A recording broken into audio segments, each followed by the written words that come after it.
I just been keeping my hands up high. Many nights I was down, nigga, I cried a lot. Turn my whole life around, found myself in the mirror up. Now fuck it, I buy the block. Got a revolutionary mind and a spirit that's your core. It's a must that I guide the flock. Cause if we don't learn from the past, then the youngest gon' crash. Dummy, how you gon' guide the rock? All my niggas up now. We up now. Lift all my niggas up now. We up now. All my niggas up now. We up now. Lift all my niggas up now. We up now.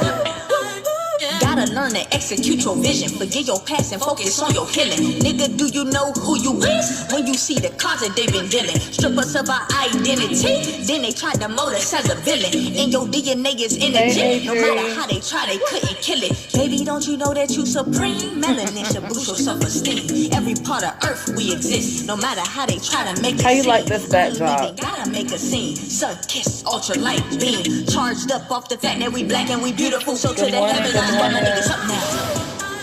We up now.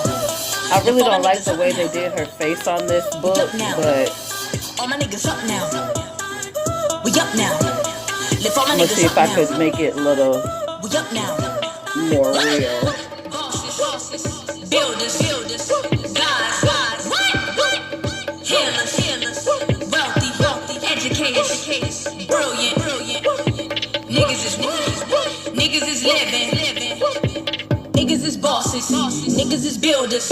Niggas is guys. Niggas is what? Niggas is healers. Niggas is wealthy. Niggas is educators. Niggas is brilliant.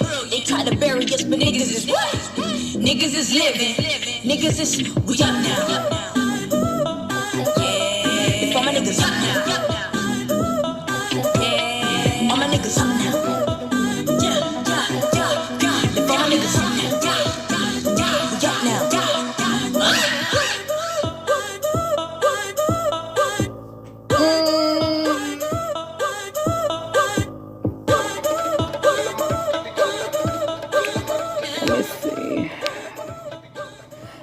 Oh, well, I'm trying to make sure. Let me send separately. Get the usuals in here. I know we were talking about this time for quite some time. But I did it at 7 a.m. my time. So the people on the pond could get here. And you're the only one here, Adri, as per usual. Day breaks and I'm still in love. You wonder if I feel the same way as I did before. When we first met, oh baby, you don't know by now. In their defense, they got 6 minutes, so. More every day and I still can't figure out how you get better with time. You get better with time. It's never a bore, always loving you more. These are the days of our lives. You get better with time. You get better with time. It's never a chore, always loving you more. These are the days let's play the right playlist. I don't know. Let's do this. Yeah, let's do this one.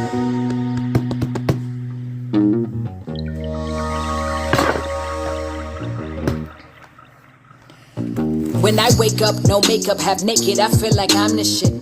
Pardon my language, but hang-ups do not define the kid.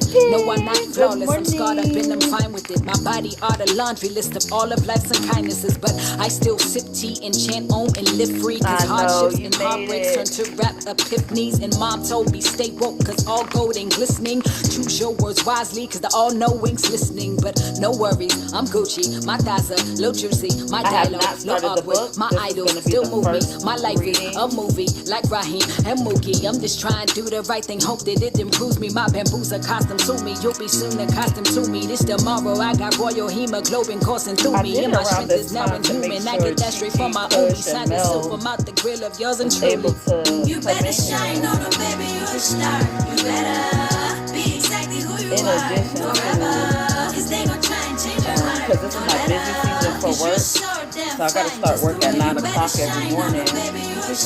Oh, no. I gotta start work at 9 o'clock every morning, so 7 seemed like a good time. 7 has seemed like a good time. And I initially wanted to do like an hour a day, an hour in the morning, but they were like, that's too much.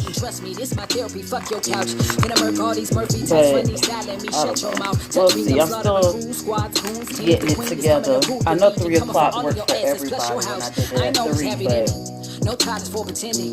I was 14 years old, forcing pills down there's my no throat, so my guarantee day that I'll fed be diminished. here Still on got time these on scars 3 from o'clock cutting iris when I thought the life in was the finished. Now they afternoon. remind me what my lows look like. That I know the sky's the limit. Okay, never claim to be perfect. That's an impossible dream. Hey, love. I'm just saying that I'm worth it. That's the responsible thing. Spend half my life trying to find my life from outside sources. Why the only voice that mattered came from I me. gotta pick my insurance. You better shine on them, Let me baby, do you're that a now. star.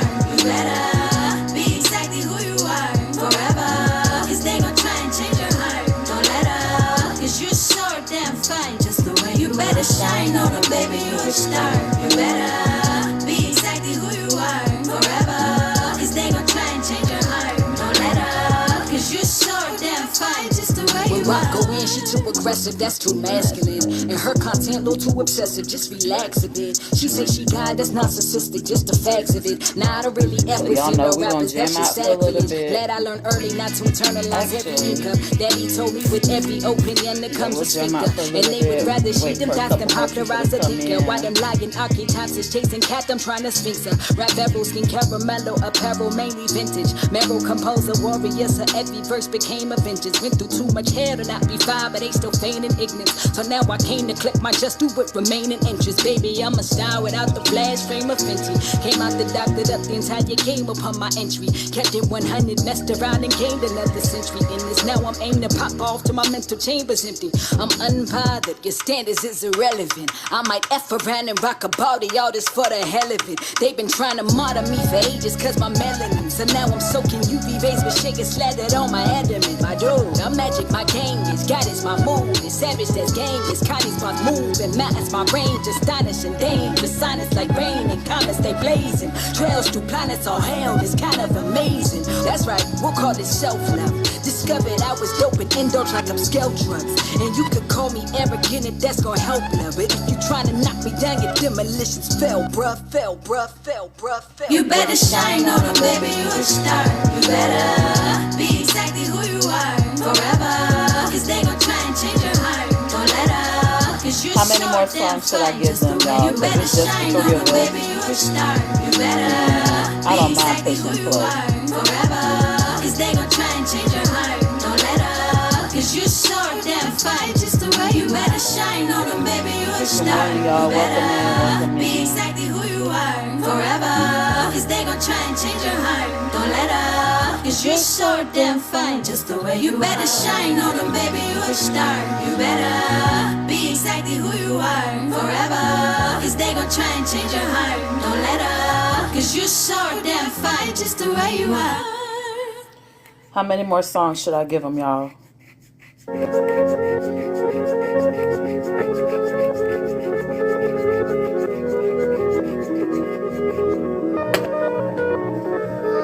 My mic is like my only highlight in my life. Some days I testify in 2/8 like saints on Sundays. Cause I've been through the sewage and come back unfazed. Now my music's my temple of worship, so come praise. Now let me reintroduce myself, I'm Sarak. They call me Red or Shorty for short on my block. Ain't had no bread, fam kept me fed on Garvey and Gil Scott. Okay. So I'd keep a real shot. Now I'm trigger happy, busting too often for my esophagus. Offer my soul up in every reverse for my consciousness. CDC maybe, but I'm bigger than a metropolis. Super manifest, I'm my lane from crib to sarcophagus. I ain't gon' lie, low recognition would be dope.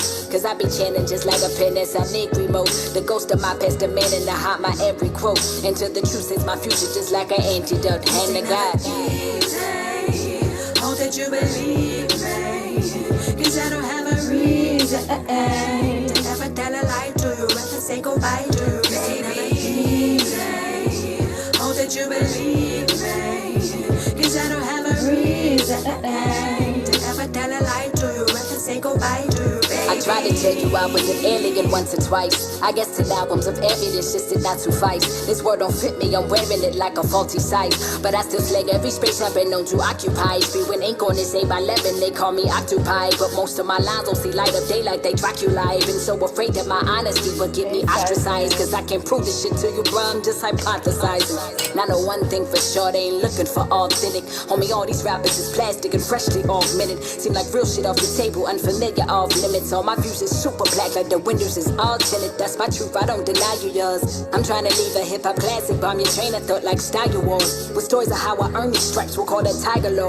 Legend of beauty and beast and internal dialogue. Hand to God. Hope that you believe me, cause I don't have a reason to ever tell a lie to you, rather say goodbye to you, baby. Hope that you believe me, cause I don't have a reason to ever tell a lie to you, rather say goodbye to you, baby. Ask for lines, well I'm sure, let's see who am I. First I'm extraordinary, more than meets the human eye. And that's not arrogance, it's more like I'm exuding pride.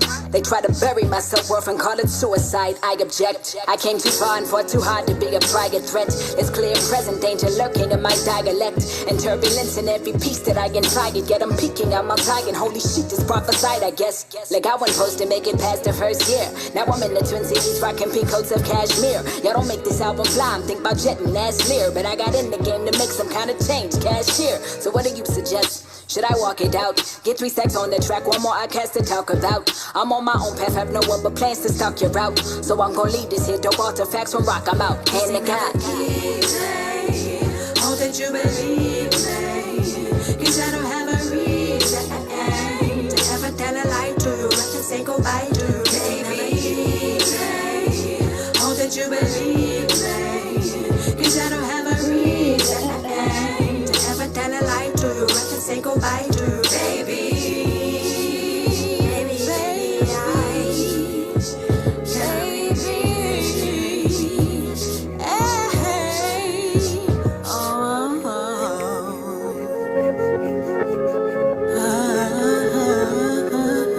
Alright, so there's one more song, right? Adri, one more. Let me go to the playlist and then all praises to the Most High. I've been raising my vibration. Yoga meditation. Morning Mars, you Just made sticking to the it. basics. Living in Alright, the so matrix. after this song, we'll go ahead and cynically start crazy. it. But It's I've been actually a swimming perfect in segue. amazement. 'Cause Writing all these verses, it's like my reversing all morning my vibe curses. right here. Walking in my purpose, doing it on purpose. I'm sure, I'm certain, I'm pure, not perfect. I rise in service of God, I'm a servant. Take me high. All praises to the Most High. I've been hustling my whole life. I know the struggle, I know both sides. I'm at your neck like a bow tie. I don't know death, I'm pro-life. I cannot stress, I'm so love and so light and so bright. And me and God are so tight, the light of my life.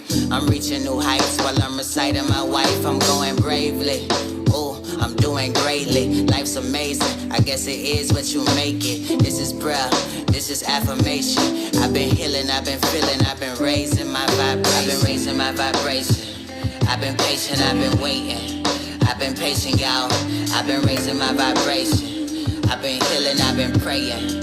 I've been raising my vibration. I've been patient, I've been waiting. I've been stacking, I've been saving, I've been healing, I've been praying. Meditating, affirmations, I've been raising my vibration. I've been hella patient, meditating, light and saging, elevating. That's amazing, dedication. self-preservation. I'm a walking revelation for every agent in the matrix. I'm a king, I'm a lion, I'm a giant, I'm Messiah, I'm in Zion, I'm prolific, I'm so gifted. I see the vision in my third eye, it's so vivid. I've been raising my vibration, I've been patient, I've been waiting, I've been patient, y'all. I've been raising my vibration, I've been healing, I've been praying, I've been raising my vibration.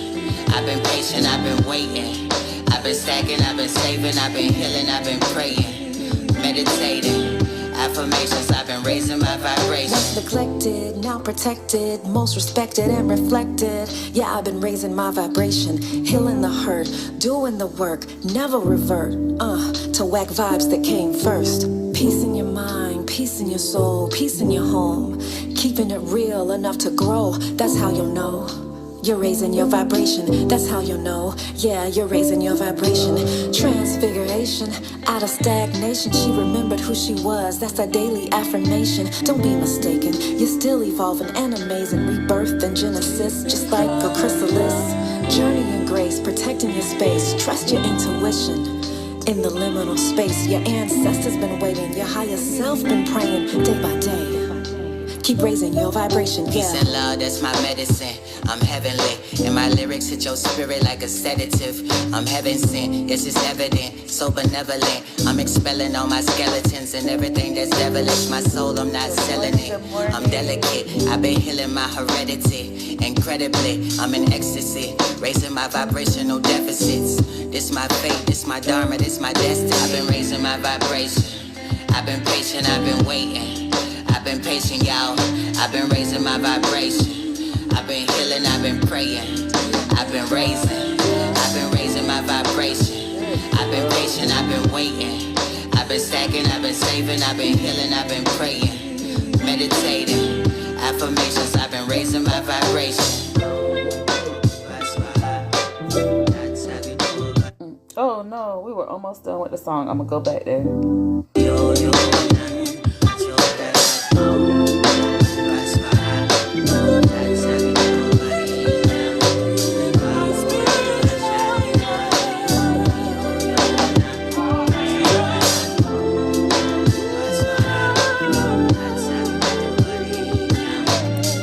Y'all got y'all books. That was start.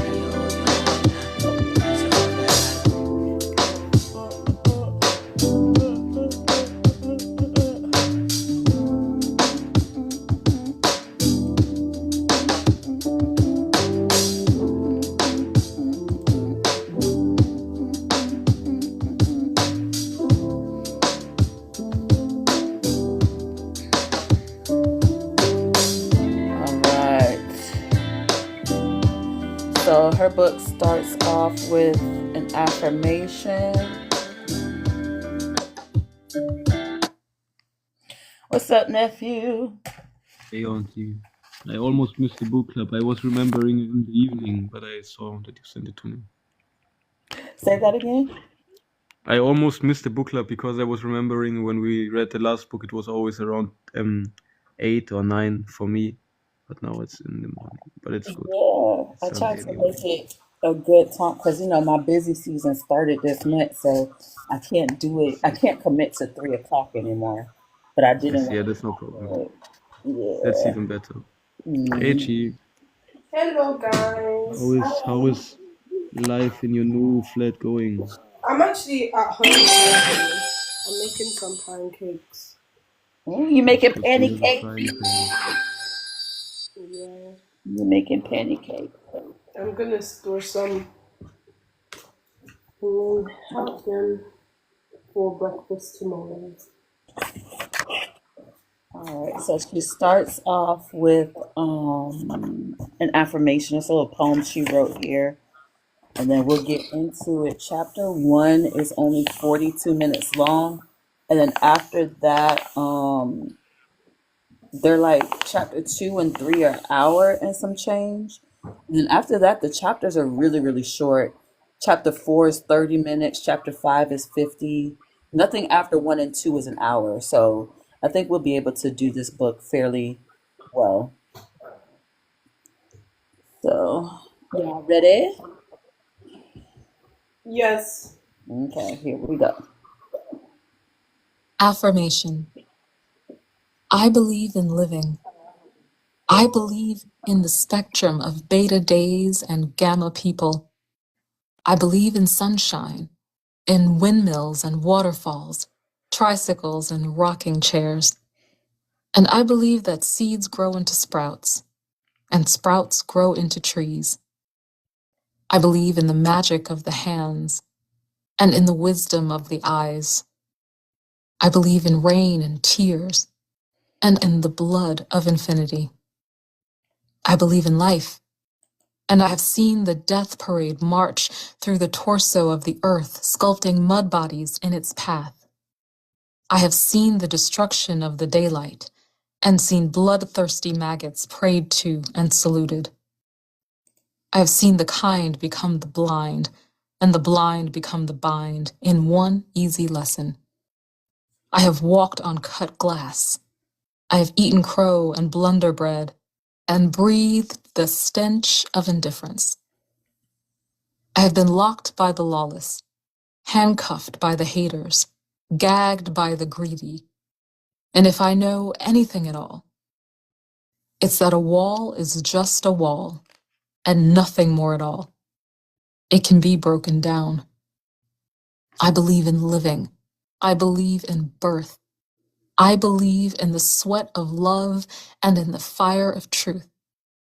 And I believe that a lost ship, steered by tired, seasick sailors, can still be guided home to port. Chapter 1. There were lights and sirens. Zayd was dead. My mind knew that Zayd was dead. The air was like cold glass. Huge bubbles rose and burst. Each one of them felt like an explosion in my chest. My mouth tasted like blood and dirt. The car spun around me, and then something like sleep overtook me. In the background, I could hear what sounded like gunfire, but I was fading and dreaming. Suddenly, the door flew open, and I felt myself being dragged out onto the pavement, pushed and punched, a foot upside my head, a kick in the stomach. Police were everywhere. One had a gun to my head.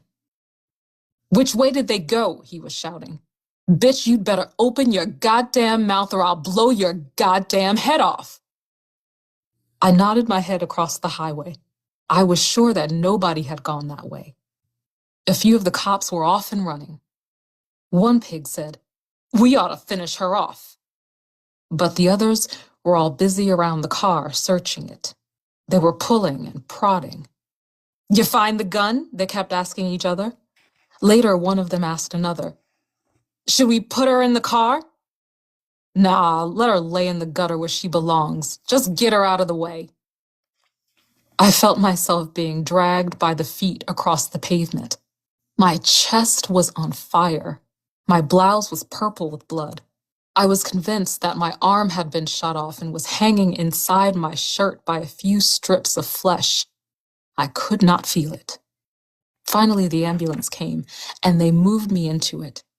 Being moved was agony, but the blankets were worth it. I was so cold. The medics examined me. I tried to talk, but only bubbles came out. I was foaming at the mouth. "Where's she hit?" they asked each other as if I wasn't there. They concluded their examination. I was relieved. "Let's move it," one of them said. "Okay, but wait a minute," said the driver, and he got out. "Hit twice," I heard him say. "We gotta wait." The driver slammed the door. He said something else, but I didn't understand it. Time passed. I was floating off again. It felt so weird, like a dream, a nightmare. More time passed. It seemed like forever. I was in and out, in and out. A rough voice asked, "Is she dead yet?" I floated off again. I heard another voice. "Is she dead yet?" I wondered how long the ambulance had been sitting there. The attendants looked nervous.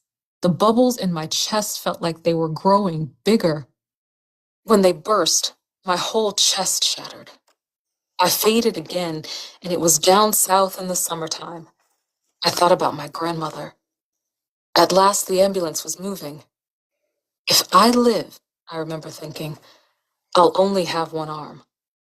The hospital is glaring white. Everybody I see is white. Everybody seems to be waiting. All at once, they're in motion. Blood pressure, pulse, needles, etc. 2 detectives come in. I know they're detectives because they look like detectives. One of them has a face like a bulldog with jowls hanging down the sides. They supervise the nurse as she cuts off my clothes. After a while, one of them dabs my fingertips with what looks like Q-tips. Later, I found out that this is the neutron activation test to determine whether or not I have fired a weapon. Another one then tries to fingerprint me, but he has trouble because my hand is dead. Give me the dead man's kit. He puts my fingers into spoon-looking things to fingerprint dead people. They begin to ask me questions, but a bunch of doctors come in. One of them, who appears to be the head doctor, examines me. He pokes and prods, throwing me around like a rag doll. Then, like he's going to kill me, he jerks me around so that I'm on my stomach. The pain is like an electric shock. I moan. Don't cry now, girlie, he says. Why'd you shoot the trooper? Why'd you shoot the trooper? I want to kick him in his face. I know he would kill me if he had the chance. I can see the scalpel slipping. One of the other doctors says something about calling the operating room. Hell no is all I can think of. Hell no. After a while, they all leave. Then a black nurse comes into the room. I am glad as I could be to see her. She bends over me. What is your name? She asks. What is your name? I think about it and decide to say nothing. If I tell them my name, they will know who I am, and they will kill me for sure. What is your name? She keeps asking, enunciating each syllable in the way that people talk to someone who has trouble hearing or understanding. What is your name? What is your address? Where do you live? Her voice is getting louder. We need your signature, miss, she says, waving a piece of paper in front of me. We need your permission for treatment in case we have to operate. She repeats the same thing over and over. Who shall we contact in case of emergency? I think that's kind of funny. What is your name? Where do you live? I close my eyes, wishing she would go away. She keeps right on talking. I drift off, thinking about my arm. It is still there. Nerve damage, paralyzed, I heard them say. It has never occurred to me. It isn't that bad, I remember thinking. I can live with that if I have to. More voices, other voices, grating my ears and my consciousness. She can talk, one is saying. The doctor says she can talk. Where were you going? What is your name? Where were you coming from? Who was in the car with you? How many of you were there? I know she can hear me. I keep my eyes closed. One of them leans down real close to me. I feel his breath on my cheek and smell it. I know you can hear me, and I know you can talk. And if you don't hurry up and start talking, I'm going to bash your face in for you. My eyes fly open in spite of myself. Immediately, they are all in my face, throwing question after question at me. I say nothing. After a while, I close my eyes again. Oh, she doesn't feel good, one of them says in a sweet, mocking voice. Where does it hurt? Here, here, here. With each here comes a crash. I look around wildly, but no one is there. More thumps and punches, but none of them hurts as bad as my chest is hurting. I try to scream, but I know immediately that that's a mistake. My chest erupts, and I think I'm going to die. They go on and on, questions and bangs. I think they will never stop. A woman's voice. Telephone. Thank you, one of them says, giving me an ugly grin. They're gone. Another pig comes in. A black pig, in uniform. He comes closer, and I see that he is not a cop, but a hospital security guard. He stands not too far from where I'm lying, and I can see that he is not at all hostile. His face breaks into a kind of reserved smile, and very discreetly, he clenches his fist and gives me the power sign. That man will never know how much better he made me feel at that moment. The detectives come back with a nurse. They begin to move the stretcher. My mind races. Where are they taking me? The only place I can think of is the operating room. When we arrive at the x-ray room, I'm thankful. Because I have to move around, the x-rays are painful, but the technician is cool. X-rays are over, and I'm rolled down the hallway, determined to keep my eyes closed. All of a sudden, flashes of light. My eyes pop open. This time, they are taking my picture.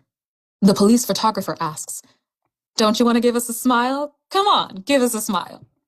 I close my eyes again. We are moving. The stretcher stops. One of the pigs tells the nurse he has a headache. She volunteers to get him something. The stretcher is moving again. Where the hell are they taking me? Again, the light is changing, and although my eyes are closed, I can feel the difference.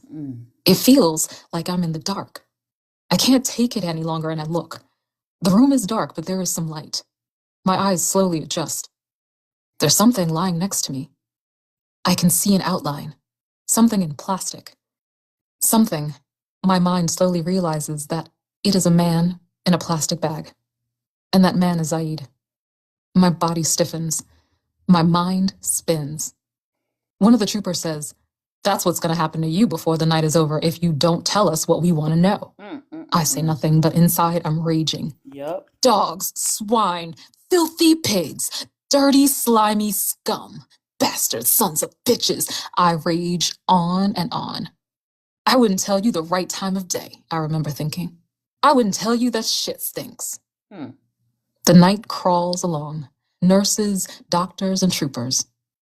I'm still scared, but I am just as angry and evil as I am scared. The detectives are in and out, and when nobody is there except them, they get in their digs and bangs. But after a while, I don't think about them too much.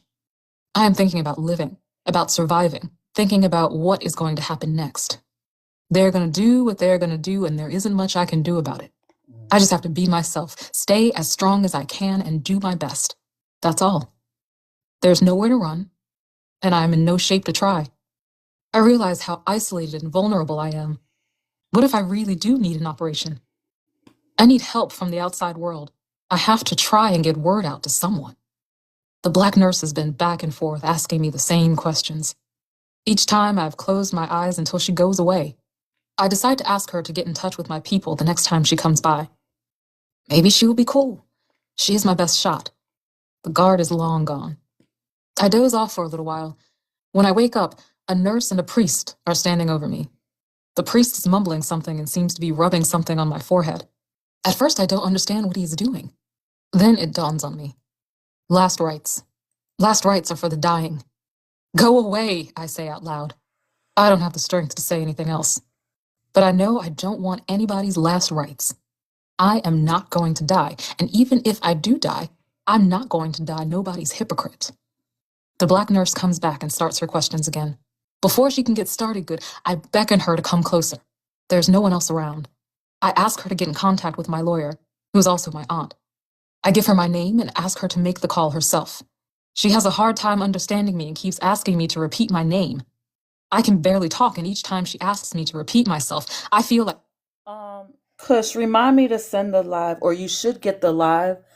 Send it to your favorite when we're done. Do you get a copy of my lives? I don't think I get a copy yet, but if you send it to me, if you go to the live and send me the copy, then I can see it, I think. Okay. I don't see it automatically, but yeah, I'm gonna do that. Thank you. All right. Sorry, y'all. We're on page 7. And then Chi-Chi and Penelope, remind me if I sent you guys the last chapter of the Black Jacobins. I can't remember if I did. I feel like screaming. Then it occurs to me that Assata is foreign to her ears. She has probably never heard the name before, so I give her my slave name. Then I give her the number, and she is off and running. 2 minutes later, the detectives are on me like white on rice. They threaten and plead, reason, and offer me the world. They hurl question after question at me, acting crazier than before. One plays the nice cop, who is trying to save me from the bad cop, if only I will cooperate. I am tired, and their act is even tireder. I can see exhaustion in their faces. The whole night is coming down on me. Their voices begin to sound far away. I can't take it anymore. They can go to hell. I am going to sleep. This time, I am going out for real. When I wake up, the stretcher is moving. After a little while, we arrive at the intensive care part of the hospital. The place is packed with nurses. I am elated. All I want to do is sleep. Soon, I'm drifting off again. I wake up, and it's the next day. The doctors are making their rounds. One of them, an intern, I think, is very kind to me. They examine me and spend the rest of the morning doing blood tests, x-rays, EKGs, etc., etc. Soon I learn that they are going to move me again. I also find out that I'm in Middlesex County Hospital. I hear the nurses talking. They are glad I'm being moved because the police are driving them crazy. When they come to move me, it looks like a police parade. The rooms I am moved to are called the Johnson Suite. I can't believe it. I have never imagined that hospitals have rooms like this. There's a sitting room, a huge hospital-equipped room where I am kept, a den, a kitchen, a full bathroom, and another little room whose purpose I will never learn. They transfer me to the bed and handcuff one of my legs to the side rail. I keep looking around. It is elegant and clearly for rich people. I am probably the first Black person who has ever been in this room, and the only reason I am there is for security. They have sealed off the doors, and no one can enter except through the sitting room next door, where 3 state troopers are stationed, 2 regulars and 1 sergeant. The police radio in the room cackles all day long. A carload of suspicious-looking coloreds in a white Ford coupe, a suspicious-looking Negro walking near the hospital in a blue jacket and sneakers. No suspicious-looking white people are reported. From listening to the police talk next door and to the radio, I learned that the hospital is saturated with state troopers. They seem to be under the impression that somebody is going to try and break me out. I feel better. The Demerol has me flying a little, and it makes it easier for me to lie in the contorted position I am forced into because of the cuff on my leg. Later that afternoon, it begins again. Detectives and more detectives. Questions and more questions. This time, the questions are different. Now they want to know about the Black Liberation Army. How big is it? What cities is it in? Who is in it? Etc., etc. But the main focus of their questions centers around the guy that got away. I am delighted. I figure that Sundiata is somewhere safe by now, cooling out. They're more careful where and how they hit me now. I guess they don't want to leave any marks. One sticks his fingers in my eyes. Oh my God. I don't know what he has on his fingertips, but whatever it is burns like hell. I think I'm going to be blind forever. He says he will keep doing it until I am completely blind. I close my eyes and hold them as tight as I can. He strikes me a few more times. Some of the stuff gets into my eyes anyway. Burning tears pour down my face and my whole head is throbbing. I think he's going to keep on, but he begins to curse me, calling me all kind of nigger bitches. Finally, he and the others leave. On one of the first days, a white doctor comes to examine me. He acts very nice, sweet as pie. He examines me slowly, the whole time making friendly conversation. I wonder what kind of specialist he is, since I haven't seen him before and I know he isn't one of the regulars. He says he knows how terrible I must feel and makes a big deal of protesting that I'm chained to the bed. He keeps on talking and after a while pulls a chair close to the bed. Then he starts to ask friendly little questions. The conversation goes something like this. Those guys on the turnpike are rough. They'll give you a ticket for anything. I take the turnpike every day. You live in Jersey? I live in Newark. You ever been there? You must really be lonely up here. I bet you really need someone to talk to. I went to medical school in New York. You're from there, aren't you? I get suspicious and say nothing to him. Yeah. I tell him I want to go to sleep and he leaves. I never saw him again, but to this day I'm convinced he was some kind of police or FBI agent. Yeah. On the 3rd or 4th day, most of my troubles came to an end. Well, not really, but the punch, bang, poke, and prod part of my troubles ended. A nurse with a German accent came to my aid. She was one of the morning nurses, very professional and exacting, to the point that she could be a pain in the neck. But she was a lifesaver. It was she who had first protested the tightness of the handcuffs on my leg. My leg had begun to swell, and she had insisted they loosen it and that the cuff be covered with gauze. Of course, as soon as she was gone, they tightened it again, but the gauze helped somewhat. I could tell by the little things she said and did that she knew what was going on. One morning she came in, and as usual, After she had finished her normal routine, she reached behind the bed, pulled at something, and handed me an electric call button on a cord. Anytime you need me or need anything from the nurses, just press the button, she said. Don't be afraid to use it, she added, giving me a knowing look.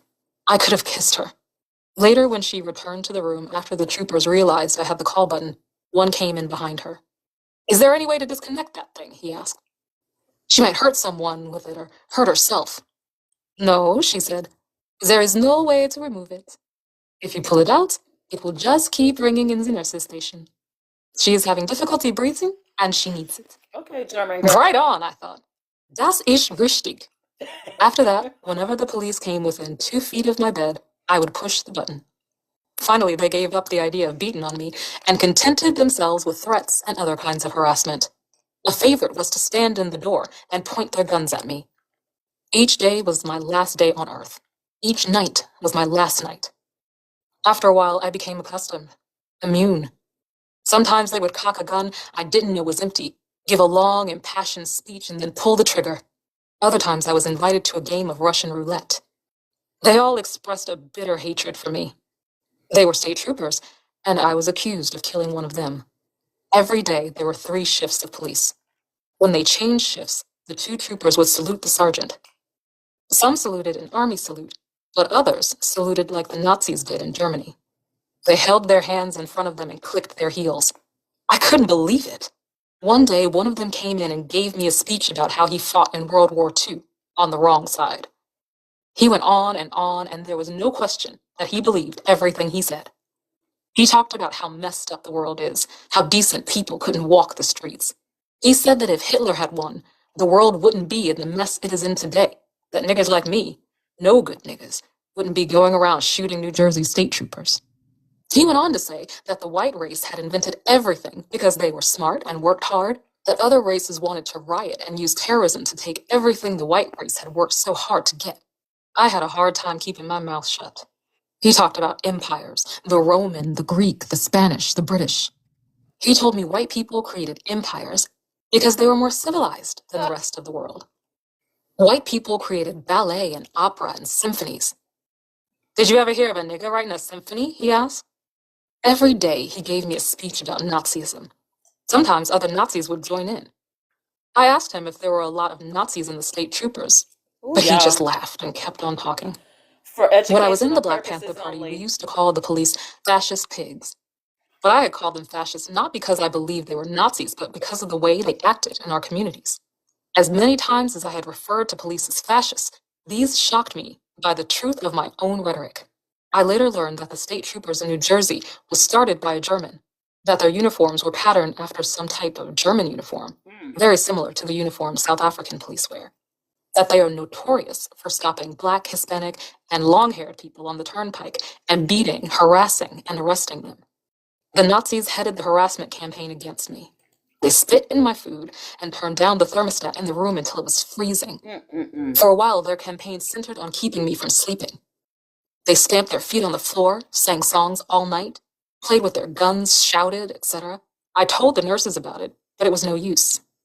I could deal with whatever they were putting out, but how long would this go on?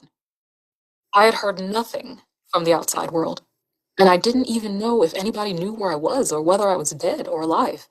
My chest was feeling better, but I could still hardly breathe. I thought I was past the point of needing an operation, but I wasn't sure if it was because of the painkillers they'd given me, or because I was really getting better. Every day I asked them to contact my lawyer, and every day they said they had tried, but there was no answer. I knew that was a lie because Evelyn had an answering service. Every day I asked them to contact my family. The response to this was usually obscene. Oh, you got a family, do you? Is your mother a nigger whore like you? Oh. We don't allow no pickaninnies at this hospital. They went on and on about my family until they found something else to go on and on about. Whoever said that no news is good news had to be out of his mind. Well, there was news, but it wasn't good news. They told me they had arrested Sundiata. Oh, no. At first, I didn't believe them, but they were too glib and arrogant. I knew something had happened. We got your friend, they said, and he's singing like a bird. Yeah, he's singing like a bird, and he's giving you all the weight. It's a good thing for you he didn't know what color undies you had on, or he would have told us that. We know where you were coming from. We know where you were going. We know that you stopped at a Howard Johnson. He even told us what you ordered and that you just love potato chips. What? I thought. How did they know that? Then I remembered that we had bought potato chips at a Howard Johnson on the Turnpike. Uh-huh. Maybe someone had seen me and remembered. Exactly. Yes, Clark Squire tells us that you took the trooper's gun and shot him in the head. Now, you wouldn't do a thing like that, would you? For education. Well, Joanne, you're in a hell of a fix. If I were you, I wouldn't let him get away with it. It's a low-down thing to do, given all the weight to a woman. I'll make a deal with you. You tell us everything that happened, and I'll promise we'll go light on you. I just don't like to see you get a bad break, that's all. You know, you're facing a lot of time in prison the way things stand. If he testifies against you, you could get life in prison or even the chair, but all you have to do is tell us what happened. And we'll see to it that you just do a couple of years and go home. You're young. You don't want to rot away your whole life in prison, do you? Maybe you think you owe something to the cause. You think he's thinking about the cause now? No, he's singing his head off trying to give you all the weight. They're all the same. They talk all this shit about black people, equal rights, civil rights, but when it comes down to the wire, all they care about is their hide. He's thinking about his hide, and you better think about yours. You think the cause gives a damn about you? Your own people don't give a damn about you. To them, you're just a common criminal. Now I'm giving you this one chance to save yourself and come clean. If you don't take it, you're a fool. They really did think black people were stupid. Their line had to be the oldest in the book. He was sitting there like he just knew his corny little speech had done the trick. I said nothing. If you don't say anything to them, they have nothing to turn around and use against you. Divide and conquer has always been their motto. When they realized I wasn't going to talk, they began to leave. Then one came back. Oh, he said, I almost forgot to read you your rights. He pulled out this little card and read from it. You have the right to remain silent. You have the right to, etc. I wouldn't want you to say that we didn't read you your rights. Thursday afternoon. Hey, y'all. They're letting me make a phone call. I don't believe it. I call my aunt. She's not in. The answering service answers. I don't know who else to call. The only lawyers whose names I know worked on the Panther 21 trial. I call them at random. No one is in, but secretaries promised to give them messages. I'm disappointed, but I feel a lot better. Things are looking up. It is Friday. From the activity in the room next door, I can tell something is up. Voices and whispers. They are back and forth, in and out, arranging this, moving that. The police radio is jumping. What is happening? Whatever it is, it can't be too bad, I think. They are leaving me alone. In a little while, a policewoman comes in. She's in a brown uniform and her insignia says Sheriff's Department. She's black or Hispanic. I can't tell exactly except that she isn't white. Then some more police come in, dressed in uniforms similar to hers. Then more police. They are state troopers. One of them moves to the door and stands at attention. Then some men in suits come in. Then a man comes in with a stenographic machine. The Honorable Joseph F. Bradshaw, State of New Jersey, County of Middlesex. All rise. Then this judge walks in with a black robe on. One of the men in a suit reads the charges against me. We are here today to serve complaints upon you for the matters arising out of the shooting of May 2nd of 1973. I will read you the complaints, leave copies with you of the charges that will be pending against you. The judge will then advise you on the arraignment of such rights you may have. You are charged under complaint number 119977 by Detective Taranto, New Jersey State Police, who says on the 2nd of May, 1973, within the confines of the township of East Brunswick County of Middlesex, that you unlawfully and illegally resisted a lawful arrest being made by New Jersey State Trooper James Harper by discharging a dangerous pistol and wounding the said James Harper and fleeing the scene of the incident, all in violation of NJS 2A85-1.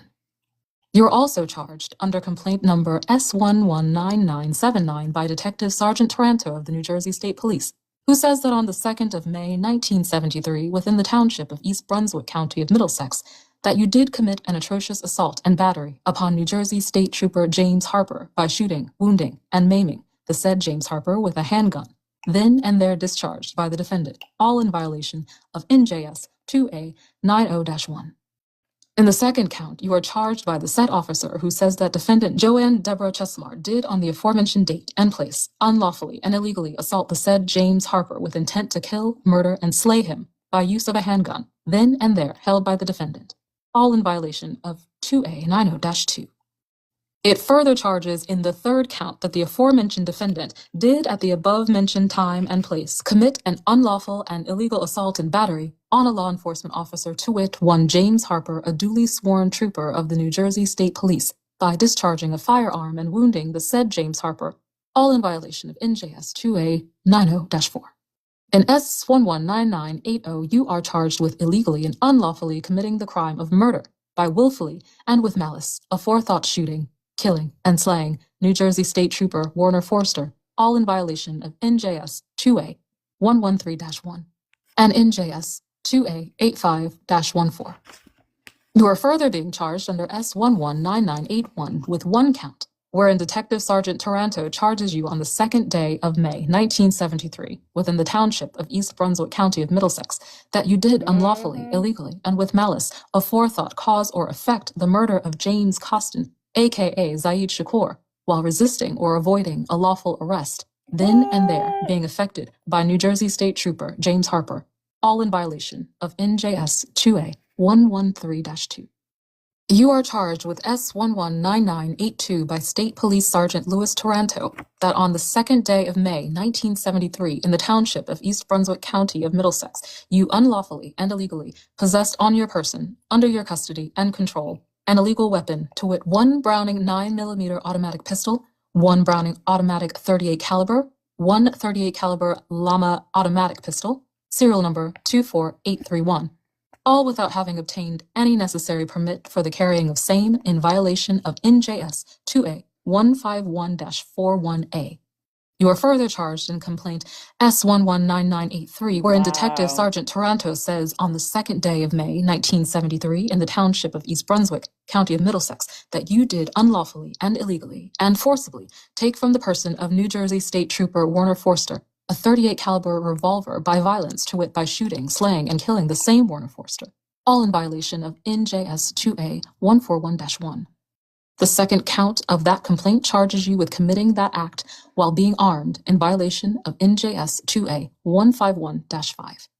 You are being charged by State Trooper Detective Sergeant Taranto, complaint S119984, who says on the 2nd day of May 1973 in the township of East Brunswick County of Middlesex that you did illegally, unlawfully conspire with James Costin, aka Zayd Shakur, and one John Doe to commit the crime of murder of the said trooper Warner Forster, and in the effectuation of said conspiracy did execute the following overt acts.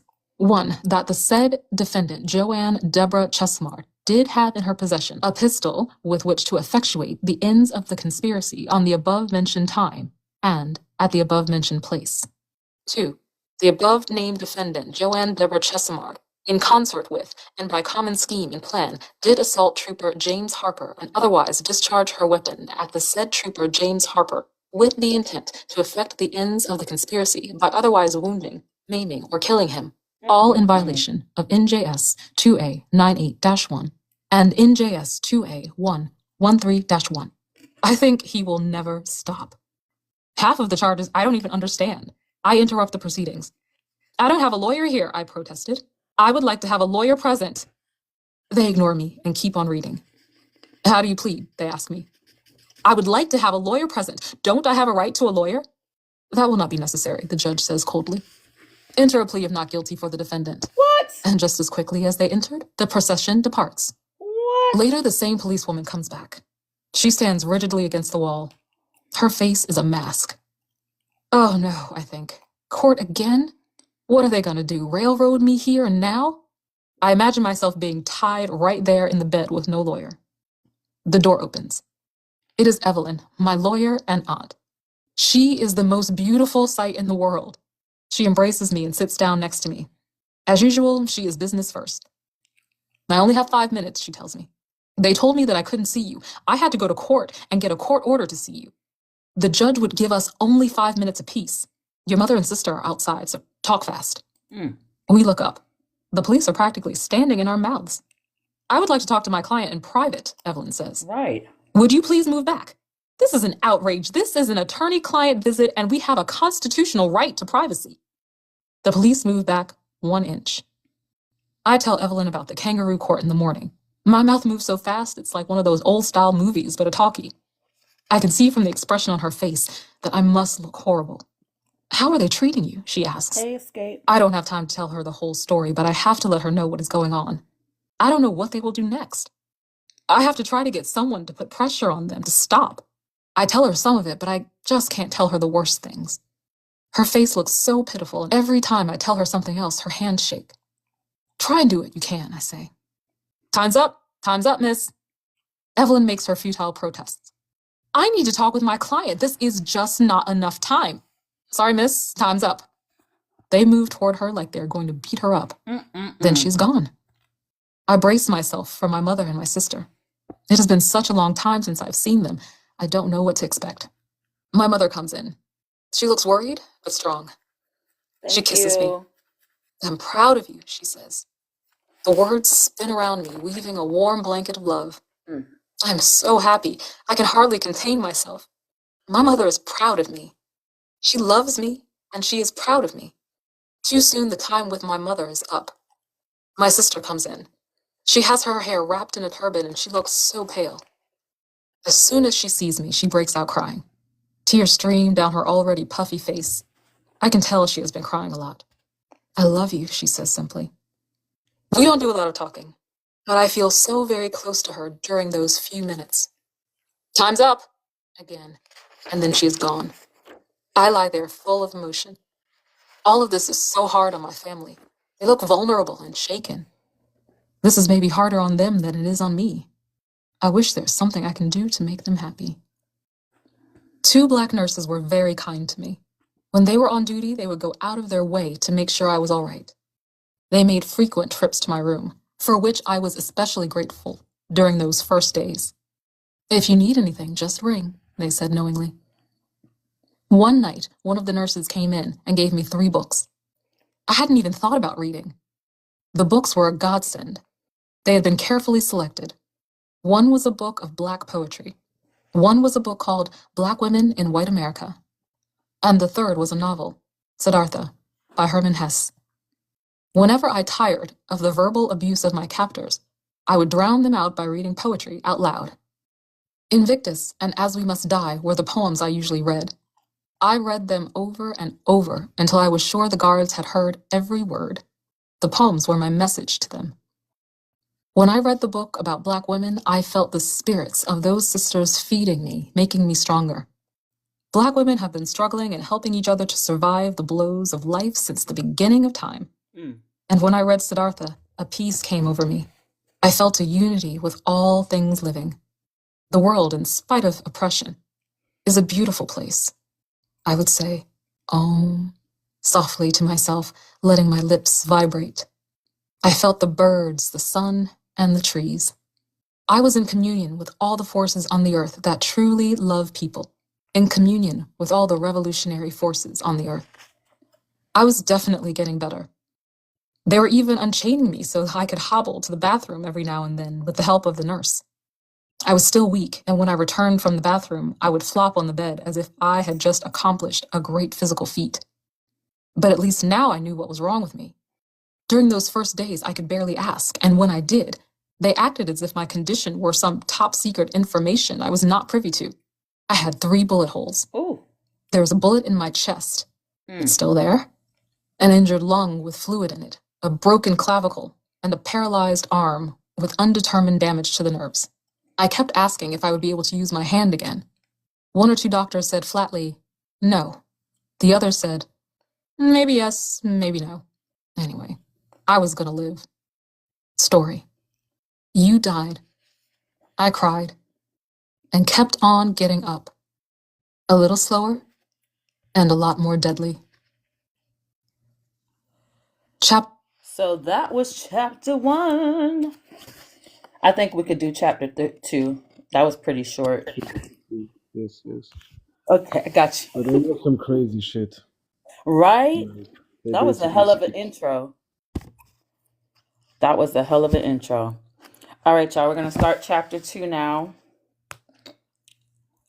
Chapter 2. The FBI cannot find any evidence that I was born. On my FBI wanted poster, they list my birth date as July 16th. 1947, and in parentheses, not substantiated by birth records.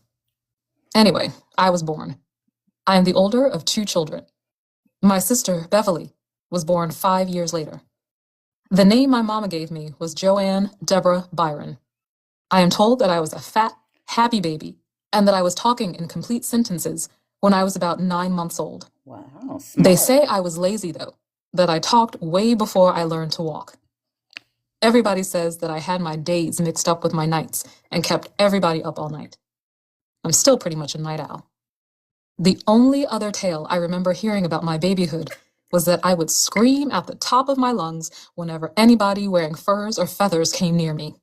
I'm still not too fond of furs and feathers. My mother and father were divorced shortly after I was born. I lived with my mother, my aunt, now Evelyn Williams, my grandmother, Lulu Hill, and my grandfather, Frank Hill, in a house in the Bricktown section of Jamaica, New York. The only thing I remember about that house is the backyard, which I loved, and the huge dog next door. I remember the dog well because he terrified me. To my young eyes, he looked like a giant, a canine version of King Kong or Mighty Joe Young. I'm still not too wild about dogs. When I was 3 years old, my grandparents sold the house and moved down south. I moved with them. We moved into a big wooden house on 7th Street in Wilmington, North Carolina. It was the house my grandfather had grown up in. It had a wraparound porch with a big green swing and, of course, rose bushes in the front yard and a pecan tree in the back. My grandfather originally thought that the house belonged to my great-grandfather, Papa Link, short for Lincoln. But they found out he had only been given the use of the house for his lifetime. Papa Link had worked as a chauffeur for one of the most prominent white families in Wilmington, and the story goes, had been a prominent member of the Black community. He and my great-grandmother, Mama Jessie, had worked hard all their lives, had raised 11 children in that house, and had died under the impression that the house was theirs. Fine print and white lawyers have a way of robbing Black people of what is theirs. My grandparents were forced to buy the house again. That's crazy. Who's better than you? Nobody. Who? Nobody. Get that head up. Yes. Yes, who? Yes, grandmommy. I want that head held up high, and I don't want you taking no mess from anybody. You understand? Yes, grandmommy. Don't you let me hear about anybody walking over my grandbaby. I know that's right. No, grandmommy. I don't want nobody taking advantage of you. You hear me? Yes, I hear you. Yes, who? Yes, grandmommy. All of my family tried to instill in me a sense of personal dignity, but my grandmother and grandfather were really fanatic about it. Over and over, they would tell me, "You're as good as anyone else. Don't let anybody tell you that they're better than you." My grandparents strictly forbade me to say, "Yes, ma'am," and "Yes, sir," or to look down at my shoes or to make subservient gestures when talking to white people. You look them in the eye when you talk to them, I was told. And speak up like you got some sense. I was told to speak in a loud, clear voice and to hold my head up high or risk having my grandparents knock it off my shoulders. My grandparents were big on respect. I was to be polite and respectful to adults, to say good morning or good evening as I passed the neighbors' houses. Any kind of backtalk or sass was simply out of the question. My grandparents didn't even permit me to answer questions with a simple yes or no. Instead, I had to say, "Yes, grandmother," or "No, grandfather." But when it came to dealing with white people in the segregated South, my grandmother would tell me menacingly, "Don't you respect nobody that don't respect you. You hear me?" "Yes, grandmother," I would answer, my voice almost a whisper. "Speak up," she would tell me repeatedly, something she seemed hell-bent on making me do. She would send me to the store with clear instructions on what to bring back. I was under no circumstances to come home with inferior goods, something which happened all too often to Black people in the South. You tell them that you don't want any garbage. So Mel, we just literally started chapter 2. You're welcome, and I made sure I put you and Kush to get copies of the live. So when you're done, you should be able to play back chapter 1. It's really short. Again, we're just starting chapter 2. We're on page 20. Garbage, and you better not come back with any, she would warn me. If the store owner sold me something that my grandmother didn't like, I would have to return to the store and get the thing changed or get my money back. You speak up loud and clear. Don't let me have to go down to that store. Scared to death of the fuss my grandmother would make if she had to go to the store herself, I would hurry back to the store, prepared to raise almighty hell. Whenever my grandmother heard about somebody being mistreated, especially if it was a man mistreating a woman, she would glare at me and say, "Don't you let anybody mistreat you, you hear? We're not raising you to be mistreated, you hear? I don't want you taking no mess off nobody, you understand?" "Yes, grandmother," I would answer for what seemed like the millionth time, wondering why my grandmother liked to repeat herself so often. The tactics that my grandparents used were crude, and I hated it when they would repeat everything so often. But the lessons that they taught me, more than anything else I learned in life, helped me deal with the things I would face growing up in America. But a lot of times, for my grandparents, pride and dignity were hooked up to things like position and money. For them, being just as good as white people meant having what white people had. They would tell me to go to school and study so that I could have a nice house and nice clothes and a nice car. "White people don't want to see us with nothing," they would tell me. "That's why you got to get your education so you can be somebody and have something in life." Becoming somebody in life just didn't mean too much to me. I wanted to feel happy, to feel good. My awareness of class differences in the Black community came at an early age. Although my grandmother taught me more about being proud and strong than anyone I know, she had a lot of Booker T. Washington pull yourself up by the bootstraps talented 10th ideas. She had worked hard and made a decent living as a piece worker in a factory, but she had other ideas for me. She was determined that I would become part of Wilmington's talented 10th, the privileged class, part of the so-called Black bourgeoisie. One of her first steps was to sternly forbid me to play with alley rats. It was impossible for me to obey her orders, since I had absolutely no idea what an alley rat was. I often became the unwitting object of my grandmother's fury, charged with the crime of alley rat playing. My grandmother, writhing with annoyance, would threaten me with untold punishments if I continued my evil ways. I received strict orders to abandon my penchant for alley rats and play with decent children. But we could never agree on who decent children were. Decent children, to my grandmother, were a whole nother story. Decent children came from decent families. How did you know what a decent family was? A decent family lived in a decent house. How did you know what a decent house was? A decent house was fixed up nice and had a sidewalk in front of it. Thank you. Decent families didn't let their kids play in the street with no shoes on and didn't let their kids say ain't. Little did my grandmother know that ain't was my favorite word once I got 2 feet out of her hearing range. My grandmother had a little alley rat right under her roof, and she didn't even know it. Alley rats supposedly lived in alleys, in run-down shacks, but my grandmother would often call one of my friends an alley rat, even if the kid didn't live in an alley. Dutifully, to put some sense in my head, she would take me to visit decent children. These decent little souls were invariably the offspring of Wilmington's Black doctors, lawyers, preachers, and undertakers. School teachers, barbershop owners, and the editor of the colored newspaper were also decent. In most of these decent little play sessions, the other kids and I would stand around looking at each other awkwardly. Sometimes we would get it on and have some fun, but more often than not, it would be glare at each other time or show and tell time, the kids showing me their toys and such while the grown-ups oohed and ahed. The worst times were eating at the preacher's house, where they would take an hour saying grace or playing ball with the undertaker's daughter. She always wanted to play ball, and I was scared to death that the ball was going to roll into the part where they kept the dead people and end up in the mouth of some corpse. Wow. My grandmother would have caught a shit fit if she had known that one of her favorite little decent kids' favorite game was playing show and tell with his dingling and threatening to pee on everybody. Oh, wow. After these visits, my grandmother would chirp for a week about how nice my little decent friends were and how nicely we had played together, while I would groan silently and keep the expression on my face one shade away from insolence. My grandmother and I waged a standoff battle damn near until I was grown.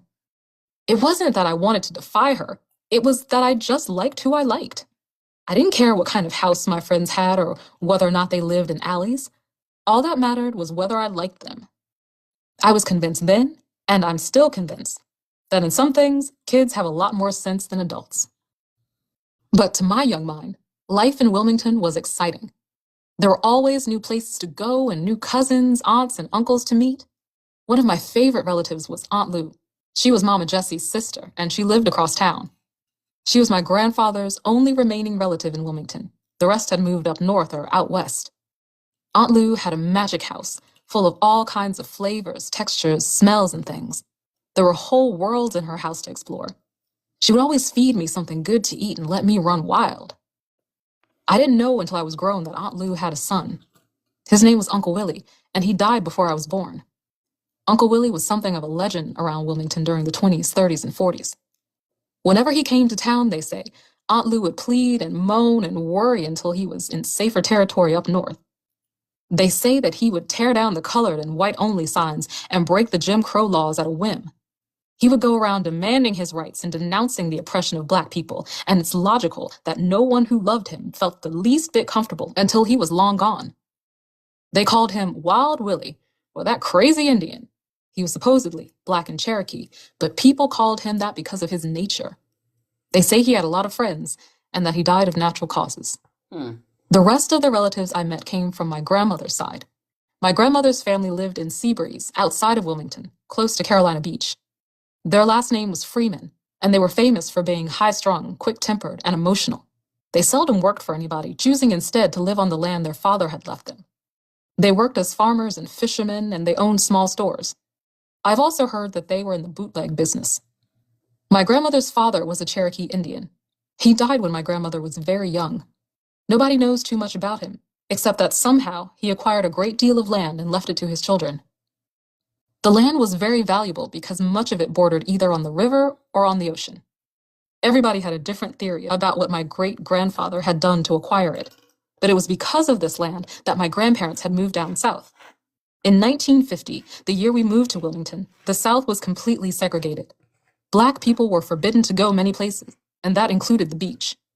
Sometimes they would travel all the way to South Carolina just to see the ocean. My grandparents decided to open a business on their land. It consisted of a restaurant, lockers where people could change their clothes, and an area for dancing and hanging out. The popular name for the beach was Bop City, although my grandparents insisted on calling it Freeman's Beach. Throughout my childhood, the name Freeman had no particular significance. It was a name just like any other name. It wasn't until I was grown and began to read Black history that I discovered the significance of the name. After slavery, many Black people refused to use the last names of their masters. They called themselves freemen instead. The name was also used by Africans who were freed before slavery was officially abolished, but it was mainly after the abolition of chattel slavery that many Black people changed their name to freemen. After learning this, I saw my ancestors in a new light.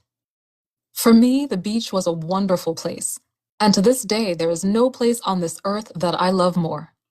I have never seen a beach more beautiful than it was then, before they decided to build a canal right through the property of my grandparents. Of course they would. It is now just a pale shadow of what it used to be, most of it destroyed by erosion. But back then, there were majestic sand dunes covered with tall seagrass where my cousins and I would build forts, houses, and sometimes cities. When time permitted, we spent hours hiding and making sneak attacks on one another. The sand was fine and clean, and in the beginning of summer, we could find just about every imaginable kind of seashell. When the sun got too hot, we would sit in the old blue Jeep my grandfather drove and play with frilly things like paper dolls and teacups. After I learned to read, I would sit in the sun under the huge hats my grandmother always made me wear and read one book after another. Every other week, my grandfather went to the colored library on Red Cross Street, and the librarian would send 10 or so books for me to read. As soon as I finished reading them, my grandfather would go and get another batch. My imagination was vivid. With fragments of pirates and the Bobbsey twins floating around, I would sit looking out at the ocean and think about everything.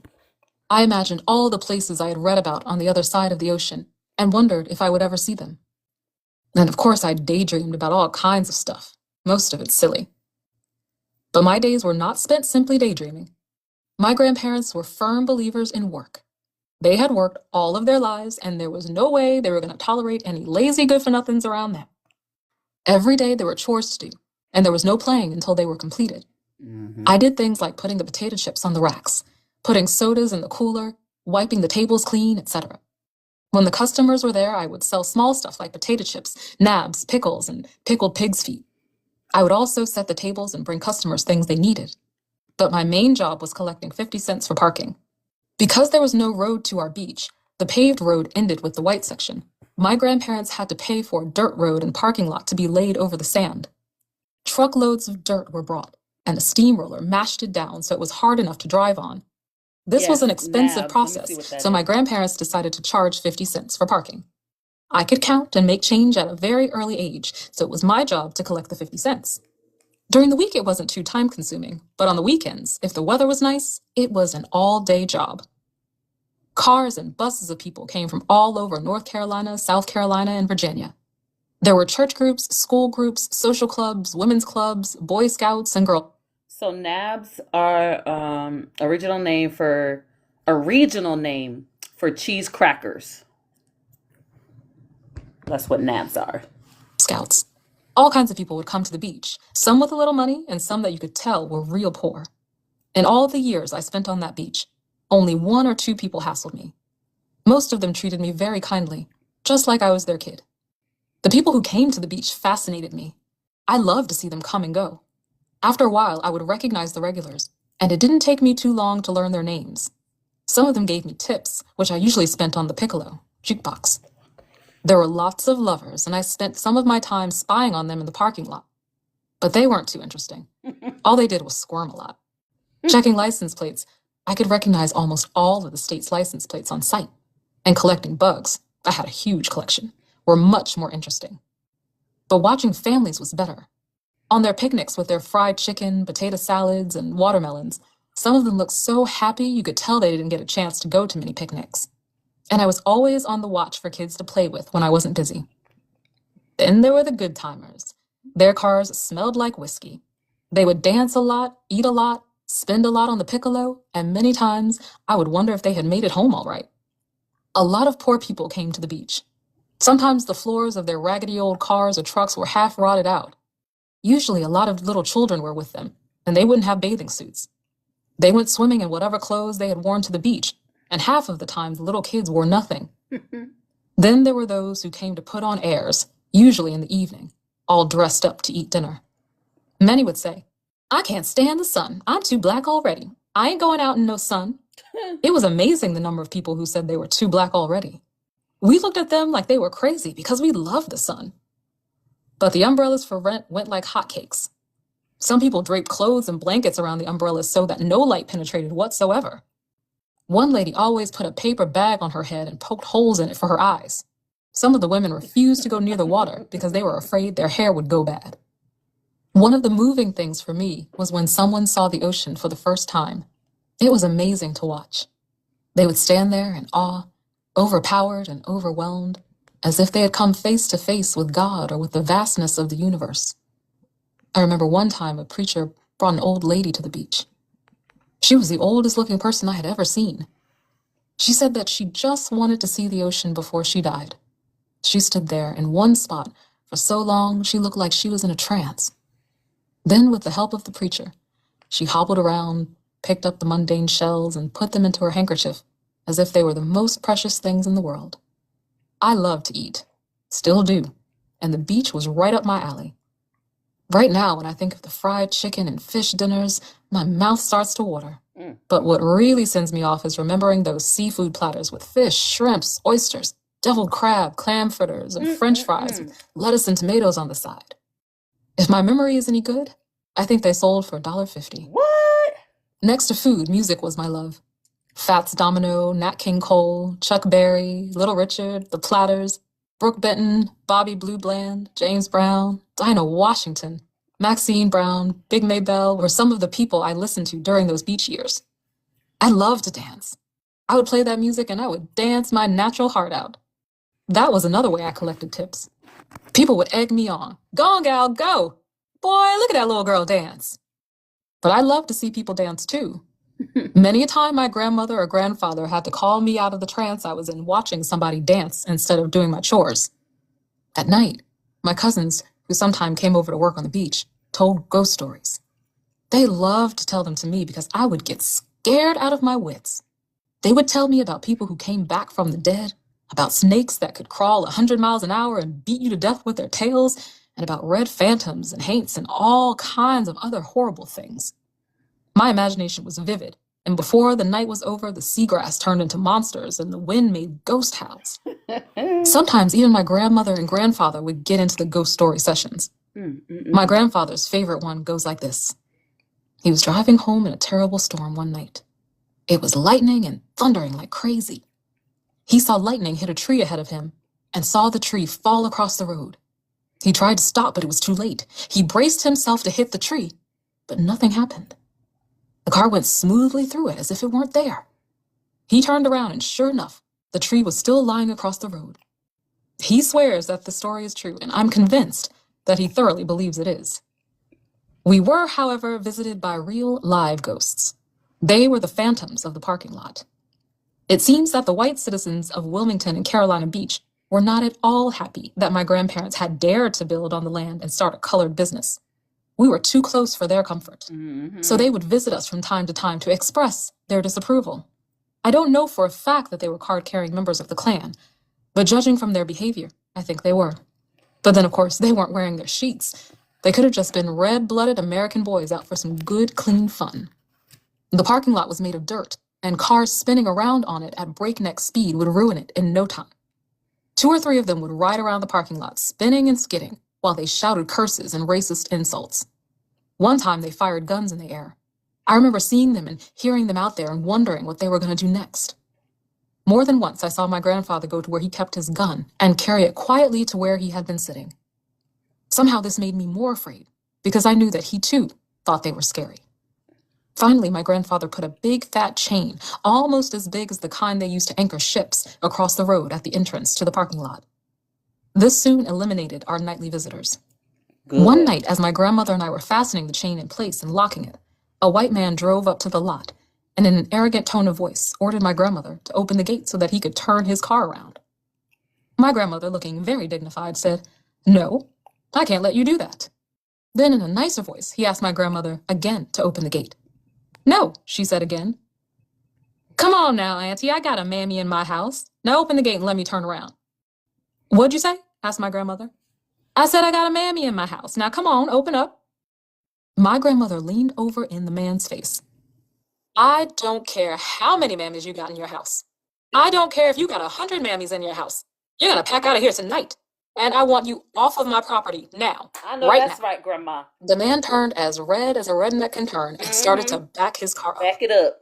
The road was very narrow, barely wide enough for one car, and there was no way he could turn around without getting stuck in the sand. He backed up for more than a quarter of a mile. As we looked at him backing up, my grandmother and I laughed so hard the tears fell from our eyes. Every day when we drove from the house on 7th Street to the beach, we passed a beautiful park with a zoo. And every day I would beg, plead, whine, and nag my grandmother to take me to the zoo. It was almost an obsession. She would always say that one day she would take me, but one day never came. I would sit in the car, pouting, thinking about how mean she was. I thought that she had to be the meanest woman on the face of the earth.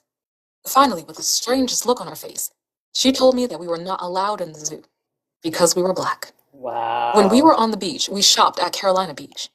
It had an amusement park, but of course, Black people were not permitted to go in. Every time we passed it, I looked at the merry-go-round and the Ferris wheel and the little cars and airplanes, and my heart would just long to ride them. But my favorite forbidden ride had little boats and a pool of water, and every time I passed them, I felt frustrated and deprived. Of course, persistent creature that I am, I always asked to be taken on the rides, knowing full well what the answer would be. One summer, my mother and sister were walking down the boardwalk. My mother was spending part of her summer helping my grandparents in the business. As soon as we neared the rides, I went into my usual act. I continued ad nauseum until my mother, grinning, said, "All right now, I'm going to try to get us in. When we get over there, I don't want to hear one word out of either of you. Just let me do the talking. And if they ask you anything, don't answer, okay? Okay?" My mother went over to the ticket booth and began talking. I didn't understand a word she was saying. The lady at the ticket window kept telling my mother that she couldn't sell her any tickets. My mother kept talking very fast and waving her hands. The manager came over and told my mother she couldn't buy any tickets and that we couldn't go into the park. My mother kept talking and waving her hands, and soon she was screaming this foreign language. I didn't know if she was speaking a play language or a real one. Several other men came over. They talked to my mother. She continued. After the men went to one side and had a conference, they returned and told the ticket seller to give my mother the tickets. What? I couldn't believe it. All at once, we were laughing and giggling and riding the rides. All the white people were staring at us, but we didn't care. We were busy having a ball. When I got into one of those little boats, my mother practically had to drag me out. I was in my glory. When we finished the rides, we went to the Dairy Queen for ice cream. We sang and laughed all the way home. When we got home, my mother explained that she had been speaking Spanish and had told the managers that she was from a Spanish country, and that if they didn't let us in, she would call the embassy and the United Nations and I don't know who all else. We laughed and talked about it for days, but it was a lesson I never forgot. Anybody, no matter who they were, could come right off the boat and get more rights and respect than American-born blacks. My first school experience was Mrs. Perkins' school in Wilmington. It was a little 2-room school on Red Cross Street where I learned the fundamentals of reading, writing, and arithmetic. I was 4 years old. Mrs. Perkins' school was the closest thing to nursery school that black people in Wilmington had, but she didn't play that baby play stuff. We were there to learn. I was prone to colds, however, and I guess the pot-bellied stove in school didn't give off enough heat. I was out sick more than I was in school. But I learned enough so that when I went to first grade, everything was easy. I could already read. I spent most of first grade in New York with my mother, the rest of the first, and all of the second down south with my grandparents. I went to Gregory Elementary School in Wilmington. My teachers knew my grandparents well and gave them daily reports of my progress. The teachers were strict and believed solemnly in the paddle, but we learned.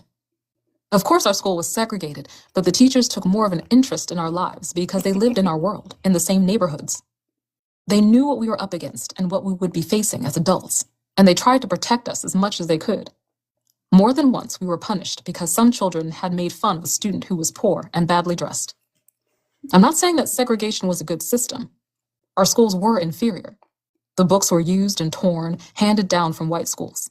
We received only a fraction of the state money allotted to white schools, and the conditions under which many black children received an education can only be described as horrible. But black children encountered support and understanding and encouragement instead of the hostile indifference they often met in the integrated schools. There was a big dirt yard next to the school where we would play and fight. We grew up fighting. It was really hard to get through school without a few fights just to survive. But I always wondered what made people fight, especially after we learned about wars. I used to look out on the remains of the sunken ship that tilted up in front of our beach and wonder how people had died in it. It was covered with green moss, and I imagined skeletons floating around inside. The ship had been sunk during the Civil War, and I always wondered if it carried Northerners or Southerners. Back in those days, I used to think the Northerners were the good guys. But I never could make much sense out of war. I remember being taught that World War I was the war to end all wars. Well, we know that was a lie because there was World War II. All right. I remember a teacher telling us that World War I was started because Prince Ferdinand, somewhere in Austria, got killed. When we learned history, we were never taught the real reasons for things. We were just taught useless trivia, simplistic facts, key phrases, and miscellaneous meaningless dates. Still today. I couldn't understand it. What were people all the way in America doing in a war because some prince got killed in Austria? I could just imagine going home and telling my grandmother that I got into a fight because some dude in Europe got killed.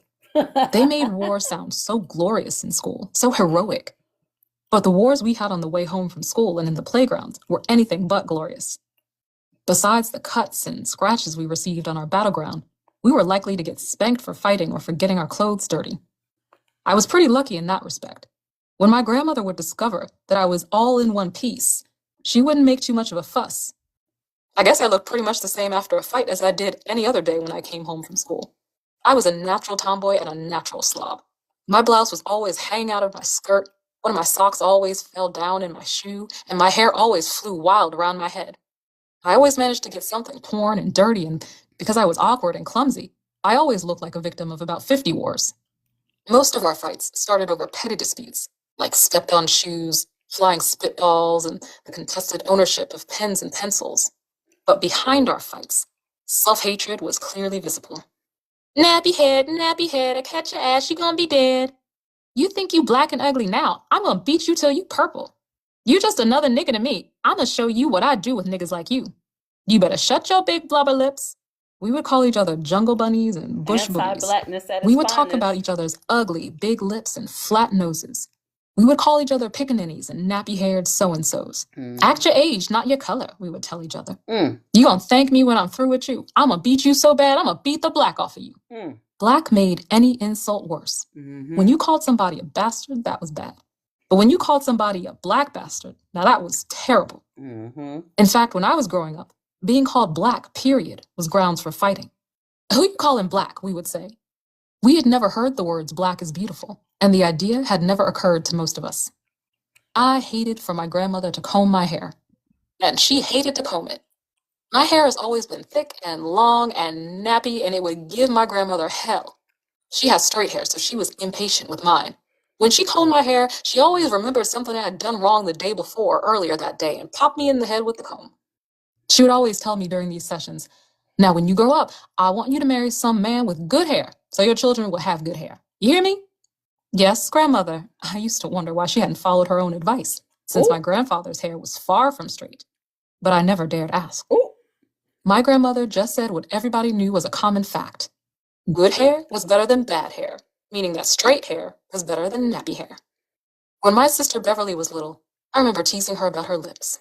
She has big, beautiful lips, but back then we looked at them as something of a liability. I never thought of them as ugly. My sister has always seemed very pretty to me, but her lips were something good to tease her about. I once told her, with those big lips, the only thing you've got going for you is your long hair. You better never cut it off. I will never know how much damage all my teasing did to my sister. But I was only saying what everybody knew. Little thin lips were better than big thick lips. Everybody knew that. Hey. There was one girl in our school whose mother made her wear a clothespin on her nose to make it thin. What? There were quite a few girls who tried to bleach their skin white with bleaching cream and who got pimples instead. And of course, we went to the beauty parlor and got our hair straightened. I couldn't wait to go to the beauty parlor to get my hair all fried up. I wanted Shirley Temple curls just like Shirley Temple. I hated the smell of fried hair and having my ears burned, but we were taught that women had to make great sacrifices to be beautiful. And everybody knew you had to be crazy to walk the streets with nappy hair sticking out. And of course, long hair was better than short hair. We all knew that. We had been completely brainwashed, and we didn't even know it. We accepted white value systems and white standards of beauty, and at times, we accepted the white man's view of ourselves. Dang, that's so crazy. I mean, we already knew it. It's just hearing it again, right?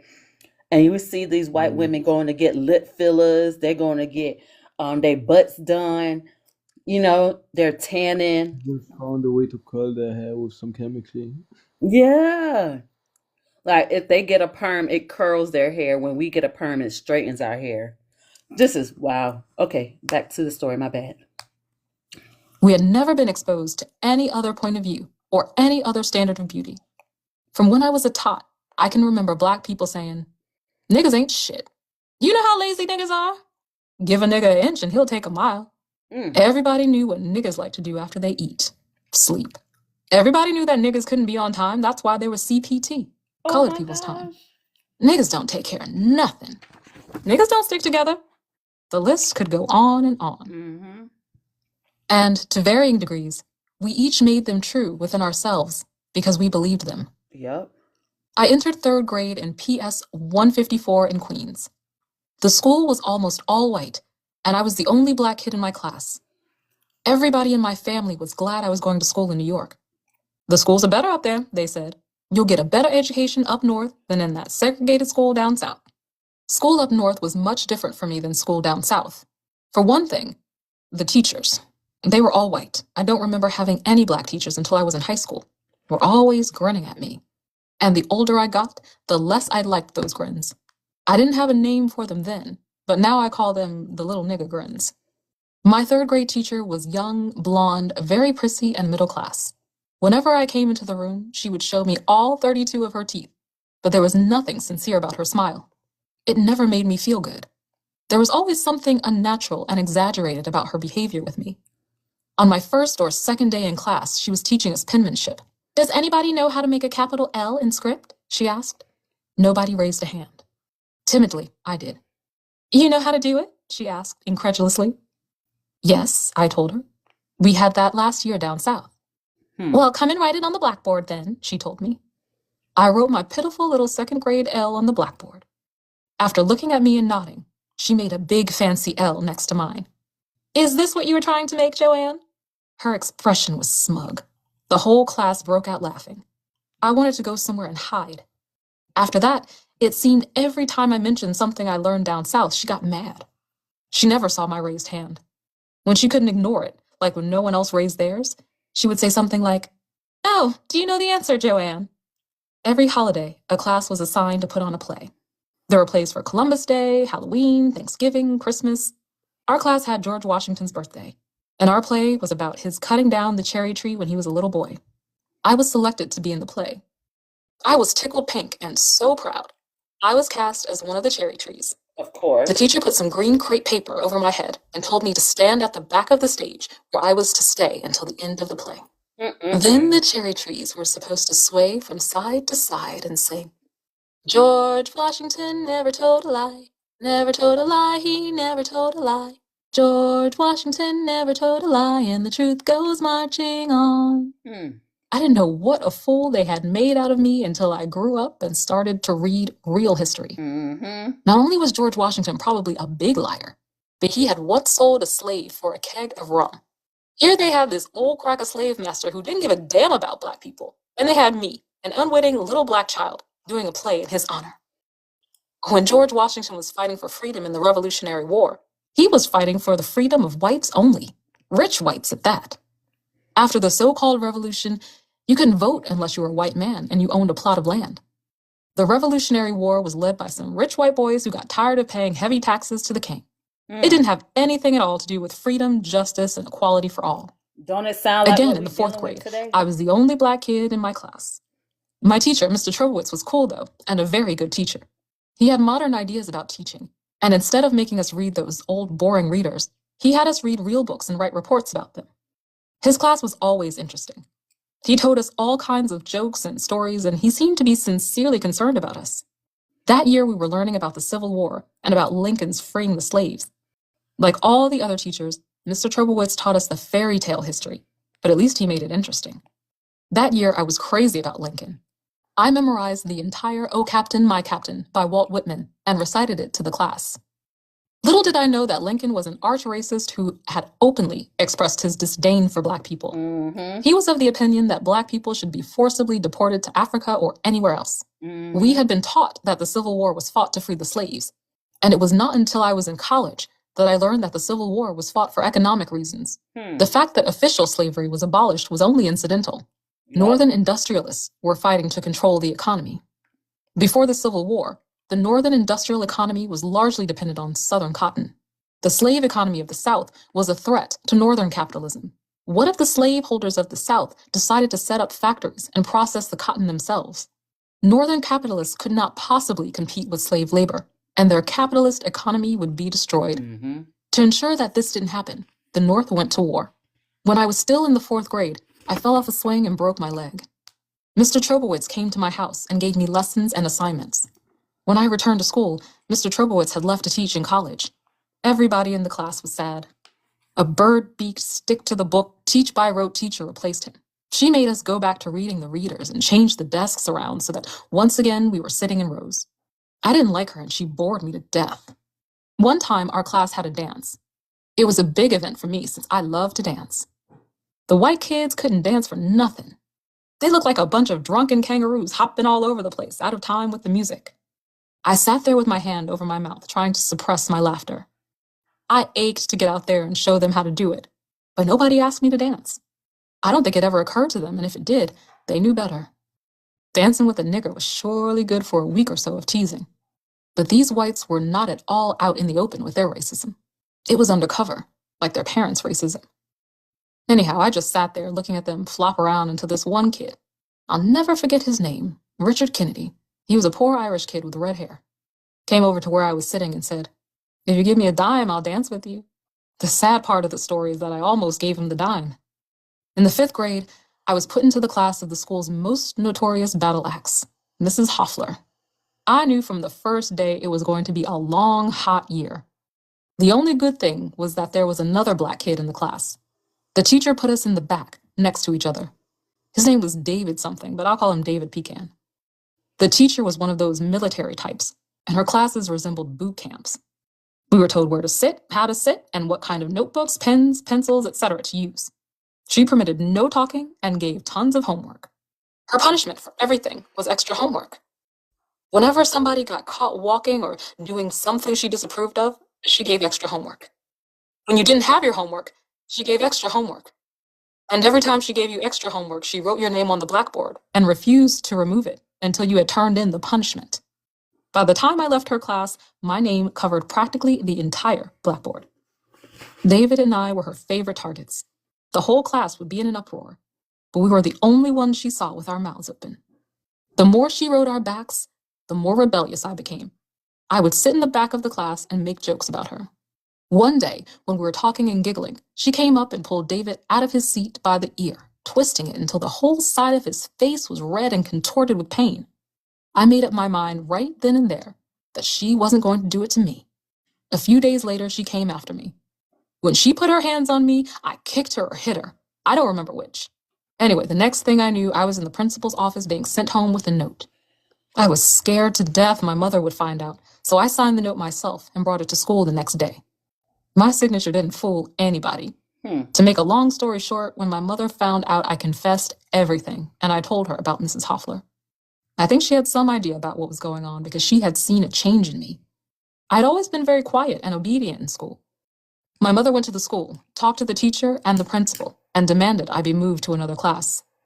It's a good thing she wasn't one of those parents who believe the teacher is always right, because I don't know what would have happened. I guess the fact that she's a teacher and is acutely aware of the racism and hostility that Black children are exposed to from the time they enter school had something to do with it. I don't remember the name of my other 5th grade teacher, except it was a mile long and began with a Z. But she was very nice and a very good teacher. Thanks for the She introduced us to art, literature, and philosophy. I remember studying the French Revolution in her class. She made names like Marie Antoinette, Charlotte Corday, and Robespierre come alive. She talked about philosophers like Rousseau, who influenced the thinking of the period, and about how the French Revolution was influenced by the American Revolution. She even showed us pictures of the art and architecture of the period. She was the first teacher, or one of the very few, who taught subjects as if they related to each other. Before I was in her class, I would never have imagined that history was connected to art, that philosophy was connected to science, and so on. The usual way that people are taught to think in America is that each subject is in a little compartment and has no relation to any other subject. For the most part, we receive fragments of unrelated knowledge, and our education follows no logical format or pattern. It is exactly this kind of education that produces people who don't have the ability to think for themselves and who are easily manipulated. As we grew older, the differences between the Black and white, the poor and rich students grew bigger and bigger. Once a new teacher told us to make mobiles as homework. Most of us brought in cardboard, wood, or paper mobiles. One kid brought in a mobile made out of metals. Not just one kind of metal, but metals of different colors. I was in awe of this kid who had the resources to cut all those different, perfectly formed geometric shapes. Calder would have taken notice. The school was in a largely Jewish, middle-class neighborhood. There was a little island of Black people in the middle, and that was where I lived. It was almost completely segregated from the white section. The school was right in the middle. In most of the Black families, the mother and father worked, and many worked 2 or 3 jobs and weren't able to spend a lot of time in the school. But some of the white parents were there for every little thing from trips to cookie selling. And talk about pushy parents. To this day, I believe that some of them did most of their kids' homework. Black kids wrote a composition or a book report on plain lined paper and handed it in. Some of the white kids presented their reports bound in expensive binders. Some were typed, and each page was covered with plastic. I could just imagine asking my mother to type my homework for me, or to give me money to buy binders and plastic sheets. She would surely have thought I had gone crazy. The white kids came to school with all kinds of junk. Expensive pen and pencil sets, compasses, and one kid even had a slide rule, which I doubt he had the faintest idea how to use. The older they grew, the more snobbish the white kids became. They were always talking about what they had and what their parents had bought them. One girl, Marcia, horribly ugly to me, was always dressed like some kid in the movies or on TV. She was one of the super snobs in the class. One day she came to school with weird-looking mittens on. She said they were made of chinchilla, and that it was the most expensive fur in the world. I raced home to ask my mother.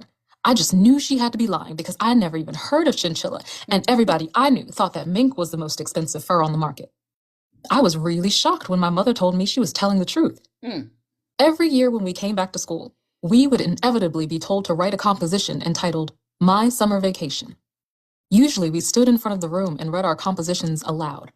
I was always fascinated by some of the places these kids had been to during the summer. Places like Spain, England, Brazil, and Bermuda.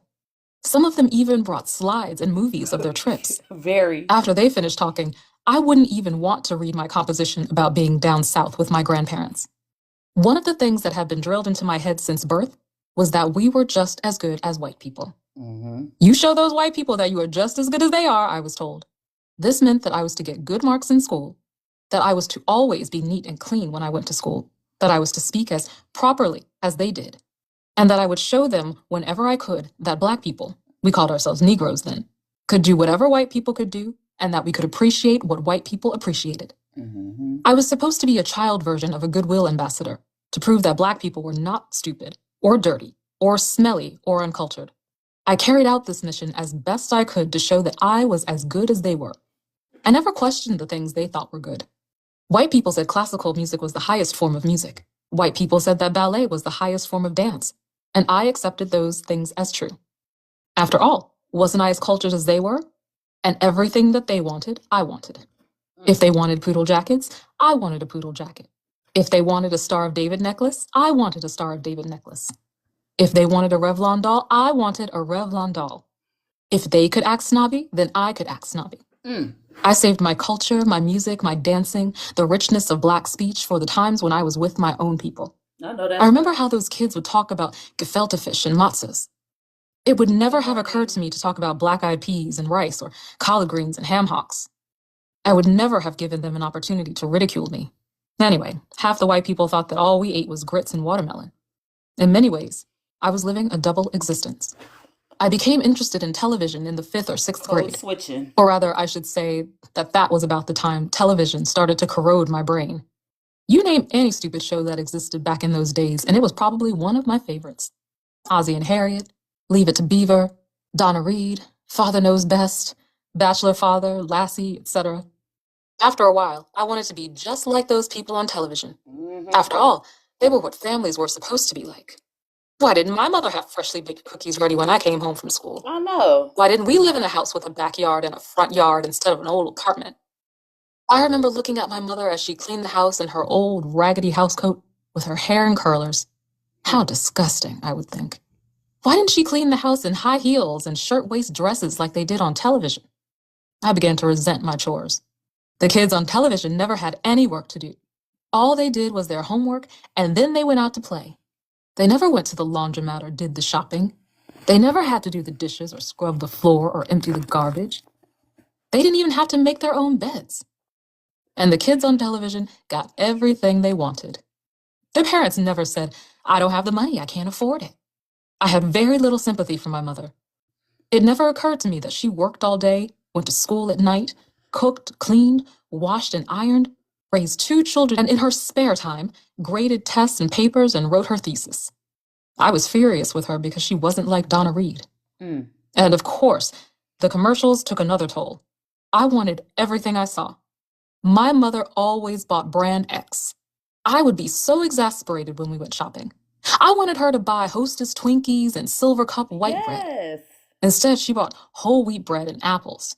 She would never get good cereal like Sugar Crunchies and Cocoa Puffs.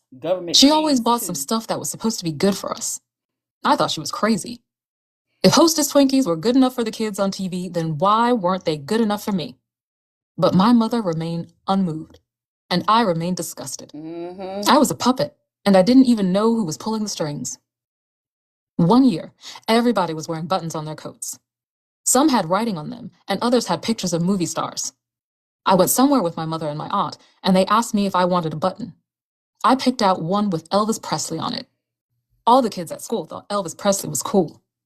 I wore that button religiously, all winter, and that summer when I went down south, I went to see one of Elvis Presley's movies. In Wilmington at the time, there was only one movie theater where black people were allowed to go. It was called the Bailey Theater. Once you bought your ticket, you went up a long staircase on the side of the theater to the second balcony, the colored section. Shame on you if you were nearsighted. The movie was like all the rest of Elvis's movies, forgettable. When it was over, I went downstairs. All the white kids were leaving with pictures of Elvis Presley that they had bought. I started to walk to my grandparents' restaurant on Red Cross Street, but then I turned around and walked back. If the white kids could have a picture of Elvis, then so could I. At least I was going to try. I knew it would be absolutely no use to go to the ticket booth and ask the woman anything. She would most assuredly say no. So I walked right on past her, straight into the white section of the theater. What a surprise it was. It was just like the movies in New York. They had soda machines, a butter popcorn machine, and all kinds of candy and potato chips and things. Upstairs in the colored section, they had some old stale plain popcorn and a few candy bars, and that was it. The moment I walked in, all the action stopped. Everybody's eyes were on me. I walked over to the counter where they were selling the pictures. Before I could open my mouth, the salesgirl told me, "You're in the wrong section. Just go outside and go up the stairs on the side." "I want to buy a picture of Elvis Presley," I said. "What'd you say again?" she drawled. "I want to buy a picture of Elvis Presley," I repeated. "They don't have any upstairs." "Well, I don't know," she said. "I'll have to get the manager." She said something to the other woman behind the counter and then left. By this time, a crowd had gathered around me. "What's she doing in here?" they kept asking each other. "Now she knows better," somebody was saying. "Look, Ma, a colored girl." "You get lost, honey." "What she want? Don't they have no pictures in the colored section?" "What she need with a picture anyway?" The crowd was all around me, gawking. It seemed like the manager would never come. "Can't she read? Don't she know we don't allow no colored in here?" "I don't know what it's about. Something about a picture. Came walking right in here bold as day." Finally, the salesgirl came back. A man was with her. All eyes were fixed on the manager. He took one look at me and another look at the crowd forming around me. "Give her the picture and get her out of here," he told the salesgirl. Hurriedly, she sold me the picture. "All right, folks, it's all over now. Go on about your business." I took my picture and went prancing out. He said, "It's all over now. Go about your business." The girl just wanted a picture. You know what I'm saying? It's all over. No one's getting hurt. I'm sorry, y'all. Okay. Onto the daylight. I was feeling good. It seemed funny when I thought about it. The looks on those crackers' faces all puffed up like balloons. I had a good time laughing all the way to my grandparents' house. Oh, God. And of course, the minute I got there, I told everybody what happened.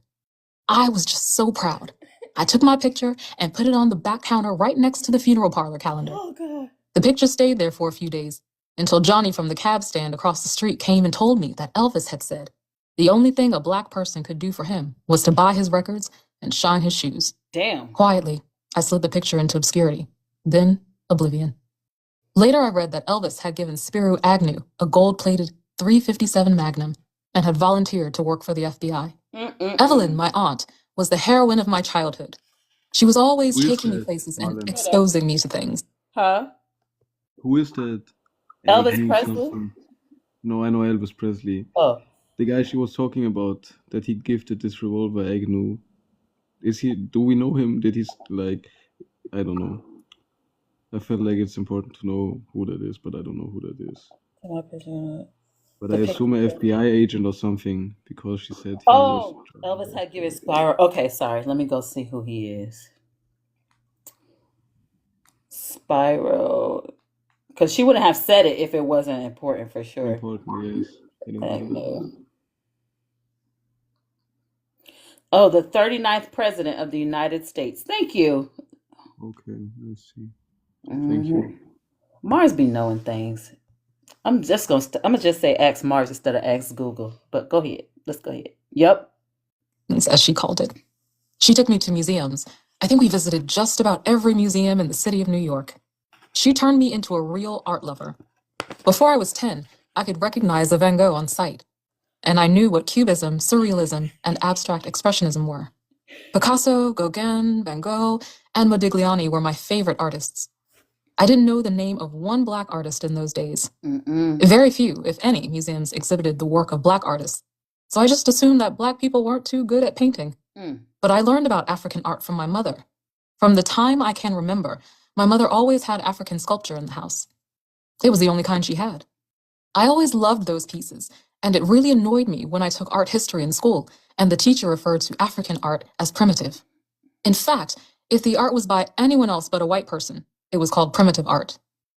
In addition to museums, Evelyn would take me to see plays and movies, and we would experiment with all kinds of restaurants. We would go to parks, go bicycle riding, and it was Evelyn who gave me my first rowboat lesson. So that part T, there's the artwork has moved since then. But you know the painting from Good Times, that was a black artist who's a football player. I can't remember his name is. If y'all remember who his name is, just drop it in the chat. But his art was displayed at the Mint Museum here in Charlotte. So beautiful to see. And of course, you know how he designed all his faces. None of them had their eyes open, but you could still read the emotions from the character based on the surroundings. It's, oh my god, it was dope to see. And he has multiple, I think there were like I have pictures, I think there were like 8 or 9 pieces that they had this past spring. She was very sophisticated and knew all kinds of things. She was right up my alley because I was forever asking all kinds of questions. I wanted to know everything. She would give me a book and say, read this, and I would eat up that book like it was ice cream. It was Evelyn who took me to see my first show at the Apollo. We saw Frankie Lyman and the Teenagers. What? I was walking on clouds. After that, as soon as I learned to ride the subway by myself, I went to the daytime shows. If my mother and aunt had known, they would have had a fit. I guess people wondered what this little girl was doing in the Apollo all by herself, but nobody ever bothered me. I was always pretty lucky that way. Barbara was a little girl who lived next door to us in Queens. She was my main friend and foe for quite a while. One day I saw her leaving her house wearing a white dress and a little white veil like a bride wears. Everything she had on was white, all the way down to her shoes. She even had a little white Bible in her hands. I thought she was going to be in a Tom Thumb wedding like they have down south. So I went up to her and asked her who she was marrying. She said she was making her first communion, that she was Catholic. Well, I became an instant convert. I wanted to wear a white dress and dress up like a bride too. And the Catholics even got out early from school on Wednesdays. I raced home to tell my mother. My mother was very permissive where religion was concerned. She gave us carte blanche to be Catholics, Baptists, Methodists, or whatever. So I started going to Mass and to catechism classes on Wednesday. The Catholic Church was like no other church I had ever been to. Down south, I always went to church, but those services were rich with music and emotion. I would sit caught up in the music and watch those people who got happy or got the spirit, jumping around all over the place. I was never holy, but I liked going to church. In the black churches that I had been in, the air was charged. The music rocked and the preacher preached and sang at the same time.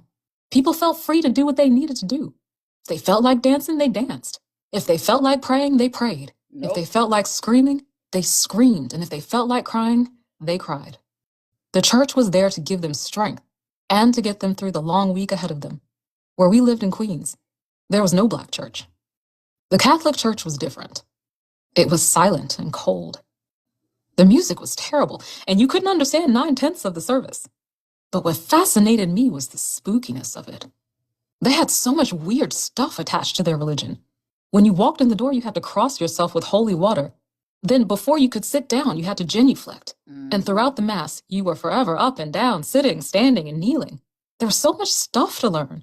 The Stations of the Cross, rosary beads, lighting candles, going to confession. It was also spooky. I just knew that this had to be the real God. The nuns really tripped me out. They walked around with rings on their fingers saying they were married to God. That was really weird. And they could never have children or do it, and people said they had bald heads under their habits. I was simply overwhelmed. The catechism class was nothing like Sunday school. They never told good stories about Jesus, and we never sang, "Yes, Jesus loves me." In catechism class, we learned all about the saints. It seemed like they had 1,000,000 of them. And then there was the Virgin Mary. They made a big deal out of her. They even had us praying to her. I would do it, but that story was always kind of hard for me to swallow. Nothing about the Catholics was simple. They even had different kinds of hell.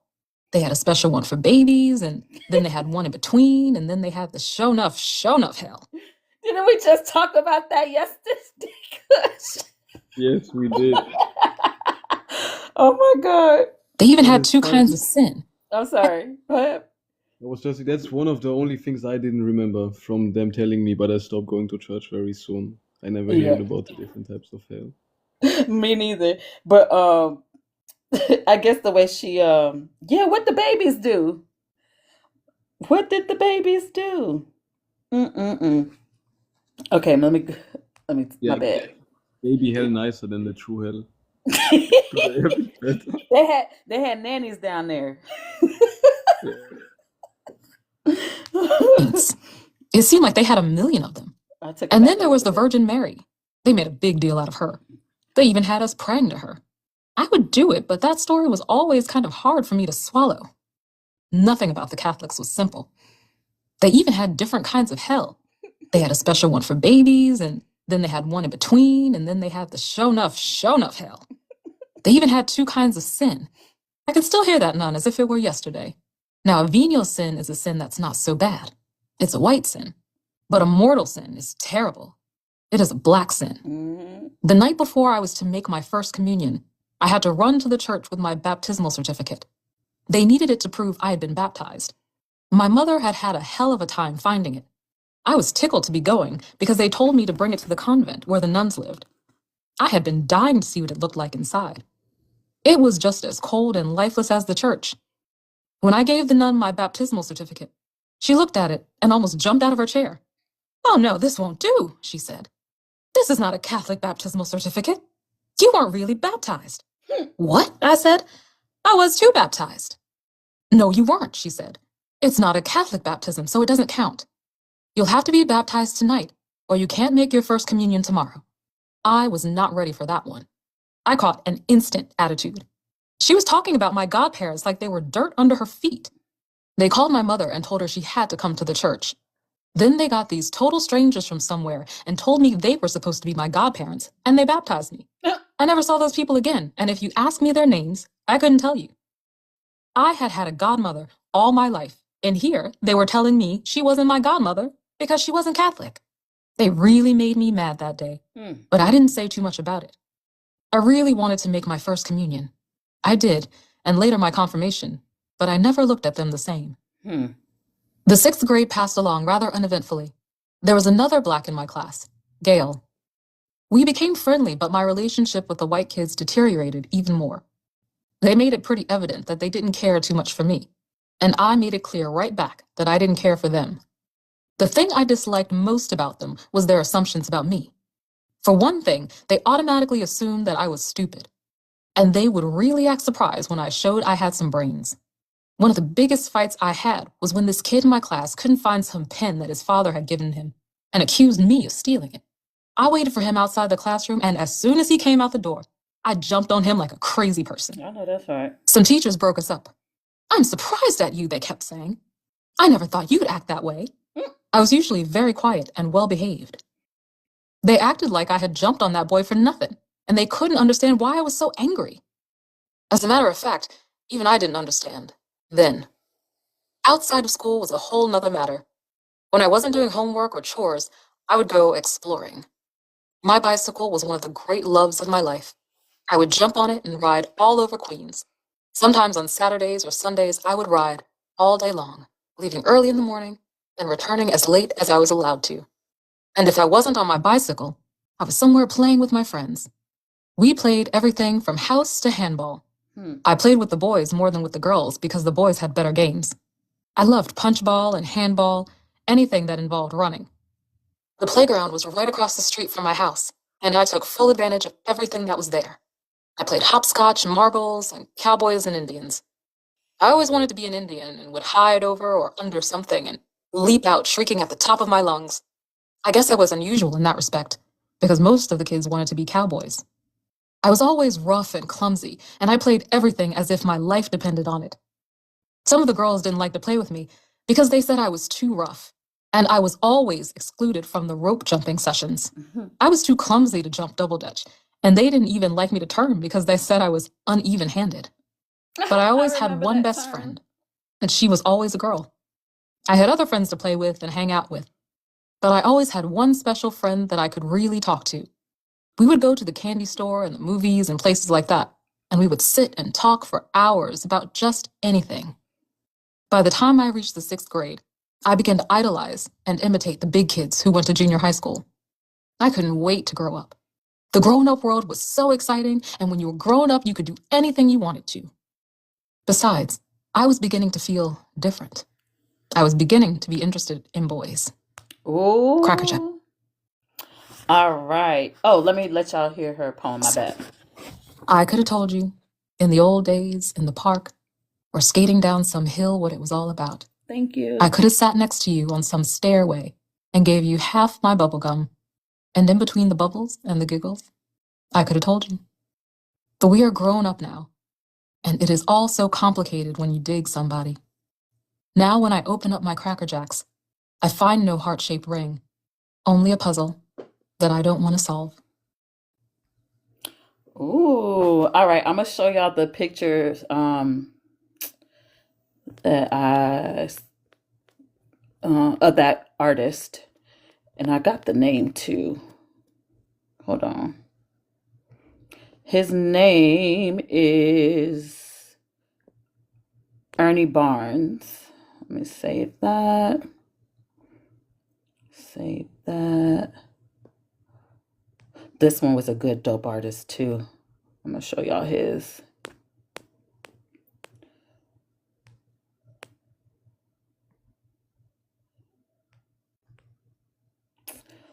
All right.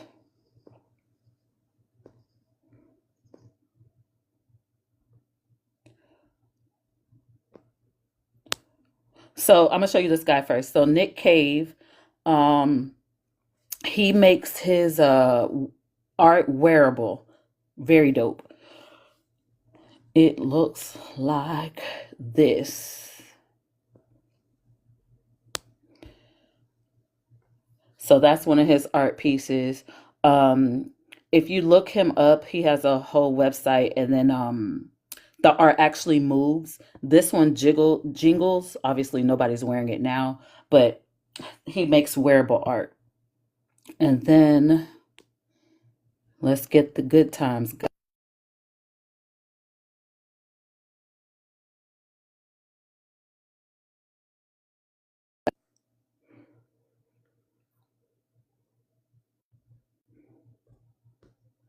Yep. So Ernie Barnes, he's the one who did Sugar Shack, which is in the background of Good Times.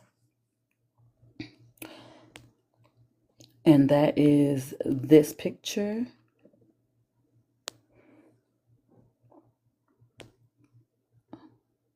Did it change? Not yet, it's changing. There it is. And if you see all the characters in the image, their eyes are closed.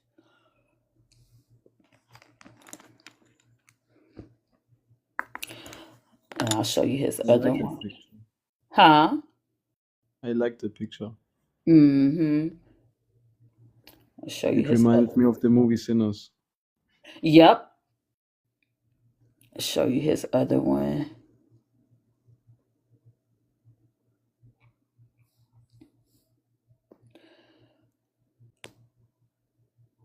It still didn't change yet. Nope. All right, I'm gonna try one more time.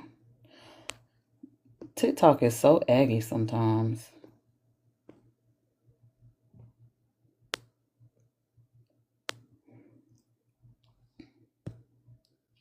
All right. That's another one of his. And again, you see everybody's eyes are closed. Now, there is one where the eye is open, and that's the one you see below. He's actually playing marbles, so that's why his eyes open. But and I'll show you that one up close too. But they have pretty dope art. He has a lot of them. But and you see one of his patterns or his signatures was having those elongated body parts. So the long arms, the long feet, the long legs, even the long like chin and faces. That's the nerd side of me, y'all. My bad. This was another Black artist. I forgot to get the name of this one. It looks nice as well. Mm-hmm. Marlon, how do you play marbles? So you draw a Marbles, I don't circle. know the game. Yeah, you draw a circle, and then you used to put your marbles in the circle, and you take one and you flick it out. I see you need to shoot it at the ones in the Yeah. circle. Mm-hmm. It's like pool. Yeah, that's funny. Yeah, pool for marbles. All right, so hey y'all, do you guys want to do chapter 3? Chapter 3 is, let me tell you how long chapter 3 is if you guys are up for it. And then we can start fresh with chapter 4. So chapter 3 is an hour. Yes, your finger with no pool table. Chapter 3 is an hour and 7 minutes. Okay, everybody down for it? And then after that, like I said, the other chapters are fairly short and we can just eat that away the next couple days. Chapter 4 is 30 minutes. Okay, I got 3 yeses. If you are here now and you leave and you want to get all the chapters, just send me a message and I'll send you the live. All right. But let me go ahead and put the backdrop back up and we'll get into chapter 3.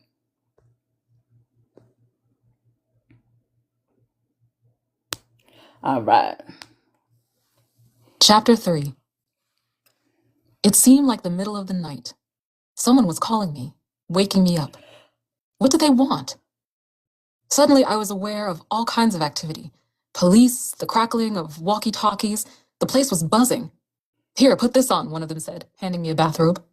What's going on? I asked. You're being moved. Where am I being moved to?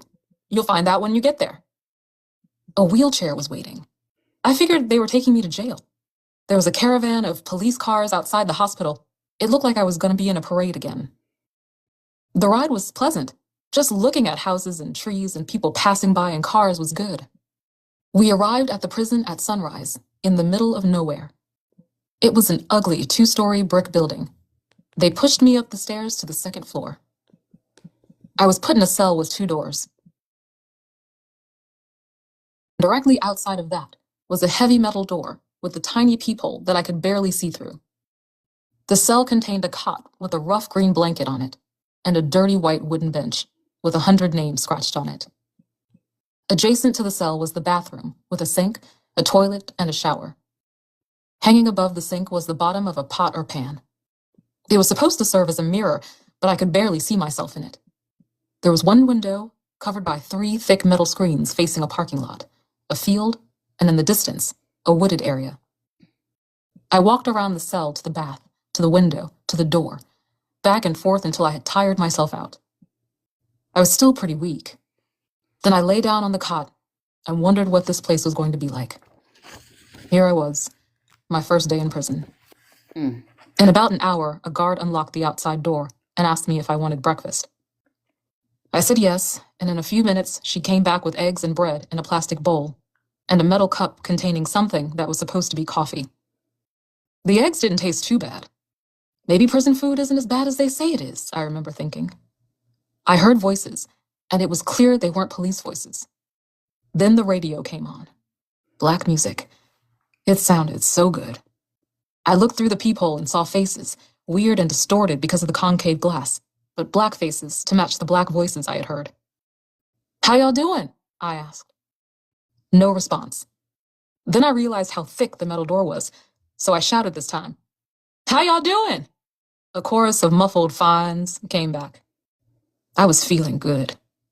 Real people were just on the other side of the wall. The guard opened the metal door and handed me some uniforms. Maids' uniforms. Royal blue, white buttons, collars, and cuffs. I kept trying them on until 2 of them fit. Then she gave me a huge cotton slip that looked like a tent dress and a nightgown that looked exactly like the slip. You are entitled to a clean uniform once a week. Once a week, I nearly screeched. They had to be crazy. Behind the guard, through the open door, I could see some of the black women standing around. They were all, it seemed, black. They smiled and waved at me. It was so good to see them. It was like a piece of home. When are you going to unlock me and let me go out there? I asked, motioning to the other women. The guard looked surprised. I don't know. You'll have to ask the warden. Well, when can I see the warden? I pushed. I don't know. Well, why am I being locked in here? Why can't I go out there with the other women? I don't know. Then why can't you let me out? We were told you were to remain in your room. Well, how long am I supposed to stay in here, locked up like this? I don't know. I saw it was useless. Would you please tell the warden or the sheriff that I would like to see him? I requested. The guard locked the door and was gone. The middle door was unlocked again, An ugly, shriveled white woman stood in front of the bars. My name is Mrs. Butterworth, and I am the warden of the women's section of the workhouse. She reminded me of a dilapidated horse. Well, Joanne, is there something I can do for you? I didn't like her looks or her tone of voice, but I decided to ignore that for the moment and get to the business at hand. When can I be unlocked from the cell and go outside in the big room with the other women?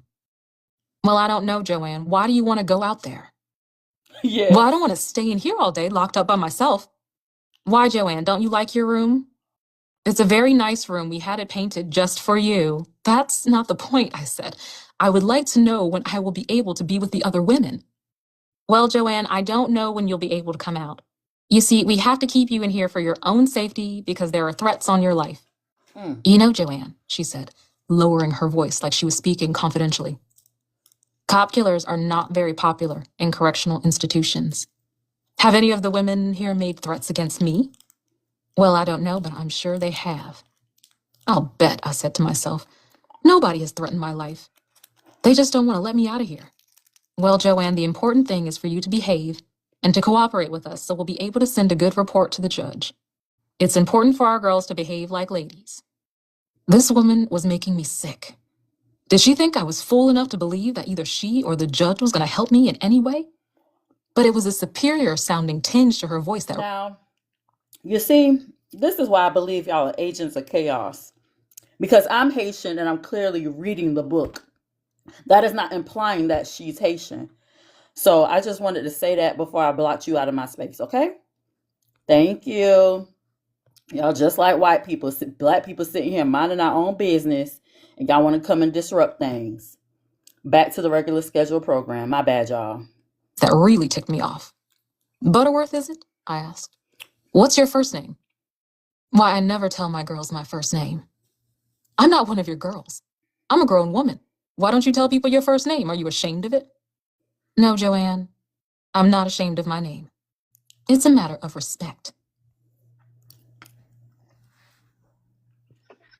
I'm sorry. Hey, Did I miss something? Hey, baby, did I miss something? She in jail? What did I miss? Yes. I feel like I've been sitting here the whole time. Did they skip? Okay. So in the first chapter, it was talking about how she got arrested and sent to jail. That chapter was very short. So Okay. Mm-hmm. So you have Okay. Mm-hmm. I missed the first chapter. Yeah. Okay, my bad. I'm sorry to interrupt. I'm gonna go back. No, you're okay. No problem. So basically, they framed her for unaliving multiple state troopers, saying she had 3 pew-pews, but she took the pew-pew of the state trooper to unalive him. And one got unalived and one fled, and they're blaming her now. Okay. Thank you. Okay, because I was lost. I'm like, when she just like, how did she? What? Okay, go ahead. I'm enjoying this though. That I appreciate. I love a good story time. So thank you for this. You're welcome. Mm-hmm. Thank you, Kush, for that recap. All right, here we go. I am the warden here. My girls call me Mrs. Butterworth, and I call them by their first names. Well, you haven't done anything for me to respect you for. I give people respect only when they earn it. Since you won't tell me your first name, then I want you to call me by my last name. You can either call me Miss Shakur or Miss Chesimard. I'm not going to call you by your last name. I'm going to continue calling you Joanne. Well, that's okay by me if you can stand me calling you Miss Bitch whenever I see you. Ooh. I don't give anybody respect when they don't respect me. Lock the door, she told the guard and walked away. Oh. Days passed. Evelyn called the sheriff, the warden. There were 2 wardens in that jail, Butterworth and a man named Cahill. Cahill had all the power, though. Butterworth was only a figurehead. And everybody else. Nothing more could be done outside of going to court. I had little or no feeling in my right arm. I knew I needed physical therapy if I was ever to use it again. I had learned to write with my left hand, but that was no substitute. I needed a more specific diagnosis of exactly what had been damaged before I would know whether or not I would ever use it again, even with physical therapy. Isolation was driving me up the walls. I needed materials to write and to draw, paint, or sketch. All my requests went unheeded. I was permitted nothing, including peanut oil and a small ball to aid movement in my arm. When the jail doctor examined me, I asked him about my arm. Why we doctors aren't gods, you know. There's nothing anyone can do when someone is paralyzed. But they said I might get better, I protested. Oh yes, and the physical therapist at Roosevelt Hospital said that some peanut oil might help. Peanut oil? He asked, laughing. That's a good one. I can't write a prescription for that now, can I? My advice to you is to forget about all that stuff. You don't need any of it. Sometimes in life we just have to accept things that are unpleasant. You still have one good arm. I kept talking, but I could see I was wasting my time. He had no intention of trying to help me. Well, would you at least prescribe some vitamin B? All right, but you really don't need it. Every time they called me to see the doctor after that, I went reluctantly. He would take my arm out of the sling and move it back and forth about 2 inches. Oh yes, you're getting better, he would say. I always asked about physical therapy, and he always said there was nothing he could do. Finally, Evelyn went to court. Some of the items we petitioned for were ridiculous. In addition to physical therapy and nerve tests, we asked for peanut oil, a rubber ball, a rubber grip, books, and stuff to draw or paint with. The court finally granted a physical therapist if we would find one and pay the bill, but I never got one. It seemed that no physical therapist in Middlesex County was willing to come to the prison to treat me, and only a physical therapist from Middlesex County was permitted. But I did get the peanut oil and the grip, and in a short time, I had a whole physical therapy program worked out. I was receiving a lot of mail from all over the country. Most of it came from people I didn't know, mostly militant Black people, either in the streets or in prison. I got some hate mail, though, and some letters from religious people who were trying to save my soul. I wasn't able to answer all of those letters because the prison permitted us to write only 2 letters a week, subject to inspection and censorship by the prison authorities. It was hard for me to write anyway. I was also very paranoid about letters. I could not bear the thought of the police, FBI, guards, whoever, reading my letters and getting daily insight on how I was feeling and thinking. But I would like to offer my sincerest apology to those who were kind enough to write to me over the years and who received no answer. I spent my first month at the Middlesex County Workhouse writing. Evelyn had brought some newspaper clippings, and it was obvious the press was trying to railroad me to make me seem like a monster. According to them, I was a common criminal, just going around shooting down cops for the hell of it. I had to make a statement. I had to talk to my people and let them know what I was about, where I was really coming from.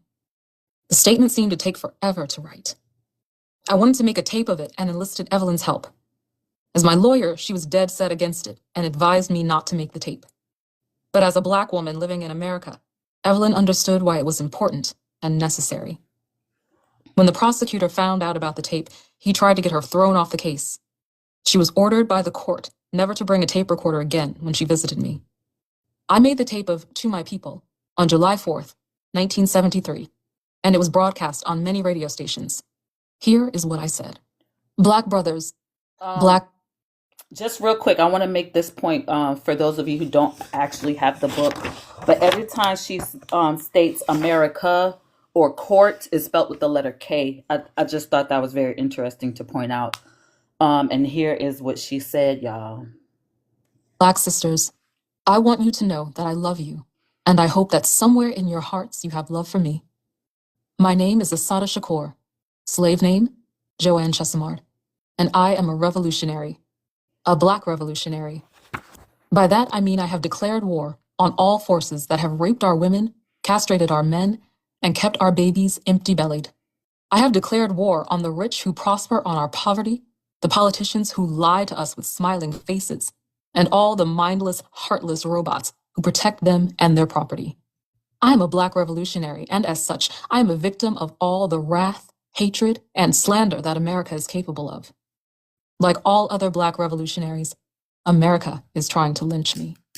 I am a Black revolutionary woman, and because of this, I have been charged with and accused of every alleged crime in which a woman was believed to have participated. The alleged crimes in which only men were supposedly involved, I have been accused of planning. They have plastered pictures, alleged to be me, in post offices, airports, hotels, police cars, subways, banks, television, and newspapers. They have offered over $50,000 in rewards for my capture, and they have issued orders to shoot on sight and shoot to kill. I'm a Black revolutionary, and by definition, that makes me part of the Black Liberation Army. The pigs have used their newspapers and TVs to paint the Black Liberation Army as vicious, brutal, mad dog criminals. They have called us gangsters and gun malls and have compared us to such characters as John Billinger and Ma Barker. It should be clear, it must be clear to anyone who can think, see, or hear that we are the victims and not the criminals. It should also be clear to us by now who the real criminals are. Nixon and his crime partners have murdered hundreds of third world brothers and sisters in Vietnam, Cambodia, Mozambique, Angola, and South Africa. As was proved by Watergate, the top law enforcement officials in this country are a lying bunch of criminals. The president, 2 attorney generals, the head of the FBI, the head of the CIA, and half the White House staff have been implicated in the Watergate crimes. They call us murderers, but we did not murder over 250 unarmed black men, women, and children, or wound thousands of others in the riots they provoked during the 60s. The rulers of this country have always considered their property more important than our lives. They call us murderers, but we were not responsible for the 28 brother inmates and 9 hostages murdered at Attica. They call us murderers, but we did not murder and wound over 30 unarmed black students at Jackson State, or Southern State either. They call us murderers, but we did not murder Martin Luther King Jr., Emmett Till, Medgar Evers, Malcolm X, George Jackson, Nat Turner, James Chaney, and countless others. And the list We did not murder by shooting in the back 16-year-old Rita Lloyd, 11-year-old Ricky Bodden, or 10-year-old Clifford Glover. They call us murderers, but we do not control or enforce a system of racism and oppression that systematically murders black and third world people. Although black people supposedly comprise about 15% of the total American population, at least 60% of murder victims are black. For every pig that is killed in the so-called line of duty, there are at least 50 black people murdered by the police. Black life expectancy is much lower than white, and they do their best to kill us before we are even born. We are burned alive in fire-trapped tenements. Our brothers and sisters OD daily from heroin and methadone. Our babies die from lead poisoning. Millions of black people have died as a result of indecent medical care. This is murder. But they have got the gall to call us murderers. They call us kidnappers, yet Brother Clark Squire, who is accused along with me of murdering a New Jersey state trooper, was kidnapped on April 2nd, 1969, from our black community and held on $1 million ransom in the New York Panther 21 conspiracy case. He was acquitted on May 13th, 1971, along with all the others, of 156 counts of conspiracy by a jury that took less than 2 hours to deliberate. Brother Squire was innocent, yet he was kidnapped from his community and family. Over 2 years of his life was stolen, but they call us kidnappers. We did not kidnap the thousands of brothers and sisters held captive in America's concentration camps. 90% of the prison population in this country are black and third world people who cannot afford neither bail nor lawyers. They call us thieves and bandits. They say we steal, but it was not we who stole millions of black people from the continent of Africa. We were robbed of our language, of our gods, of our culture, of our human dignity, of our labor, and of our lives. They call us thieves, yet it is not we who rip off billions of dollars every year through tax evasions, illegal price fixing, embezzlement, consumer fraud, bribes, kickbacks, and swindles. They call us bandits, yet every time most black people pick up our paychecks, we are being robbed. Every time we walk into a store in our neighborhoods, we are being held up. And every time we pay our rent, the landlord sticks a gun into our ribs. They call us thieves, but we did not rob and murder millions of Indians by ripping off their homeland, then call ourselves pioneers. They call us bandits, but it is not we who are robbing Africa, Asia, and Latin America of their natural resources and freedom, while the people who live there are sick and starving. The rulers of this country and their flunkies have committed some of the most brutal, vicious crimes in history. They are the bandits. They are the murderers, and they should be treated as such. These maniacs are not fit to judge me, Clark, or any other black person on trial in America. Black people should and inevitably must determine our destinies. Every revolution in history has been accomplished by actions, although words are necessary. We must create shields that protect us and spears that penetrate our enemies. Black people must learn how to struggle by struggling. We must learn by our mistakes. I want to apologize to you, my black brothers and sisters, for being on the New Jersey Turnpike. I should have known better. The Turnpike is a checkpoint where black people are stopped, searched, harassed, and assaulted. Revolutionaries must never be in too much of a hurry, or make careless decisions. He who runs when the sun is sleeping will stumble many times. Every time a Black freedom fighter is murdered or captured, the pigs try to create the impression that they have quashed the movement, destroyed our forces, and put down the Black revolution. The pigs also try to give the impression that 5 or 10 guerrillas are responsible for every revolutionary action carried out in America. That is nonsense. That is absurd. Black revolutionaries do not drop from the moon. We are created by our conditions, shaped by our oppression. We are being manufactured in droves in the ghetto streets, places like Attica, San Quentin, Bedford Hills, Leavenworth, and Sing Sing. They are turning out thousands of us. Many jobless Black veterans and welfare mothers are joining our ranks. Brothers and sisters from all walks of life who are tired of suffering passively make up the BLA. There is and always will be, until every Black man, woman, and child is free, a Black Liberation Army. The main function of the Black Liberation Army at this time is to create good examples, to struggle for Black freedom, and to prepare for the future. We must defend ourselves and let no one disrespect us. We must gain our liberation by any means necessary. It is our duty to fight for our freedom. It is our duty to win. We must love each other and support each other. We have nothing to lose but our chains. In the spirit of Ronald Carter, William Christmas, Mark Clark, Mark Essex, Frank Heavy Fields, Woody Chonga Alukbala Green, Fred Hampton, Lil Bobby Hutton, George Jackson, Jonathan Jackson, James McLean, Harold Russell, Zayd Malik Shakur, Anthony Kumu Olugbala White. We must fight on. She wrote that in I'm gonna see if I can find the actual taping, because I would like to hear this in her voice. And on July 4th, 1973. And it's so crazy that everything that she was saying, like, I knew happened then, but I can see resemblances of what's happening now. Was that the same for y'all too?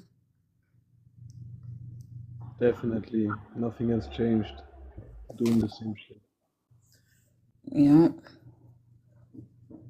I said that I want to find the actual voice recording of her saying it, but while she was speaking, I felt like I knew those things happened then, but I can see the resemblance of how things are happening now. And Oh yeah, for sure. Yeah. Yeah. That's crazy. Whew. All right, y'all, let's keep going. The workhouse had a whole heap of rules, most of them stupid. No newspapers or magazines were permitted. When I asked why we couldn't read newspapers, they told me that Did you want to say something before we continue? Yeah, the way she's describing New Jersey is exactly how New Jersey was and is, especially in the area that she's from. When I keep telling y'all about like Newark, New Jersey, that's the area she's from. She's not specifically from there, but that area, what I be talking about, and I be seeing people, and I be saying I be crying for my people. That's that area she's talking about. That shit is still like that. That's crazy, bro. She said the state troopers were making Nazi salutes in the hospital. One day I'm gonna go on camera. When I'm up there, I'm gonna go on camera and show y'all. I'm gonna show y'all, and y'all can see exactly how she's talking. Papers were inflammatory. Obviously, if a person read in the paper that his or Harold Russell, Zayd Malik Shakur, Anthony Kumu Olugbala White, we must fight on. The workhouse had a whole heap of rules, most of them stupid. No newspapers or magazines were permitted. When I asked why we couldn't read newspapers, they told me that newspapers were inflammatory. Obviously, if a person read in the paper that his or her sister had been raped, he would wait until the rapist came to jail and then do him bodily harm. But, I protested, the other inmates watched television and listened to the radio. I wasn't allowed either. They could receive the same information that way or from a visit from home. In that case, the warden told me, we don't let you read newspapers because they are a fire hazard. One of the saddest rules prohibited children from visiting their mothers in jail. I could see the children waiting outside, looking up at that ugly old building with sad, frustrated faces. Their mothers would run to the only window that faced the parking lot, just to get a glimpse of their children. Yelling out of the window was a no-no, but once in a while, somebody would get carried away. Sometimes their frantic screams went unheard. Gradually, I began to know the women. They were all very kind to me and treated me like a sister. They laughed like hell when I told them that I was supposedly being protected from them. Those first days before I had really learned to maneuver with one hand, they did whatever they could to make things easier for me. Oh, They volunteered to iron my uniform and sneak them into the laundry to be washed more than once a week. thank you. When they told me their charges and the time they were doing, I couldn't believe it. Quite a few of them were doing time for the numbers, either 6 months or a year. In New York, doing time for number running was practically unheard of. And it certainly didn't get you 6 months or a year. Everybody in the world knows that the numbers business keeps the cops fat. These women hadn't hurt anybody or stolen anything. Yet they were sitting in jail, probably busted by the same cops that they paid off. Their only crime was competing with the state lottery. Most of them had already been sentenced. If the sentence was less than a year, time was served in the county jail rather than in the state penitentiary. If I had expected to find so-called hardened criminals or big-time female gangsters or gun malls in the workhouse, I would have been sadly disappointed. The rest of the women who weren't doing time for the numbers were in for some form of petty theft like shoplifting or passing bad checks. Most of those sisters were on welfare, and all of them had been barely able to make ends meet. The courts had shown them no mercy. They brought in this sister shortly after I arrived, who was 8 months pregnant and had been sentenced to a month for shoplifting something that cost less than $20. Later, a middle-aged sister began coming to the workhouse on weekends. She worked during the week and served her 6-month sentence for drunken driving on weekends. Knowing that white women with the same charges would never have received such a sentence, I thought it was harsh. But I didn't realize how harsh until she told me that she had been arrested for drunken driving in the driveway of her own house. She hadn't even been on a public road. She also told me that the cops had arrested her because they didn't like the way she talked to them. Wow. In that jail, it was nothing to see a woman brought in all beat up. In some cases, Right the now. only Have charge been was arrested resisting so many arrest. times because they did not like the way I was talking to them. Say that again for me, Miss T. I have been arrested on numerous times because they did not like the way I was talking to them. That shit has not changed. Wow. Yeah, that's not changed at all. But what Not year at is she all. talking about right now? 73. The year before I was 73, born. the drunk Yeah, driving. ain't shit the drunk changed. dri- Wait, hold on. The drunk driving law wasn't even in 73, was it? Hold on, let me look, because that Yeah, sounds look, but suspicious. Let me look. But it's definitely suspicious because wasn't this lady in her own yard? Her own driveway. Her own yard. That sounds about right. I mean, like I said, they have not changed their tactics at all. Not at all. They say a leopard never changes its spots. That part. They just want you to shut up and do what they say do every time. A Puerto Rican sister was brought in one night. Oh, go ahead. I was about to say, no, the drunk driving been enacted for a while in Jersey, but not federally. Okay. But the thing is, she was in her yard, though, Nikki. The fact that she was in her yard is real suspicious. Yeah. Yes. But yeah, that's how it be. That's how it be. She had been so badly beaten by the police that the matron on duty didn't want to admit her. I don't want her dying on my shift, she kept saying. Wow. It was days before this sister was able to get out of bed. In spite of all of it, those sisters kept the place jumping. They told all kinds of funny stories about their lives, things they had seen and experienced. Some had a natural knack for comedy. What amazed me was the way they told the saddest stories in the world and made everybody laugh about them. Girl, that nigga always in my pocketbook stealing my money. And all he did with it was blow it at the racetracks. Girl, that man spent so much money on the racetracks, he made me... Don't sound like the men changed either. I mean, I was so thinking that the men ain't changed either. The men ain't changed either. All right, y'all, my bad. Oh, God. I was a horse. One day I fixed his ass, though. I was sick and tired of his mess. Betcha he won't go in nobody's pocketbook no time soon. I put a mousetrap in that sucker. Girl, you should have heard that nigga howl. My husband and me, we used to fight like cats and dogs. And he was jealous as the day is long. Oh, Child, we went to the bar this night, and that nigga got all high and started thinking I was messing around with some dude at the bar. As soon as we got outside, boy, he jumped on me like a gorilla jumps on a banana. Wow. Don't you know that man hit me so hard he knocked my teeth straight out of my mouth? Damn. Now hold on a minute, I told that fool. We can fight later. I ain't got no another $400 to spend on no false teeth. Child, we was drunk as skunks, down on our knees for about an hour looking for those teeth. And when that fool found him, he said the teeth jumped up and tried to bite him. Poor child, that man is a fool. I could listen to those stories only when the outside door was open. During the day, they had a female sheriff's officer posted outside my cell. When she was there, the door usually stayed open. The whole time I was at the jail, I saw very few white women. The few who did come were there only a few hours a day or so before they were bailed out. There was one white woman who was busted on the turnpike with 50 pounds of reefer. Everyone waited to see what her bail would be. Then we found out she had been released on her own recognizance. That is, without bond. To be released on recognizance in the state of New Jersey, one of the requirements is Jersey residence.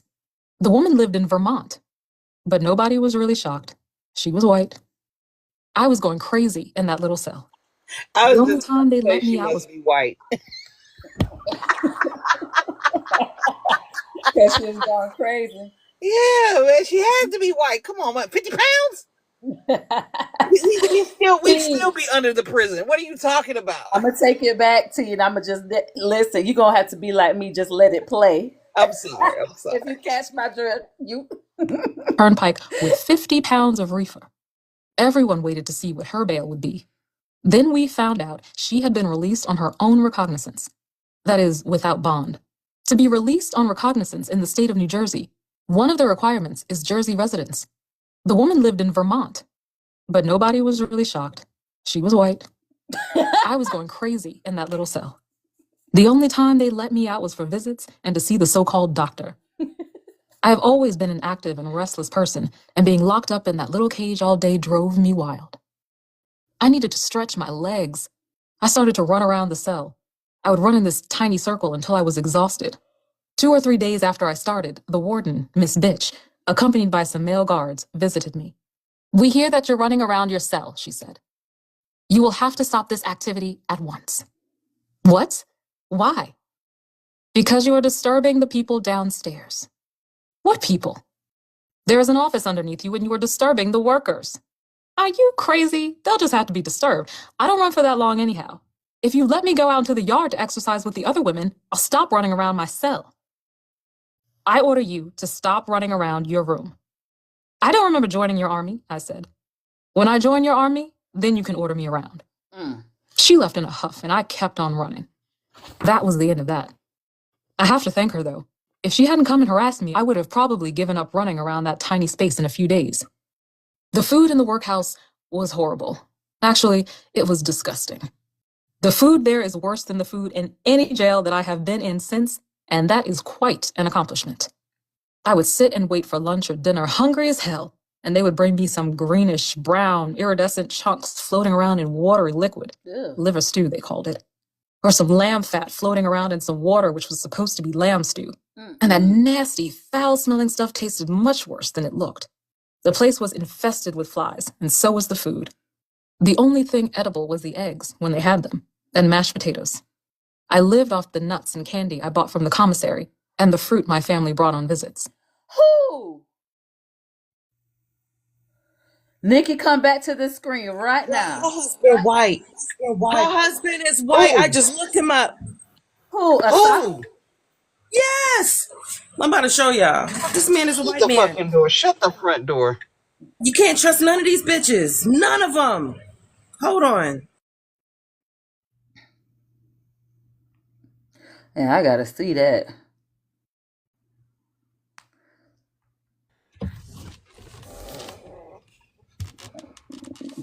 Put on the big. Nah. This look like propaganda. Where's she at? I mean, where he at? In that corner. This guy over here? Where does it say that's his wife? That's her husband. I'm gonna need to see the words. No. Cause this the picture I found of the husband. Let me turn my camera around. Yeah, I'm gonna need Because more. that one looked She like just don't sound like she would ever be married to a white tea person. Show me something else. I keep finding this man. That's all I keep finding. hold on, let me turn it. How I turn my camera around? Yeah, that looked like a state trooper. This is No, the no, no, no. Hold on. Let me show you. I keep finding him. Hold on. Okay. I did see that picture, but they won't show that picture again. Hold on. I keep saying his husband, that her might be husband, and no, that's that keep might be the popping up. man she unalived. That might be the man she unalived because she was Maybe accused they of. hold on. Let me look again. Hold on. Because here's another picture of these two together. That's that might be the straight trooper she unalived, or was accused of being unalived, of unaliving, I should say.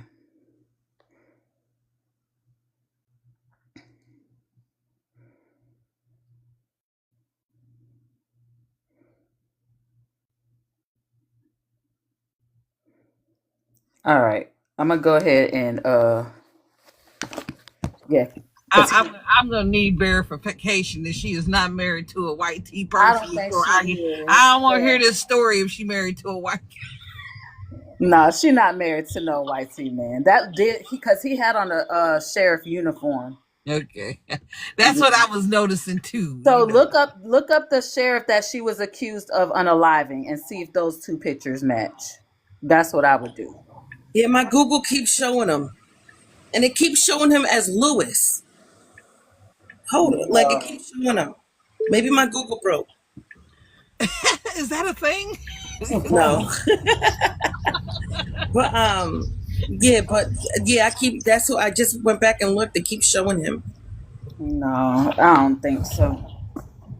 Yeah, the straight trooper was Warner Forrester. Okay, let me pull up a picture of him. You And know then what? Let me look up that name. yeah, look up that name and we're gonna keep going. Every single day for one whole week, they brought us this nasty stuff that was supposed to be ravioli. Well, that was the last straw. We all decided to go on a food strike. I wrote a petition which everybody signed, and we sent it down to the warden's office. Later, the warden agreed to discuss making the food more edible, but he refused to talk to me. He said the fact that I had referred to the food as slop showed I was unreasonable. The food was better for a few days, and then it reverted to the same old nasty slop. The woman sheriff's officer who guarded me had to be the oldest dumb blonde alive. She played the part to a bust. She was nosy and was the world's biggest gossip. Every time she saw me, she smiled and pretended to be oh so friendly. One day, some workmen were drilling a big hole in the wall to install new electrical circuits. Of course, as soon as she came in, the nosy sheriff's officer began her questions. What are they building? I said, haven't you heard? Well, you know they passed a special law, and they're going to execute me. They're building the gas chamber now. Well, she said indignantly, well, nobody told me about it. And she rushed off to find out why no one had informed her. The lights were turned off every night at 10. I was lucky because there was a night switch that I controlled in the bathroom adjacent to my cell. I would move the cot so that I was in as much light as possible, and I would read way into the night. When I tired of reading, I'd turn off the light and look out the window. Outside, police patrolled the area. A lot of times there were 2 police on foot who seemed to be standing around near the parking lot. They carried rifles and shotguns. One night, in my usual condition of boredom, while standing at the window and feeling mischievous, I cried out a bird-like sound in the shrillest voice I could muster. Eek! Eek! Eek! Eek! The pigs started looking around like crazy. They jerked this way and that way as if they thought someone was behind them. Again I cried, Eek! Eek! Eewa! Eewa! This time they really jumped around. You would have thought it was World War II and the Japanese were 2 feet away. I waited a while. When they calmed down in a voice even shriller than before, I cried, Nai! Nai! Nai! They pointed their guns and actually walked backwards, preparing to fire at anything moving. Then quite by accident, my metal cup fell to the floor. Well, in a second, they were down on the ground, crawling, holding their rifles. When I saw these fools crawling around on the ground like that, I just couldn't take it anymore. I laughed until I was sick. Great big bad police crawling around, scared of their own shadows. Every once in a while, I tried it again with different police, And usually the results were similar, but it was never as good as that first night. Because I had a broken clavicle, I had to wear a figure-8 brace around my shoulders. It was made of foam and cotton with a tiny belt buckle fastener in the back, about a half-inch wide. One morning as I was eating, the guard came to my cell and took it. "You can't have this." "Why?" "Because it contains metal," she replied. "You can't have anything with metal on it." Now there I was, sitting on a metal cot, drinking out of a metal cup, eating out of a metal bowl, and this policewoman was standing in my face and telling me I couldn't have my brace because of this tiny metal buckle. I raised all the hell I could, but I saw that she was, like she said, like they all say, only following orders. If the prison doctor says you need it, you can have it back. As soon as Dr. Miller came into the workhouse, I asked to see him. Without the brace, my shoulder felt weak and fragile. I could barely hold myself up straight. "Don't worry about that old brace," Herr Doctor told me. "You don't need that thing anyway." It was all I could do not to kick him in his groin. Luckily, later that week, the bone specialist came from the hospital to see me. He was a very good doctor and a very kind man. He told the warden that in no uncertain terms that I needed my brace, and without it, I could be disfigured. He gave me a lot of encouragement for my hand so that I could regain full use of it. Finally, they returned the brace. It was about that time that the miracle started. I was sure now that my hand was coming back to life. I was beginning to be able to tell it to do things and it would actually respond. Each little bit of progress was a miracle. Being able to touch my pinky with my thumb, to pick up a cup, to hold a pencil, to pinch myself were feats that took days of practice and exercise to accomplish. And then the day came when I knew I was almost there. After months of trying, I could finally snap my fingers. Whenever anyone came to see me, I would show them my new talents. I felt like a little kid saying, "Look, Mommy, see what I can do." Finally, a joint conference was arranged between Sundiata and me with Evelyn present. It took place at the workhouse. Sundiata was brought from the New Brunswick jail. I've never been happier to see anyone in my life. It was difficult to talk because the guards were practically sitting in our laps. I can't whisper for nothing, and Evelyn kept telling me to lower my voice. We talked about the case and decided that it was politically correct to be tried together. Just seeing Sundiata cooled me right out. I was feeling bad and I was real self-conscious about how I looked. I had broken out in a horrible rash from the prison soap, and I looked like a lopsided scarecrow with bumps. There is something about Sundiata that exudes calm.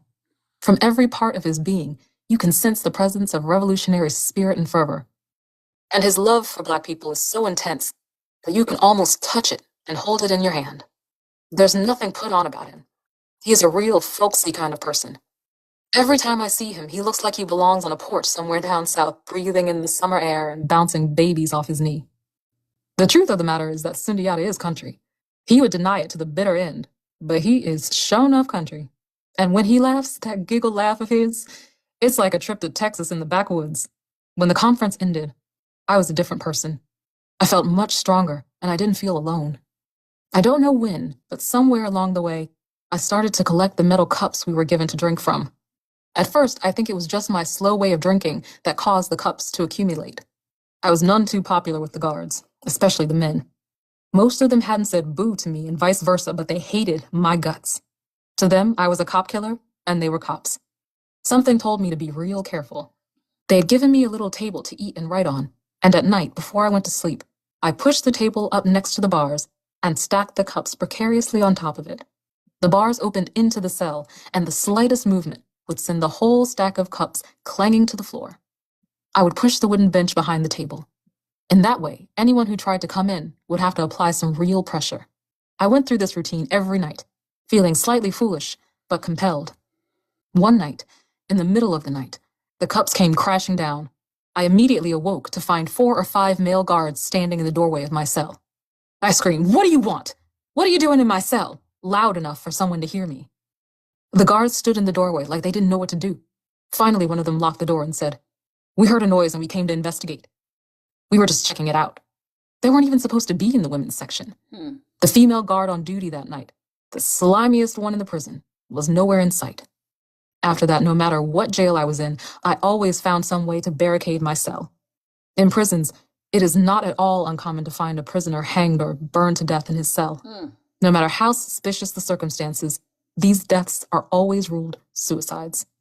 They're usually Black inmates, considered to be a threat to the orderly running of the prison.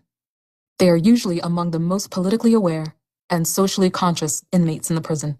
When Eva came to the workhouse, it was something of an event. Usually she occupied the cell I was in. The rest of the women were housed in 2 open dormitories. The guards didn't know what to do with her. She had been in that jail many times before, and she was known as a hellraiser. Everybody said she was crazy. My first encounter with Eva was when she came over to the bars and sat down outside my cell and told me she could astro travel. Oh, thank you. She called it something like astro space cute. projection. I can go anywhere I want to, whenever I want to, she told me.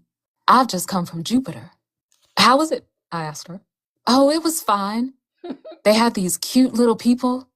They were purple with crocodile skin and blue hair. You can go anywhere you want, she told me. You just have to project yourself. Can you show me how to project myself the hell out of here? Oh, that's easy, she said. I do it all the time. As a matter of fact, I'm not here now. No, I said. That's not good enough. I want to project my mind and my body out of here. You'll be in jail wherever you go, Eva said. You have a point there, I told her. But I'd rather be in a minimum security prison or on the streets than in a maximum security prison in here. The only difference between here and the streets is that one is maximum security and the other is minimum security. The police patrol our communities just like the guards patrol here. I don't have the faintest idea of how it feels to be free. Eva told me that she knew how I felt. She had to know. Any Black person in America, if they are honest with themselves, have got to come to the conclusion that they don't know what it feels like to be free. We aren't free politically, economically, or socially. We have very little power over what happens in our lives. In fact, a Black person in America isn't even free to walk down the street. Walk down the wrong street in the wrong neighborhood at night, and you know what happens. Eva and I got on famously. A lot of times I didn't understand what in the world she was talking about. But at times, she made so much sense, I wondered if it was really the world that was crazy. She taught me a lot about prison, and she was forever telling some funny story about her life. Thank you, T. Eva was a huge sister. She weighed about 300 pounds. She had very dark skin and her hair was cut short next to her scalp. People who have accepted white European standards of beauty would find her unattractive. But to me, there was something beautiful about her, and I'd love to look at her. She is one of the few people that I have met in life who have the courage to be almost totally honest. Altogether, Eva had spent about 10 years in the Clinton Correctional Facility for Women in New Jersey. She had been there in the old days when the women worked out on the farm. She told me how the women were treated, that state troopers would be called in for the slightest disturbance. She was there during a riot at Clinton, and she had seen state troopers beat the women mercilessly. Once they had beaten a pregnant woman so badly, she lost her baby. Around this time, I started taking my little walks. Staying cooped up in that cage all day was driving me up the wall. So when the guards brought my food, I would walk past them into what was called the day room, where the women ate and watched TV. I would walk first to one dorm, then to the other, and then return to my cell. There was no place I could run to, since there were 2 or 3 locked doors between me and the outside. Most of the guards would nag me to come back into my cell, and after a short time, I would. But none of them got too crazy about it until one day, a guard yelled at me, "Get back here! Did you hear me? Get back here!" If there's one thing I can't stand, it's being ordered around. And if there's another thing that makes me go wild, it's for a white person to talk to me in that tone of voice. Okay. You make me come here, I told her. You so big and bad, I want to see you make me come back in there. She made a... Yes, Miss T. Yeah, I don't put up with that shit at all. White people can't talk to me crazy at all. I will go the fuck off. Okay. Who you talking? Okay. That part. Made a move like she was going to grab me. You put your hands on me and it's going to be you and me. You lay a hand on me and I'm going to splatter your brains all over these walls. Damn. It's a good thing she didn't try me though, because she outweighed me by at least 50 pounds and I was still pretty much the one-armed bandit. But I would have given her a hell of a fight. I know that's right. I was mad and frustrated, and I already stored up about 2 or 3 months of anger. Anyway, I finally went back to the cell when I was ready. But her attitude made me defiant. Whenever she opened my cell for anything, I would push past her and walk around for a minute. She would stand in the doorway, like she was a door or something, and I would rear back and butt her out of the way. She was as big as a house, but she didn't have one bit of strength. Finally, she called the male guards. I was in one of the dorms talking to the women, wondering why she wasn't bothering me, when about 10 male guards came into the room. Uh-oh. Who is Joanne Chesimard? The head guard asked. Nobody said anything. Which one of you is Joanne Chesimard? They looked like they were ready to leap on somebody. Again, no one responded. All right, I'm going to ask you again. Which one of you is Joanne Chesimard? I'm Joanne Chesimard, Eva said. Well, when the guards took one look at Eva and saw how big she was, their tone changed immediately. Miss Chesimard, would you please return to your cell? One of the guards came from the back and tapped the sergeant on the shoulder. I know her, he said. She's not Chesimard. I am who you're looking for, I said. I didn't want Eva to get too involved in my madness. I'll see you sisters later. I've had enough excitement for the moment. I walked past them, and I went to my cell and opened a book. The next day, this same guard managed to tick me off again. I don't want any more trouble out of you, she said. I don't want to have to call the men again. You can call the National Guard, the militia, the FBI, and anybody else for all I care. Hello? You can call your mother if you want to, I told her. As soon as she opened the door for lunch, I pushed right past her. I took my tray, sat down with the other women, and started eating my lunch. I didn't know what was going to happen, but I wanted to see what they were going to do. I had about 3 mouthfuls of food left on my plate when the goon squad came in. All right, get up and get in your cell. As soon as I finish what I have on my plate. Now, they ordered. I only have 2 spoonfuls left. Now, they beckoned the female guard. Remove the prisoner to her cell. She came near me with her hands stretched out. Don't you put your hands on me, I told her. I'll walk to my cell. Remove the prisoner to her cell, they ordered.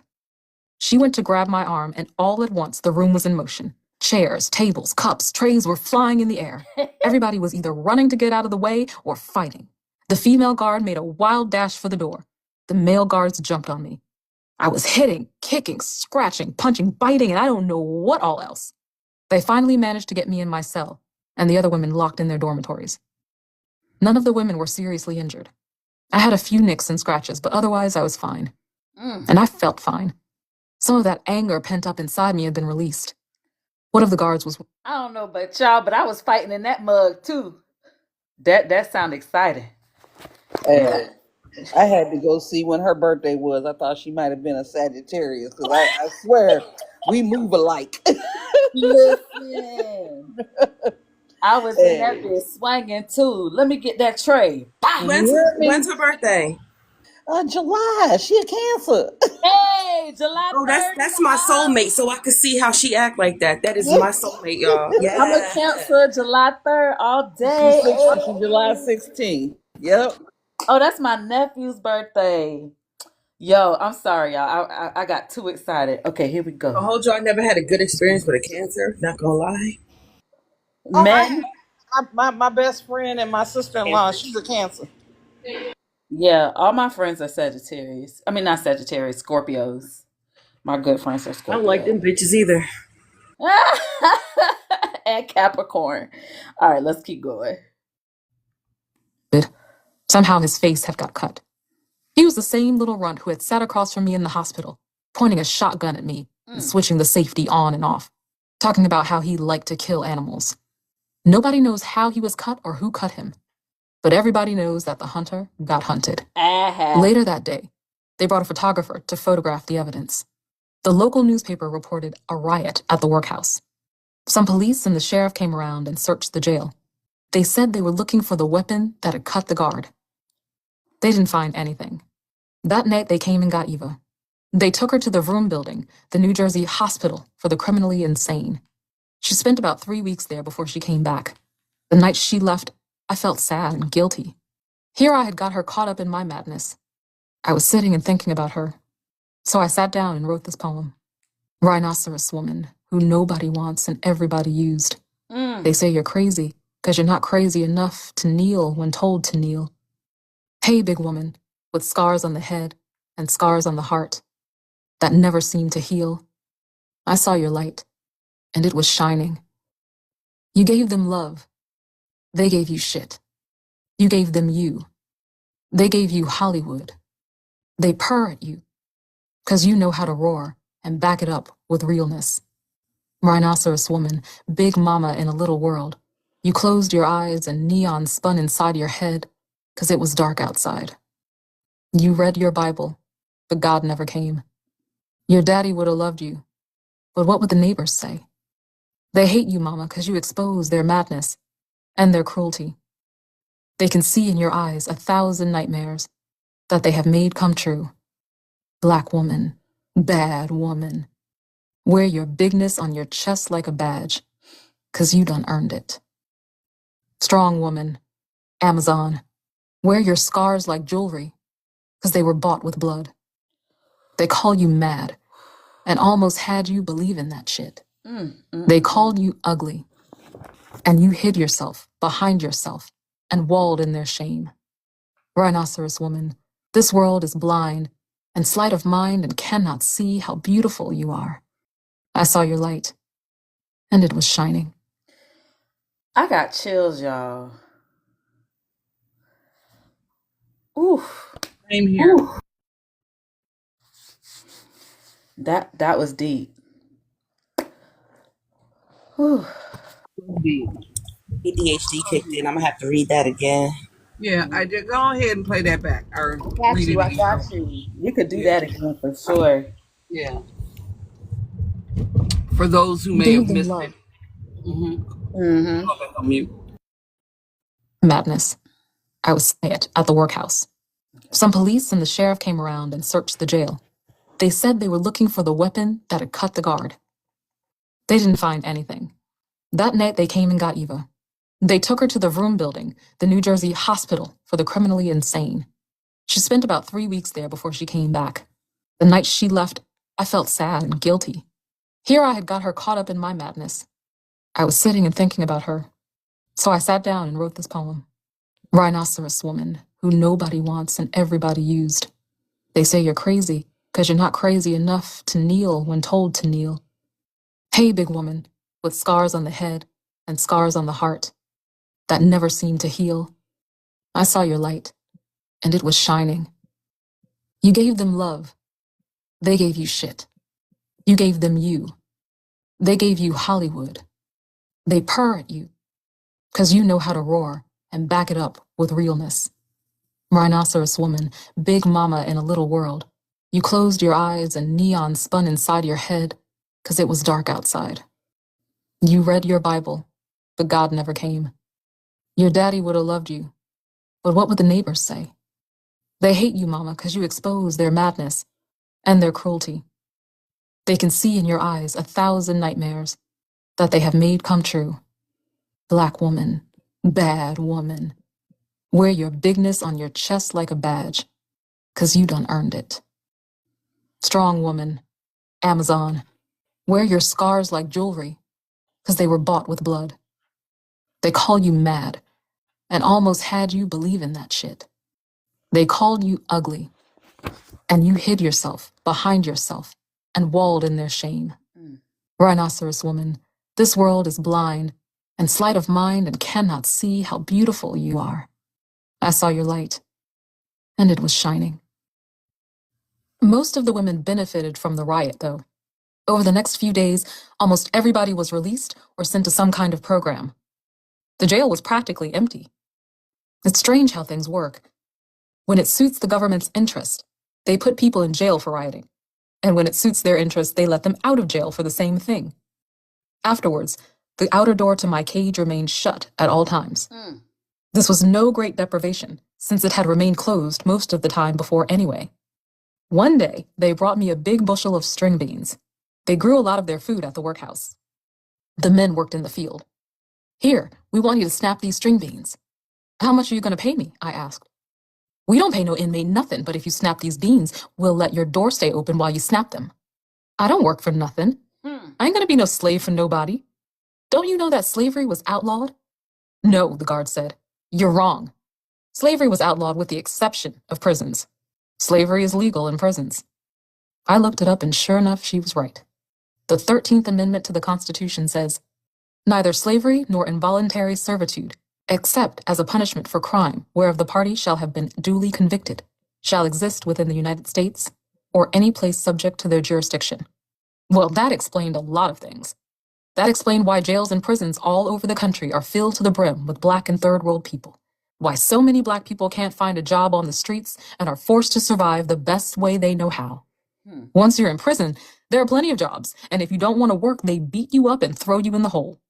If every state had to pay workers to do the jobs prisoners are forced to do, the salaries would amount to billions. License plates alone would amount to millions. When Jimmy Carter was governor of Georgia, he brought a black woman from prison to clean the state house and babysit for Amy. Prisons are a profitable business. They're a way of legally perpetuating slavery. In every state, more and more prisons are being built and even more are on the drawing board. Who are they for? They certainly aren't planning to put white people in them. Prisons are part of this government's genocidal war against black and third world people. On July 19th, 1973, I was taken to New York to be arraigned on a Queens bank robbery indictment in Brooklyn federal court. The trip was like a surrealistic cartoon. There must have been at least 12 cars in the procession, and a New Jersey state trooper's car was stationed at every exit on the turnpike. All the cars had lights on and sirens going. A helicopter trailed us, and the pigs in the car I was in were comical. At every point, they said something like, "At least we got to the turnpike. At least we got to the bridge. At least we got to New York. At least we made it to court." Whenever they passed a police car, they waved and sometimes raised their fists. When the Jersey police were replaced by New York police at the bridge to Staten Island, they shook hands and gave each other the power sign. They even called each other brother. "This is my brother, Officer So-and-so." They acted like they were on some dangerous mission inside Russia. They were actually afraid. White people's fear of black people with guns will never cease to amaze me. Probably it's because they think about what they would do if they were in our place. Especially the police, who have done so much dirt to black people, their guilty conscience tells them to be afraid.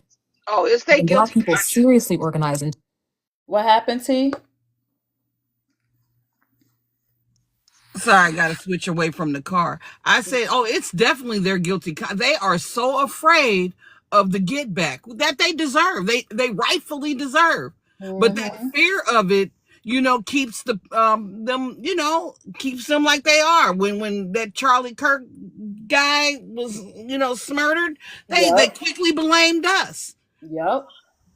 They quickly blamed us. They are so waiting for us to take revenge. I was surprised. That's why we sitting down drinking our lemonade. Our revenge is coming in a different way. It's not going to come in the way they expect it. No, It's a different way. It'll be We don't move like that. That would make us heartless and soulless like they are. That's not who we are as a people. I believe in karma. Karma gonna get their ass. That's what I believe. Whenever you hear these stories, it's always because of a revolutionary movement. It's never been because we just want to get those whiteys. It's never been that. Never been that. Yep. And Rose, we've been saying that throughout this entire book. Like, she's talking in 1973, but she's speaking on 2025. Yeah, we all got an auntie that sound like her. We sound like her. Yeah. It just reminds me of a recent quote that I read from Malcolm X. You don't know where you're going unless you know where you've been. So it's important for us to read these stories. I have said that, Marlon, for as long as I can remember. You can't, when people want you to forget your past. You know what I'm saying? How do you know where you're going if you don't know where you come from? Yep. The hell? I wish I would forget what my people went through. Never. Never will I ever. Still going through. That part, sis. Yeah, that shit ain't end. We have physical evidence that shit didn't end. Yes. All right, y'all. I'm gonna take it back 30 seconds. Look, this part of the book has got me hyped right now. Right? I'm telling you, I had that pen in my hand. I was knocking crackers out. Pop, pop. Thank you, cause all right, y'all. Let's get back to it. brother. This is my brother, Officer So-and-so. They acted like they were on some dangerous mission inside Russia. They were actually afraid. White people's fear of black people with guns will never cease to amaze me. Probably it's because they think about what they would do if they were in our place. Especially the police, who have done so much dirt to black people, their guilty conscience tells them to be afraid. When black people seriously organize and take up arms to fight for our liberation, there will be a lot of white people who will drop dead from no other reason than their own guilt and fear.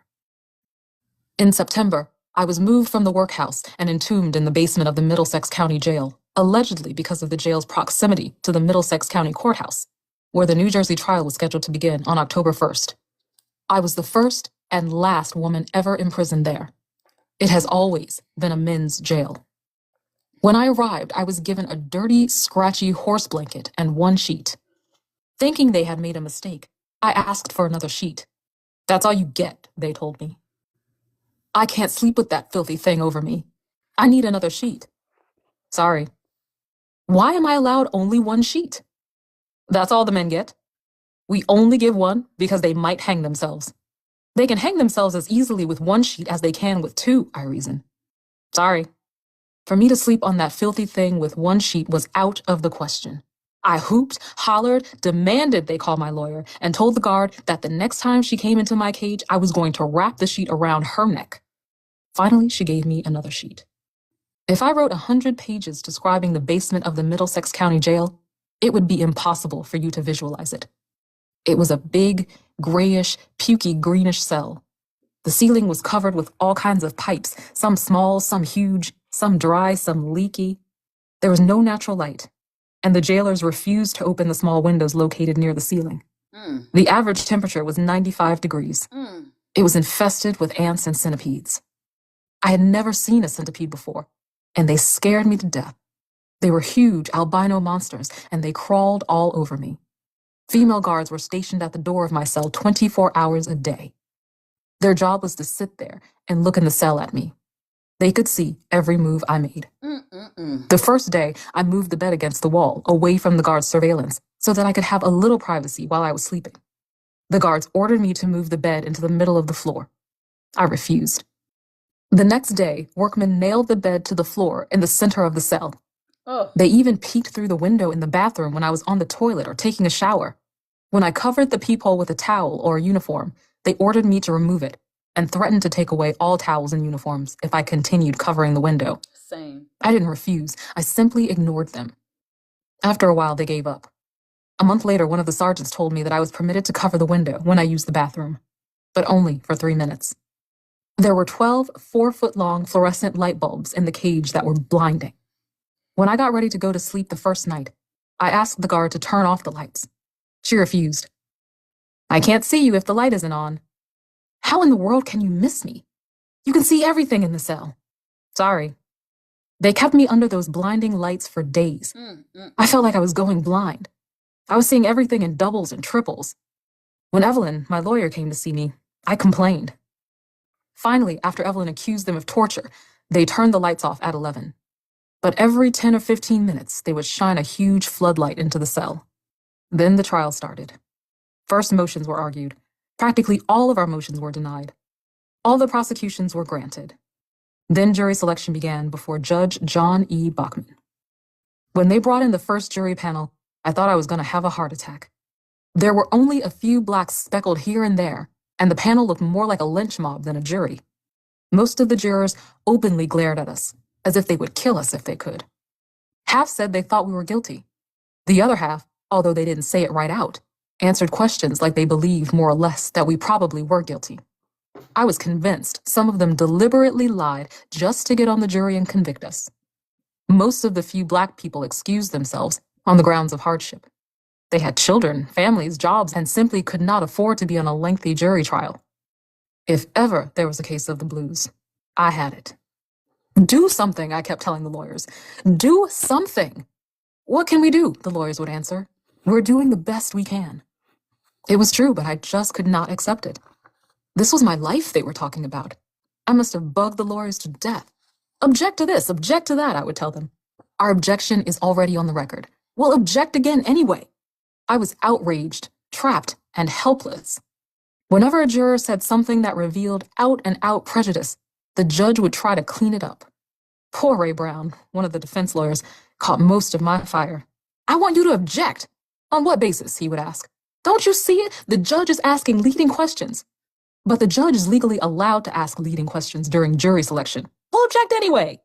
I knew nothing about law then. I had never even seen a trial. I just couldn't understand how the judge could be so blatantly prejudiced in favor of the prosecution, and there was nothing we could do about it. Why can't y'all be like Perry Mason? I asked the lawyers jokingly. Did you ever see Perry Mason defend a black defendant? Hello? Ray Brown answered. Sundiata was a lifesaver. He would try to calm me down and would explain what to expect. Logically, I accepted what he said, but I was still frantic. We just can't let ourselves be railroaded, I'd say, coming up with one wild idea after another. Sundiata would patiently explain why none of my fantastic ideas would work. After a while of participating in my own legal lynching, I became convinced that Sundiata and I should fire the lawyers and defend ourselves. In that way, we wouldn't be tied to those stupid rules and we could say anything we wanted to. That's not true, Sundiata told me. Even if you defend yourself, you're still bound by their rules. How am I supposed to know those rules? I'm not a lawyer, and I still have a constitutional right to defend myself. True, but you still have to play according to their rules or they can bind and gag you. Look at what they did to Bobby Seale. Every time I looked up at the jury box, I'd argue the point again. But I also knew that I didn't know one thing about the law, and it was hard to picture myself actually defending myself. Evelyn was always repeating the old cliche that a person who defends himself has a fool for a lawyer. As we came closer and closer to completing the selection of the jury, I became more and more upset. What's that, Miss T? They say that to deter people from defending themselves, but I have found that most people that do defend themselves get off. Yep. Listen, I've done it twice myself. That's all I'm saying. You know, they be trying to scare you to pay that money to get a lawyer. Okay. Anyway, keep going. I'm sorry. I just had to add that in there. They were like, what? Yeah, submit this. But anyway, yeah. Then one day, a kid who couldn't have been more than 20 was being examined as a potential juror. He spilled the beans. The judge asked him if he had an opinion of the case, and he said, "They say she's guilty." The judge questioned him further, and he blurted it all out. The prospective jurors in the jury room were talking about the case, although they had been ordered not to discuss it. The judge asked what they were saying. "They say she's guilty." "Only Mrs. Chesimar," the judge asked. "They're saying they're black, they're guilty." At that moment, the lawyers were all on their feet, talking a mile a minute. They demanded a complete investigation of what was going on in the jury room. They wanted the juror asked more questions. They wanted the jurors to whom he talked questioned. The judge immediately realized the boy had opened a can of worms. He did everything he could to avoid opening the can any further, but it had gotten out of his control. He finally agreed to conduct an impartial investigation. This time, when he questioned the jurors, he was very careful to downplay the gravity of what was going on in the jury room. But the other jurors substantiated what the boy had said. Our lawyers filed a motion asking that the jury be selected from another county because we couldn't get a fair trial in Middlesex. The assignment judge, not Judge Bachman, was to decide the motion. Meanwhile, the trial was stopped. Evelyn told me the decision. The assignment judge had determined that it was in fact true that we couldn't get a fair trial in Middlesex County. The jury was to be picked from Morris County. "Where's that?" I asked Evelyn. She said she hadn't the faintest idea. Then Ray Brown came in. "Where in the world is Morris County?" I asked him. "Well," he said, "I'll tell you. Morris County was almost completely white, with very few black people and even fewer Hispanics and Asians." Knew it. "What does that mean? Are there 10% black people, 5%, or what?" "A whole lot fewer." "A jury of your peers," Evelyn said bitterly. "What can we do?" I asked. "We'll just have to wait and see. Can't we get the trial moved somewhere else where there are more black people?" "We can try, but don't get your hopes up too high." I was coming back to earth, and fast. The trial had been postponed for about a month, until January, because they needed time to secure the jail in Morris County. Maybe, I thought, the lawyers will come up with something by then. I really didn't expect too much, but it seemed like such an obvious trick, such an obvious ploy, to ensure that we didn't receive a fair trial by a jury of our peers, that I thought maybe something could be done about it. I was naive in those days. I knew in theory, but I had not seen enough to accept the fact that there was absolutely no justice whatsoever for black people in America. I still had some hope left, but they had taken something that was supposed to help us and turned it against us. They had used the law to abuse the law. Now all we have to do, I reasoned, is get the facts and figures and prove that they are trying to deny us a fair trial. How little did I know. Oof. All right, that was the end of chapter 3. Chapter 4 is 25 minutes. Do y'all want to continue with chapter 4? I mean, I ain't got but time and opportunity. I like a good read. I'm sorry. I do. This is very interesting. Yes. All right. We're going to keep going. Let's do it. Hey, Bookie. This was a good pick. Yeah. I'm enjoying Chapter 4. Junior high school had its advantages and its disadvantages. It was more impersonal and much more confusing than elementary school, but it gave me the chance to move around and change classes, which I liked. Generally, my subjects bored me, with the exception of English, history, and a newfound love of ceramics. Parsons Junior High School in Queens was mostly white. A lot of the black kids had been put into remedial, or what we called dumb, classes. It never ceased to amaze me that the kids who were so smart in the street were always in the dumb classes. In junior high, everybody was going with someone. When girls got together to talk, the subject was always boys. Who was cute? Who was going with whom? Who was fresh? Etc., etc. A cute boy was tall, slim but well-built, and usually had light skin. A boy was considered super fine if, in addition to light skin, he had funny colored eyes. Hazel and green eyes were the best. If a boy was popular or good at sports, he usually got a play, but in general, the boys we talked about were tall, not too dark, and handsome. One of my earliest admirers was this boy named Joe. He was new in our neighborhood, from down south or somewhere, because everyone said he was country. He was real dark and had a long body with short little legs. He liked me, and in the beginning, I think I kind of liked him too. Then everyone started teasing me, saying he was my boyfriend, and saying he looked like a black frog because his legs were so short.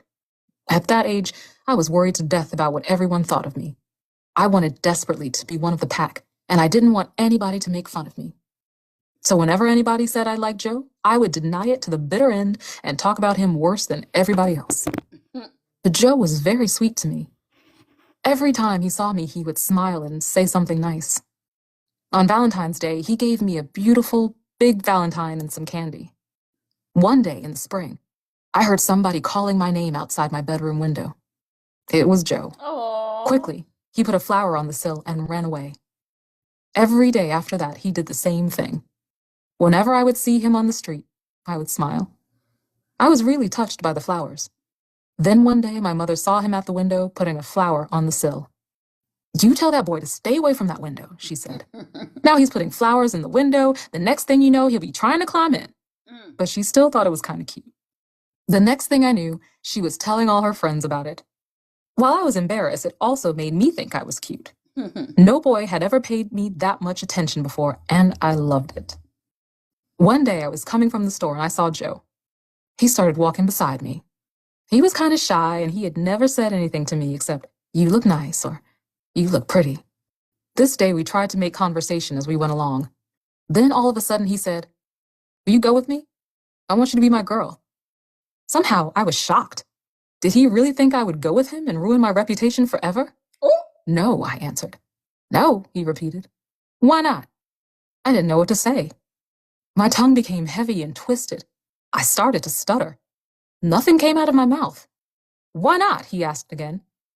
I stammered and stuttered, and then, with icy bluntness, I said, "Because you're too black and ugly." I will never forget the look on his face. He looked at me with such cold hatred that I was stunned. I was Now, Joanna, that's a good man. Why she broke his heart like that? I'm sorry, y'all. Wow. Hey, I knew she was going to say that, but you have to remember the period of time that she was in. Yeah. When she was in school, and I've never had that issue. I've always loved me some dark colored men because the darker the flesh, the deeper the roots. Man, my son is nice and chocolatey. Okay. I may not be dark, but he is. Okay. Love me a dark man. Anyway, poor thing. She broke that man's heart. Yo. Instantly sorry for what I had said, but there was no taking it back. He looked at me as if he despised me more than anyone else on the face of the earth. I felt so ugly and dirty and depraved. I was shaken to the bone. For weeks, maybe months afterwards, I was haunted by what happened that day. By the snakes that had crawled out of my mouth.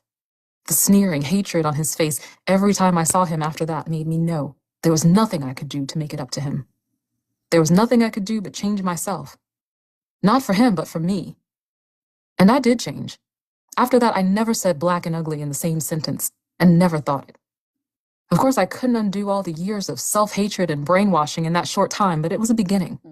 And although I still cared too much about what people thought about me, I always tried hard after that to stand on my own 2 feet, to stand by what I felt and thought, and not just be a robot. I didn't always succeed, but I always tried like hell. Mostly when I was young, the news didn't seem real. In fact, my vision of the world was like a comic strip. In China, they ate fortune cookies and the men wore braids. In Africa, they lived in huts, wore bones in their noses, and were cannibals. In South America, they wore big hats, slept in the middle of the day, drank a lot of rum, and danced the cha-cha. The only place besides the United States that I could talk about with anything resembling realism was Europe. Was she And watching my perception Warner of Brother Europe was cartoons? almost as unreal. I'm sorry. What was that, Miss? Was she watching Warner Brother cartoons? The Animaniacs. Oh my God. Watching Merry Melodies and Looney Tunes, y'all know. Oh, man. I remember them raccoon ass cartoons they used to put out with the people in the black face with the bones in the hair with the I hated those cartoons. With the white gloves. For them last week did I play it for y'all? What? I think it was last week I played the cartoon for y'all. The Mr. Show cartoon. Where we were animalistic looking, the lighter skin and white the gloves looked human. We were always depicted as being lazy, sleeping, not doing shit. Yeah, I just showed them that last week. Yep. The first president I remember was Eisenhower, and even he didn't seem real. My mother said that all he did was play golf. When he gave a speech on TV, we turned the channel, and if he was on all the stations, we turned the TV off. Only the news concerning black people made any impact at all on me. And it seemed that each year the news got worse. The first of the really bad news that I remember was Montgomery, Alabama. Oh, yeah. That was when I first heard of Martin Luther King. Rosa Parks had been arrested for refusing to give her seat to a white woman. The black people boycotted the buses. It was a nasty struggle. Black people were harassed and attacked, and if I remember correctly, Martin Luther King's house was bombed. Then came Little Rock. I can still remember those ugly, terrifying white mobs attacking those little children who were close to my own age. When the news about Little Rock came on, you could hear a pin drop at my house. We would all sit there horrified. Sometimes afterward, somebody would say something, but usually we would just sit there lost in our own thoughts. I guess there was nothing to say. And each year I would sit in front of that box, watching my people being attacked by white mobs, being bitten by dogs, beaten and water hosed by police, arrested and murdered. Then the news seemed too real.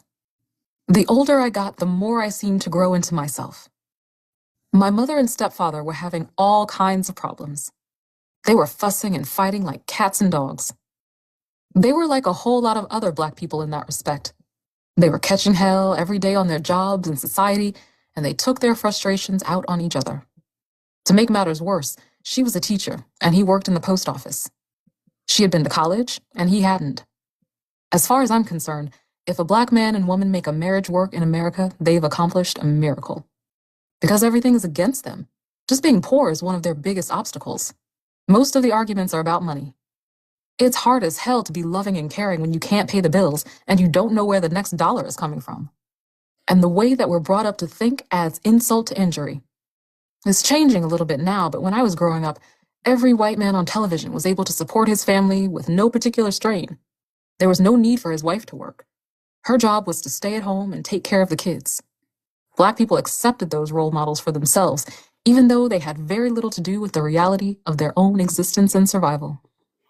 While my parents were going through their changes, I was going through mine. I was at the age where I questioned everything. The world was beginning to have more and more impact on me. I was curious about and wanted to experience everything. On weekends, whenever I could, I would take off.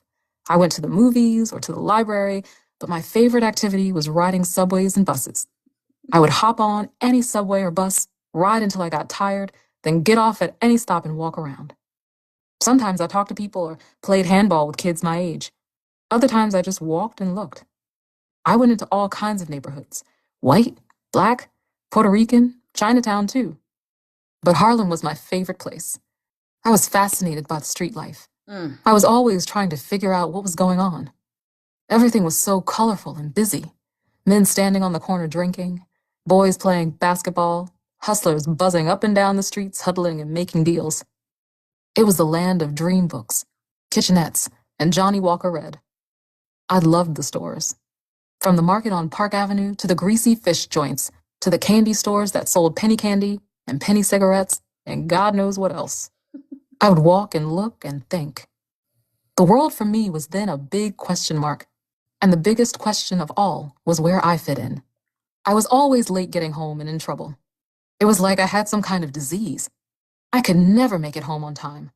I would leave with the best intentions, but as soon as I got in the street, it was as if I was in a trance. I would forget all about the time until it was too late. And half the time when I realized that it was getting dark, I didn't even know where I was, much less how to get home. My mother would talk to me, slap me, shake me, punish me, but nothing worked. I was a lost cause. I was running away from home and I didn't even know it. And one thing always led to another. I was turning into a fantastic liar. As soon as I got near home, I began making up lies. When I look back at it now, I know my mother must have wanted to choke me when she heard these far-fetched creations, but at the time, I thought they were brilliant. As the problems in my family intensified, I ran away consciously instead of unconsciously. The first time I ran away, I went to Evelyn's house. She wasn't home, so I fell asleep on the stairway. When she came home, she thought I was some kind of drunken bum, so she walked by me and went to her apartment. I came back the next day and she talked to me, played shrink and family counselor, and sent me home. It worked for a while, but things were a mess. My mother and I couldn't see eye to eye about anything, and I was just as stubborn and self-willed as she was. And even when I tried to do right, it just seemed like I couldn't do anything that made her happy. And when my mother and stepfather were at each other's throats, it drove me wild. I would simply get my coat and walk out. Some days I just didn't come back. At times, running away was fun and exciting. At other times, it was miserable, cold, and lonely. The part I dug about it, though, was surviving. Being out there face to face with the raunchiest side of life was like living on a roller coaster, everything hurling itself at you breakneck speed. It was one hell of an education. And when I think about it, I was one lucky child. So many things could have happened to me, and almost did. The first time I ran away, I had just the clothes on my back and very little money. I rode the subway and slept in hallways until I just couldn't take it anymore. Then I started talking to people. One of the first people I met was this boy named David. I told him that my mother was in the hospital and that I didn't have any other family in New York and I was scared to stay home alone. He took me home to his mother's house and we told his mother the same story. She said it would be okay for me to spend the night. They lived in the Farragut projects in Brooklyn. David took me out and introduced me to all his friends. We got along fine until nighttime. Then it was war, an all-night wrestling match. When he wasn't attacking me, he was begging and pleading and thinking up 1,000 arguments why I should give him some. I told him I was afraid of getting pregnant. He went and got this big jar of Vaseline and told me that if you used Vaseline, you couldn't get pregnant. I was dumb, but not that dumb. I told him to go to hell, and the wrestling match continued. After a day or two at David's, I was ready to move on. Besides, his mother was getting suspicious. I said, right now. Wait a minute, you breaking up. Say that again. Yeah, you were breaking up, Nikki. Oh, my bad. Can y'all hear me? Yes, ma'am. I said niggas ain't changed yet. Tell me that there ain't no nigga out here running around with a jar of Vaseline.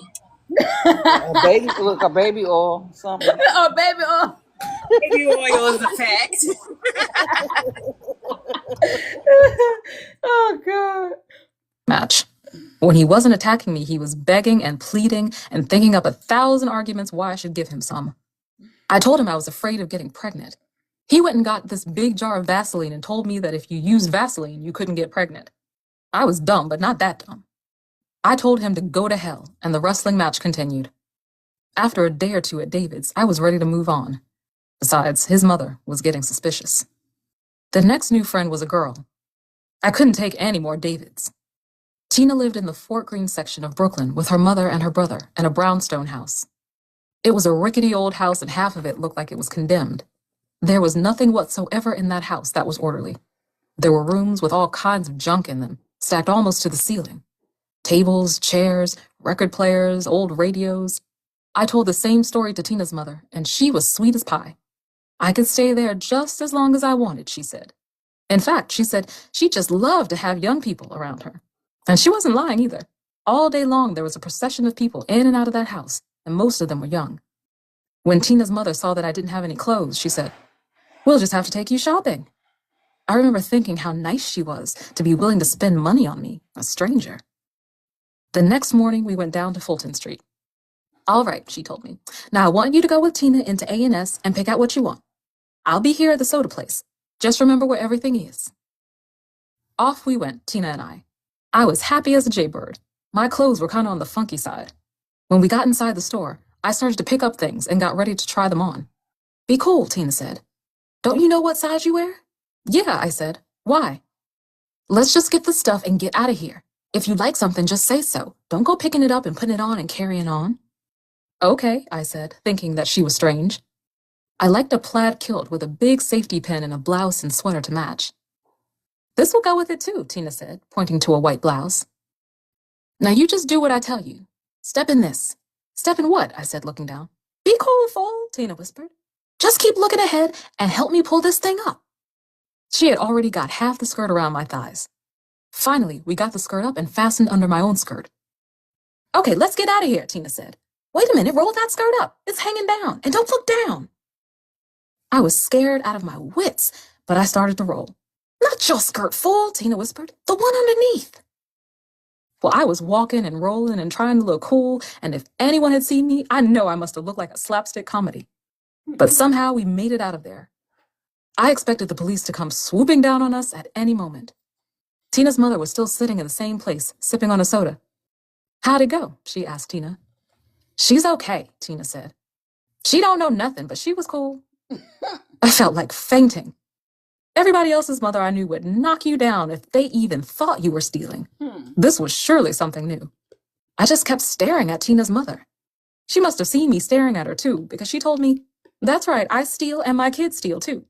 They trying to take my house from me, trying to take everything I got. I gotta survive by the best way I know how. But it ain't really stealing, it's just a discount. You need a discount high as these stores is. We call it the 5-finger discount." And she started laughing. When we got to the house, she said, "All right, let's see all the pretty clothes you got." That's what we call it, though. That is what we call it. That's still what we call it. I call it reparations. Hey, so do I, boo boo. I be getting my, well, you know, not at this age, but I sure used to get them. Y'all won't get my people free. Okay. I'll take it. I'm gonna take it. "That's all you got?" "Yeah," said Tina. "She don't know how to do nothing. And we was taking too long." "Y'all didn't get no underwear?" Tina's mother asked. "No." "Well, here," she said, giving us some money. "Go to the 5 and dime and buy some. And I don't want y'all taking nothing, you hear? I didn't raise no nickel and dime store kids, understand?" "Yes." And we were gone. "We're gonna teach you how to deal," Tina said on the way from the store. I just looked at her. My mind was spinning. Then I started to feel glad about it. We had gotten over. We had gotten over tough. The idea of 5-finger discounts was beginning to appeal to me, and it was easy as hell. That night, I dressed up in my new clothes and went with Tina and her brother to hang out. He was on the quiet side and evil looking, but he turned out to be nice. We were going to a party at the Fort Greene Projects. We stopped and bought some French fries and Thunderbird. At the party, Tina introduced me to Tyrone. Ooh. It was love at first sight. I bet. I thought he was the cutest boy I'd ever seen.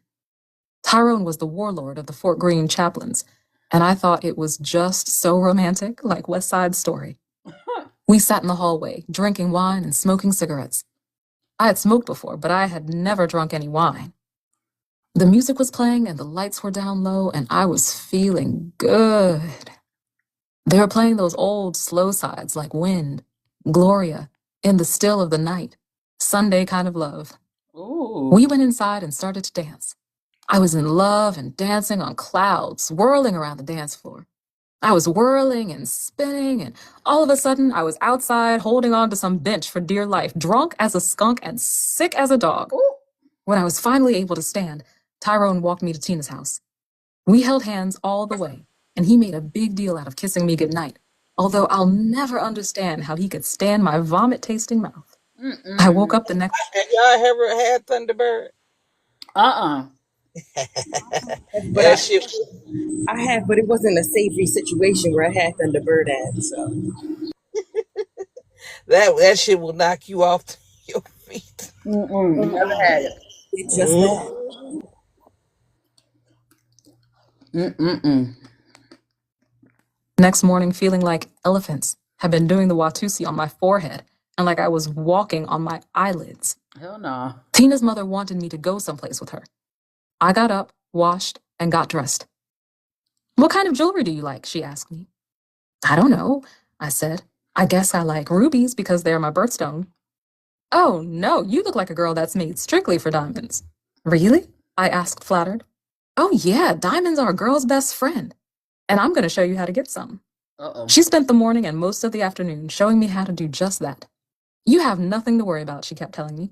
Even if they catch you, they can't do nothing to you. You're a kid. I was supposed to go in a store and talk very proper. I was to ask the price of everything and tell the clerk that my father gave me $80 to spend, but that I had some money of my own. Tina and her brother would come in and create a diversion, and while everyone was looking at them, I was to put the biggest earrings I could get in my mouth under my tongue. I was to say something to the salesman and walk calmly out of the store. There were a few more parts to the plan, but I don't remember them. She had me practice talking with things under my tongue. When we got to the store, I thought I was going to die of fright. I acted like I didn't know Tina and her brother and went in as planned. The store was pretty crowded, and I went into my act. I was so scared I felt like I was having hot flashes. At first, the salesman acted like he didn't want to show me anything, but when I told him about the $80 and my extra money, he hurried up and pulled out trays. I held them up saying, "Do you think she'll like these? Do you think she'll like these better?" Then, all of a sudden, Tina and her brother came running into the store. They were laughing real loud and chasing and grabbing each other. I almost forgot what I was supposed to be doing because I was so busy watching them. Then I remembered, and I saw that no one was watching. I picked up the biggest earrings I saw and put them into my mouth. "I don't see anything Mommy would really like," I said. "Maybe I'll come back later?" I started walking to the door. I just knew that that man was going to call me back. "Miss," someone called. I felt like dropping through the floor. I looked out of the corner of my eye and saw that it was another salesman calling for someone else. I walked out of the store, turned a corner, and ran. I was halfway to Tina's house before they caught up with me. The earrings were still in my mouth. "Did you get over?" Tina asked me. I looked at her almost as if I didn't know her. "Did you cop or not?" she asked again, impatiently. Finally, I spit the earrings out into my hand. "Shit," said Tina's mother. "Them's pretty numbers there. I like them myself." As it turned out, the earrings were for pierced ears, and my ears weren't pierced. "Sell them to me," Tina's mother said. "I gave you $20 for them." "It's a deal," I told her. I was glad as hell to get $20. I didn't care about no diamond earrings, and I needed some money to get away and try to find a job. I was convinced that I wasn't cut out to be no thief. That night, we went out to celebrate. Tina's mother had given me $20 plus $2 extra for good work, and she'd also given me a pretty gold-colored dress and nice black shoes. I was dressed up clean as the Board of Health, and we all had some money in our pockets and were ready to do it. We looked for Tyrone, but he wasn't home. We walked all around the projects until we found him. He was at the house of these twins, Jesse and James or something like that. They all went downstairs for some kind of meeting. Everybody said they were going to fight. They were at war with another gang, the Bishops, and one of their members had got messed up by the Bishops. Finally, the meeting was over, and Tyrone came and hung out with us. But it wasn't the same. He spent the whole night talking about what he was going to do to the Bishops. And if he wasn't talking about it, he was talking about the fights he'd had before. Gang fights, school fights, etc. It seemed like his whole life was fighting. Why, I kept thinking, Why was he so into fighting? The question was on the tip of my tongue, but I just couldn't bring myself to ask it. I tried to imagine the future. Mrs. Tyrone, whatever his name was, and the children. Me packing his lunch as he went off to fight the bishops. Somehow the picture didn't work. I was tired of this adventure. I was ready to go home, whatever the consequences. Chapter 5. All right, Chesimard, pack your things. You're being moved. Moved? Where? You'll find out when you get there. Then I'd like to call my lawyer. You can call your lawyer when you get to where you're going. I kept trying to find out where they were taking me. The continuation of the Jersey trial, after the change of venue to Morristown, was still a month away. Maybe they were just moving me ahead of time. Maybe they were taking me back to the workhouse. I wasn't too worried, though. Anywhere was better than that basement in the Middlesex County Jail. The sheriff came down with a piece of paper in his hand. Where am I going? I asked him. I have a federal order to produce you, he said, waving the paper around. You are being turned over to the custody of the federal government. What for? I don't know. You'll have to ask the feds. My abrupt transfer from one jail to another, without either notice to my lawyers or explanation to me, was a scenario that would be repeated over and over again during the next few years. After our motion for a change of venue for Middlesex County was granted in October 1973, I was returned to the basement of the Middlesex County Jail, where I believed I would remain until the trial resumed in Morris County on January 4th, 1974. Evelyn immediately swung into action, contacting the National Jury Project to explore the level of racism in Morris County and preparing a number of motions she anticipated would have to be made before the Morris County Court. In addition, she was working on the continuous motion to remove me from solitary confinement in the Middlesex County Jail that was then before the New Jersey Federal District Court. The underlying argument of the motion, that this kind of confinement destroyed my ability to adequately participate in preparation for my trial, had to be supported by psychological data and the opinions of experts. Evelyn was trying to find psychologists and sociologists willing to provide their professional assessments in support of the motion. She was also trying to locate a forensic pathologist, a ballistics expert, a forensic chemist, and other specialists we needed for the trial, and trying to raise money to pay them. I was aware that there were 2 indictments outstanding against me for alleged bank robberies. Evelyn had been told that trials for these charges would follow the trial in Jersey. One of the indictments was for a Bronx bank robbery that occurred in September 1972. I had been indicted for this crime along with Kamau, Avon White, and others in the federal court, Southern District of New York, located in Foley Square in Lower Manhattan. I knew that Evelyn had made a motion before the Southern District Judge, Gagliardi, to have that trial postponed until after the termination of the Jersey trial. Having learned that the motion had been granted, I didn't connect the move to New York with the bank robbery trial. I was wrong. The trip was the usual high-security, endless procession of cars. And, as usual, I enjoyed the ride. Just the walk from the door of the jail to the car did me good. It had been so long since I had seen daylight or breathed fresh air. I looked at the trees and the grass and the sky as if I had never seen them before. It was a gloriously beautiful day. When the feds told me they were taking me to New York to go to trial, I didn't know what in the world was going on, but I was sure Evelyn would straighten things out. There was no way in hell I could go to trial in federal court, not unless they gave us time to prepare for it and canceled the Jersey trial. There was no way that Evelyn could deal with both trials at the same time. She was working so hard I couldn't keep track of all that she was doing. I knew we had arrived somewhere in Queens, but I didn't know where. There was no courthouse in the direction we had gone. The car came to a bridge where pigs were stationed, pointing rifles and shotguns. On the other side of the bridge were more police. Where are we? Where is this place? You are now on Rikers Island. This will be your new home for a while, the marshal told me. Damn. It'll never be my home. I looked around while they waited for clearance to pass through the gate. There were huge, ugly buildings in front of us, not old or dilapidated as I had imagined when I pictured Rikers Island, but institutional looking nevertheless. Are all these buildings jails? I asked. Yep, said the marshal. They're all jails. There are a lot of criminals in the world. Everybody in jail isn't a criminal, I told him. And they've got a lot of criminals locking people up. Hello? They've got a gang of criminals in the White House. The marshal just grunted. The car turned into a modern brick building. There were no old-fashioned bars, just jalousied window bar combinations. I was brought into a large receiving room and locked into one of the small rooms that lined the sides, empty except for some benches and a dirty bathroom. After a long wait, I was taken out to be printed and photographed. I was returned to the room, then called out again to fill out forms. I immediately got into a hassle about the forms. I had left the line for address blank. Where do you live? I don't live anywhere. I'm in jail, and I've been in jail for 6 months. Well, where did you live before that? I don't remember. And it wasn't a lie. I remembered the place, but I couldn't even begin to tell anyone the address. While I was underground, I made it a habit never to remember addresses. I used landmarks to remember a place, and I never had trouble locating any place I had been to once. But even if I visited it 100 times, I never looked at the address. Well, where does your mother live? Why? We need an address.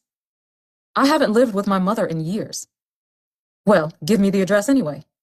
I don't know if my mother would want you to have her address. I'll have to ask her. The guard insisted, but that line was left blank. The guard was a black woman with an afro. And there was another one next to her with a lopsided wig on. She was black too. In fact, most of the guards I had seen so far were black. I was quickly to find out that the overwhelming majority of guards in the female jail at Rikers are black. But when they opened their mouths and expressed their opinions, you wondered. But that's another story. After I had been waiting for what seemed like hours, they brought in a whole bunch of women. It was wonderful. They were real, live people talking and laughing. It had been so long since I even heard a conversation. I just sat there staring at them. I know I must have looked like I was crazy staring like I was, but I just couldn't help it. I was overwhelmed. I could barely talk, though. When someone asked my name, I stammered and stuttered. My voice was so low, everyone constantly asked me to repeat myself. That was one of the things that always happened to me after long periods of solitary confinement. I would forget how to talk. The next phase was the strip and search. There were 2 groups of women, those who were returning from court and those who, like me, were new admissions. We were directed to stand in little booths and take off all our clothes. Then we were told to turn around, squat, run our fingers through our hair, lift up our feet, and open our mouths. This was for everybody. The next step was only for the new admissions. They put us in shower stalls without curtains. We were told to take a shower, and then were given this stuff which they told us to put in our hair and on our pubic hairs and wash with it. What is this for? I asked. It's for lice and crabs, the guard said. It was humiliating. The last stage was the search. Every woman who came into the building had to go through this process, even if she had been nowhere but to court. Joan Bird and Afeni Shakur had told me about it after they had been bailed out in the Panther 21 trial. When they had told me, I was horrified. You mean they really put their hands inside you to search you? I had asked. Uh-huh, they answered. Every woman who has ever been on the Rock or in the old house of detention can tell you about it. The women call it getting the finger, or more vulgarly, getting finger fucked. What happens if you refused? I had asked Afeni. They lock you in the hole and they don't let you out until you consent to be searched internally. I thought about refusing, but I sure as hell didn't want to be in the hole. I had had enough of solitary. The internal search was as humiliating and disgusting as it sounded. You sit on the edge of this table, and the nurse holds your legs open and sticks a finger in your vagina and moves it around. She has a plastic glove on. Some of them try to put one finger in your vagina and another one up your rectum at the same time. Anyway, I had an instant, mile-long attitude. I wanted to punch that nurse clear to oblivion. Afterward, the guards had the nerve to tell me that a mistake had been made, and a doctor would have to make a complete examination. I was just too disgusted. He was a filthy-looking man who looked more like a Bowery bum than a doctor. He coughed all over me without even covering his mouth, and his fingernails looked like he had spent the last 5 years in a coal mine. He rattled diseases off like he was an auctioneer and asked me if I had had them. Then he gave me a 1-minute examination, took my blood, and that was it. I was kept in the receiving room until long after everyone had left. Then a pleasant enough guard with a scar on her nose and mouth took me to my cell. We went down a corridor that seemed to be a mile long to a hallway where a guard sat inside a glass cage. Buttons and knobs and lights decorated the cage. It looked like the inside of some kind of spaceship. Open up 5, the guard who had brought me said. There was a thumping sound and then a humming sound and then nothing. You can go to your room now. Go where? I asked. Just walk down the hall and the door will be open. You'll see it. The hallway was long. When I got to the cell, the light came on. When I went in, the door slid shut behind me. It was something out of a science fiction movie. The long halls, the sliding door, the control panel. Space jail, I said to myself. Inside there was a cot, a dirty sink, a seatless toilet, and a roll of toilet paper. I was tired and wanted to go to sleep. I'm turning the light out now, a voice said over the microphone. The lights went out, but a yellow light stayed on. Turn the little light off, please, I called to the guard. Again, a voice came over the microphone. The light must stay on. It is there for your own protection. The light stayed on and I went to sleep. Morning. The doors slid open. Breakfast, ladies, came over the microphone. It was early, but I was anxious to get dressed and look around. The first thing that hit me was the smell. I don't care what jail I've been in, they all stink. They have a smell unlike any smell on earth. Like blood and sweat and feet and open sores. And if misery has a smell, like misery. The walls of the cell were covered with obscenities and love declarations. Apache loves Carmen, Linda and Little Bit, India and Rosa, true love always. From the window, I could see a small paved yard with grass growing between the cracks in the pavement, and then another long building. A few women were in the day room, but most stayed in their cells, which were barren, except for the toothpaste writing that covered the walls. In prison, toothpaste serves many functions, one of which is glued to hang up pictures. A few of the cells were fixed up with pictures from magazines hung on the walls, and a knitted or crocheted Afghan on the bed. Clothes in cardboard boxes were on the floor. The women looked evil and ashen. They glanced at me with only vague interest and went about their business. They were all Black or Hispanic. I took a shower and spent the rest of the morning walking back and forth. Some of the women were bloated with swollen hands and feet. A few had a real strange look about them. One sat in a chair, her eyes crusted with sleep, giggling quietly to herself. A group of women sat at a table playing spades. They asked me if I wanted to play, and since I had never heard of the game, volunteered to teach me. It turned out to be like whist, only spades are always trumps. Then it was lock-in time again. The second one for the day. The first had come after breakfast. There were 2 women on either side of me who had been locked in their cells all day. Don't you want to come out? I asked stupidly. They broke up laughing. No, one said. I like it here. When she stopped laughing, she told me she was locked. That meant she was locked into her cell until she was seen by the board. What's the board? I asked. It's the disciplinary board. When you get an infraction, they lock you up until you see the board.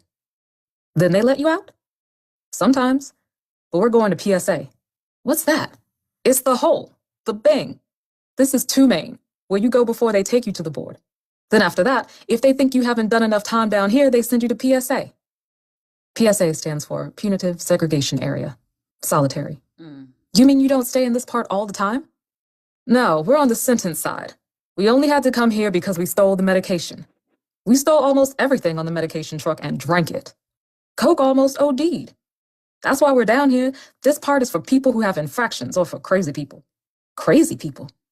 Yeah, the one named Coke answered. They got some real bugs down here. How come you here? I don't know. I got here yesterday and this is where they put me. You got a homicide?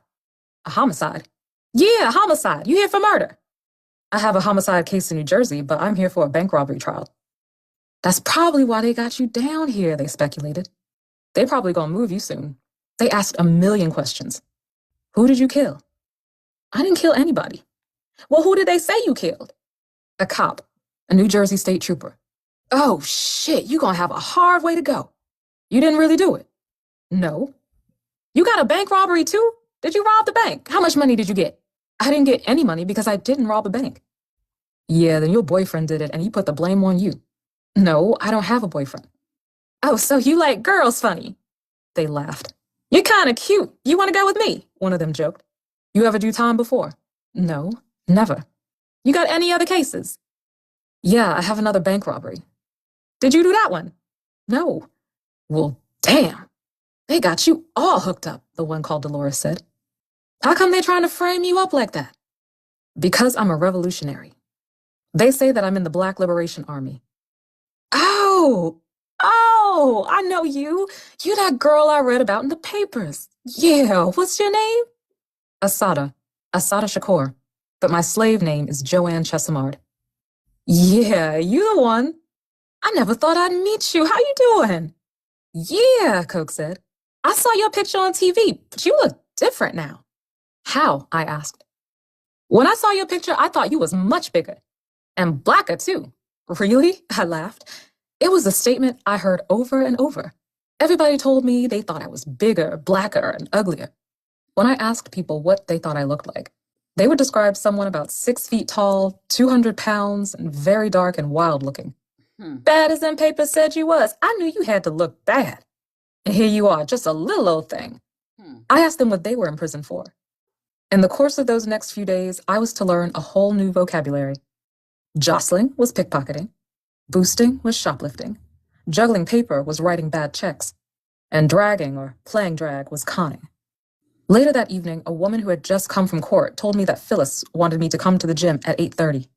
I was overjoyed. I had heard that Simba was on the rock, but I thought they might move her to make sure we had no chance to be together. The gym was large. Women were playing handball and basketball, dancing and sitting on the bleachers and talking.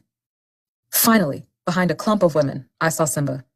We embraced and both just sat there trying to get all the words out that were in our hearts. So much had happened since we had seen each other. We had been close when we were both members of the Black Panther Party. For a while, we had lived together. She was always a real earthy sister with a heart of gold. She told me about her case, about the other comrades she was in touch with, and then that she was pregnant. Homie was her nickname for her lover, the baby's father, Kikuyan Alikbala. He was a beautiful, revolutionary brother, and he was murdered by the New York police. Kikuyan and I had gotten to know each other pretty well while we were both at the Harlem branch of the Black Panther Party. He was one of the brothers who, in the days of the Panther Party's lumpen ideology, would be called lumpen. He was raised in Harlem around 116th Street and 8th Avenue. A relaxed, easy kind of person, but a fighter to the heart. He loved weapons and was a genius with them. I was glad about her pregnancy and sad at the same time. She was facing 25 years. Although I tried to be cheerful, I guess she could see the concerned expression on my face. Don't worry, she told me. These people can lock us up, but they can't stop life. Just like they can't stop freedom. This baby was meant to be born, to carry on. They murdered homie, and so this baby, like all our children, is going to be our hope for the future. I would think about her words many times later. It's early in the morning. It feels like 1:45, and I want to sleep. I hear my name vaguely over the microphone. Something about court. They are calling me for court. Hurriedly, I roll out of bed, shower, dress, comb my hair, and I'm ready to go. They bring breakfast on the food truck. I can't even stand the look of food, much less eat anything. All right, court ladies. Time to go to the receiving room, the microphone wails. It's too early in the morning for that thing. I want to tear it out of the ceiling. I stumble down to the receiving room, still not fully awake. It's 7:20 a.m. I sit in the receiving room for 3 hours. Finally, the marshals come. Now they want me to hurry. One of them chains me up. First, he shackles my feet.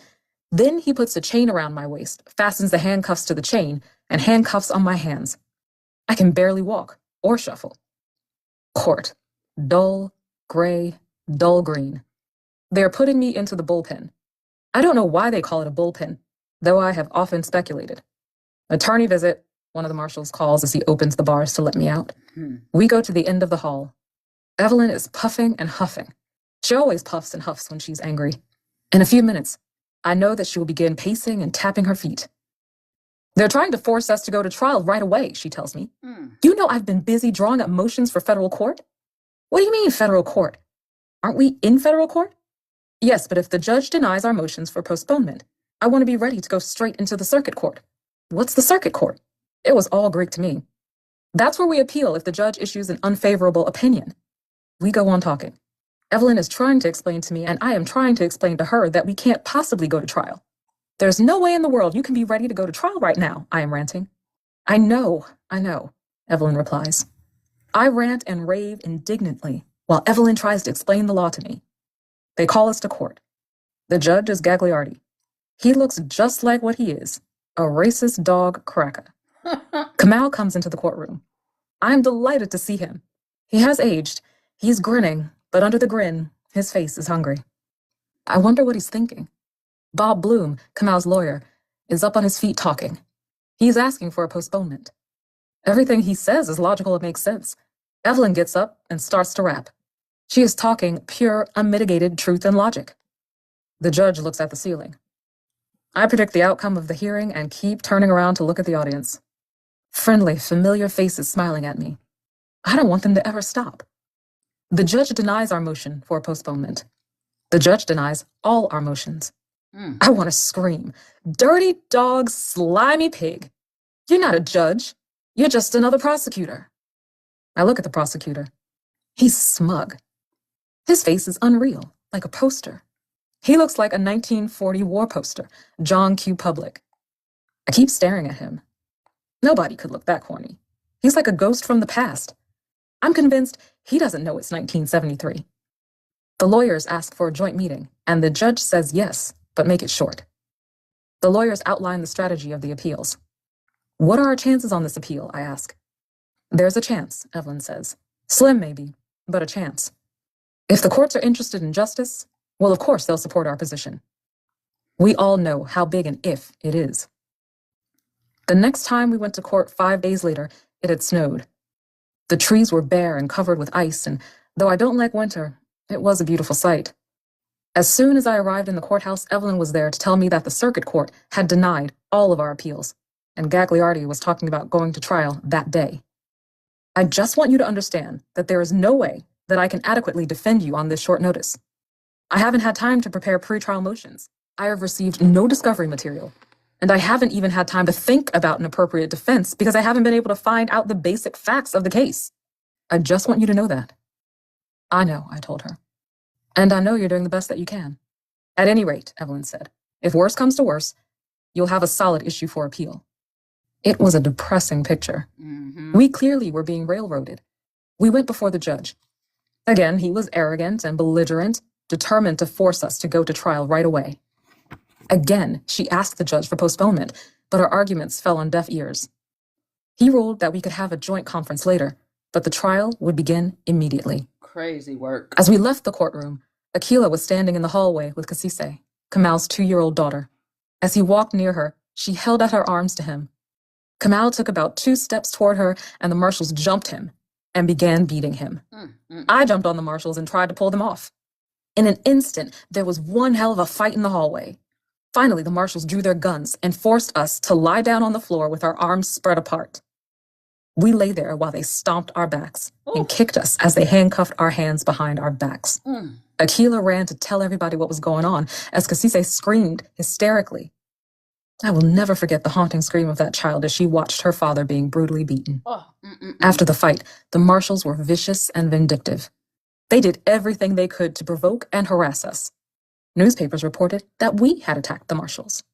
Kamal and I decided that we weren't just going to let ourselves be railroaded quietly. This so-called trial was such a blatant miscarriage of justice that we weren't even going to participate in it. And we didn't want Evelyn and Bob Bloom to participate in it either. Just sit there and don't say anything, we told them. We'll do the talking. And do the talking we did. At the next court session, Gagliardi asked the lawyers if they were prepared to begin picking the jury. Both of them made statements to the effect that since it was impossible for them to represent us adequately, we had requested that they remain mute. All right then, we'll proceed with you or without you, the judge roared. Bring in the panel. As soon as the jury panel entered the courtroom, Kamal and I began to tell them what was going on.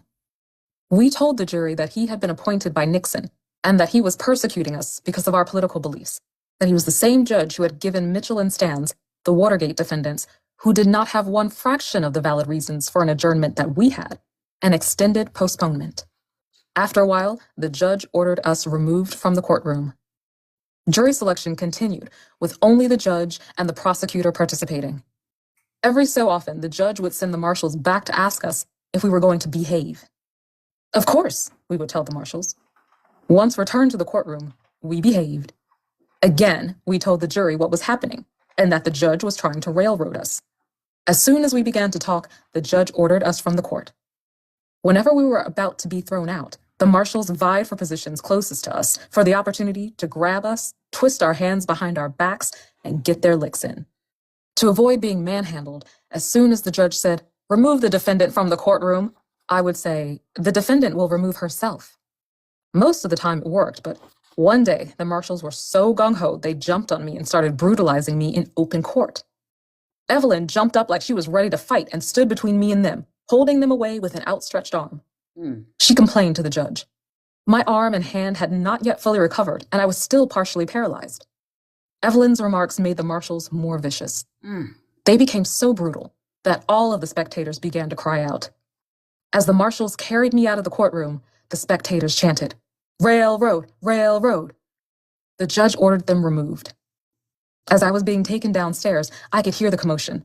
People were chanting and yelling and screaming. The marshals, I later found out, had beaten some of them. I sat in the bullpen, lost in my thoughts, when they brought a white woman and man down the hallway and put the woman in the cell with me. I looked at her without much interest. "Assata," she said, "I'm so glad to have finally met you, but I never thought it would be this way." I looked at her blankly. "My name is Natalie Rosenstein. I was upstairs. I was one of the spectators in the courtroom when they started pushing and shoving and beating people." "What?" I said. "You're kidding." "No, we didn't move fast enough, so they arrested us," she said, referring to herself and the white man. "What did they charge you with?" "Obstructing justice." After that, Kamau and I were banned from the courtroom. We were put into a freezing room next to the courtroom where a loudspeaker had been installed so we could listen to the trial. In the beginning, they slammed the door shut. At first, we wanted the door open because it was so cold and the warmth from the rest of the building helped. Then we began to enjoy the privacy. It was good to be able to talk to each other without someone looking down our throats, because we knew that sooner or later, they would open the door and stare at us. We would open it. "Let some heat in, it's freezing in here." The door stays closed. After a while, they locked it. One of the first things that Kamau and I discussed was Islam. He had been a Muslim for some time and was deep into it. He was seriously trying to convince me to convert and become a practicing, active Muslim. I had always said that if I had any religion, it was Islam, but I had never practiced it. Because of Elijah Muhammad and Malcolm X, the Muslim influence over our struggle has been very strong, but it had always been difficult for me to accept the idea of an all-powerful, all-seeing, all-knowing God. And I reasoned, how could I be expected to love and worship a God whose master plan included the enslavement, torture, and murder of Black people? We say that. Kamau argued that Islam was a just religion, opposed to oppression. "Oppression is worse than slaughter," he quoted from the Holy Quran. "A true Muslim is a true revolutionary. There is no contradiction between being a Muslim and being a revolutionary." I didn't know much about it, but I agreed to seriously check it out. Muslim services were held regularly on Rikers Island, and Semba and I began to attend. Talking to Kamau was so good for me. Solitary had affected me really badly. I had closed up inside myself and had forgotten how to relate in an open way with people. We spent whole days laughing and talking and listening to the courtroom madness in between. Each day we grew closer until one day it was clear to both of us that our relationship was changing. It was growing physical. We began to touch and to hold each other, and each of us was like an oasis to the other. For a few days, the question of sex was there. Then one day, we talked about it. Surely it was possible. But, I thought, the consequences. Pregnancy was certainly a possibility. I was facing life in prison. Kamau would also be in prison for a long time. The child would have no mother and no father. Kamau said, "If you become pregnant and you have a child will be taken care of. Our people will not let the child grow up like a weed." I thought about it. That was true, but the child would suffer.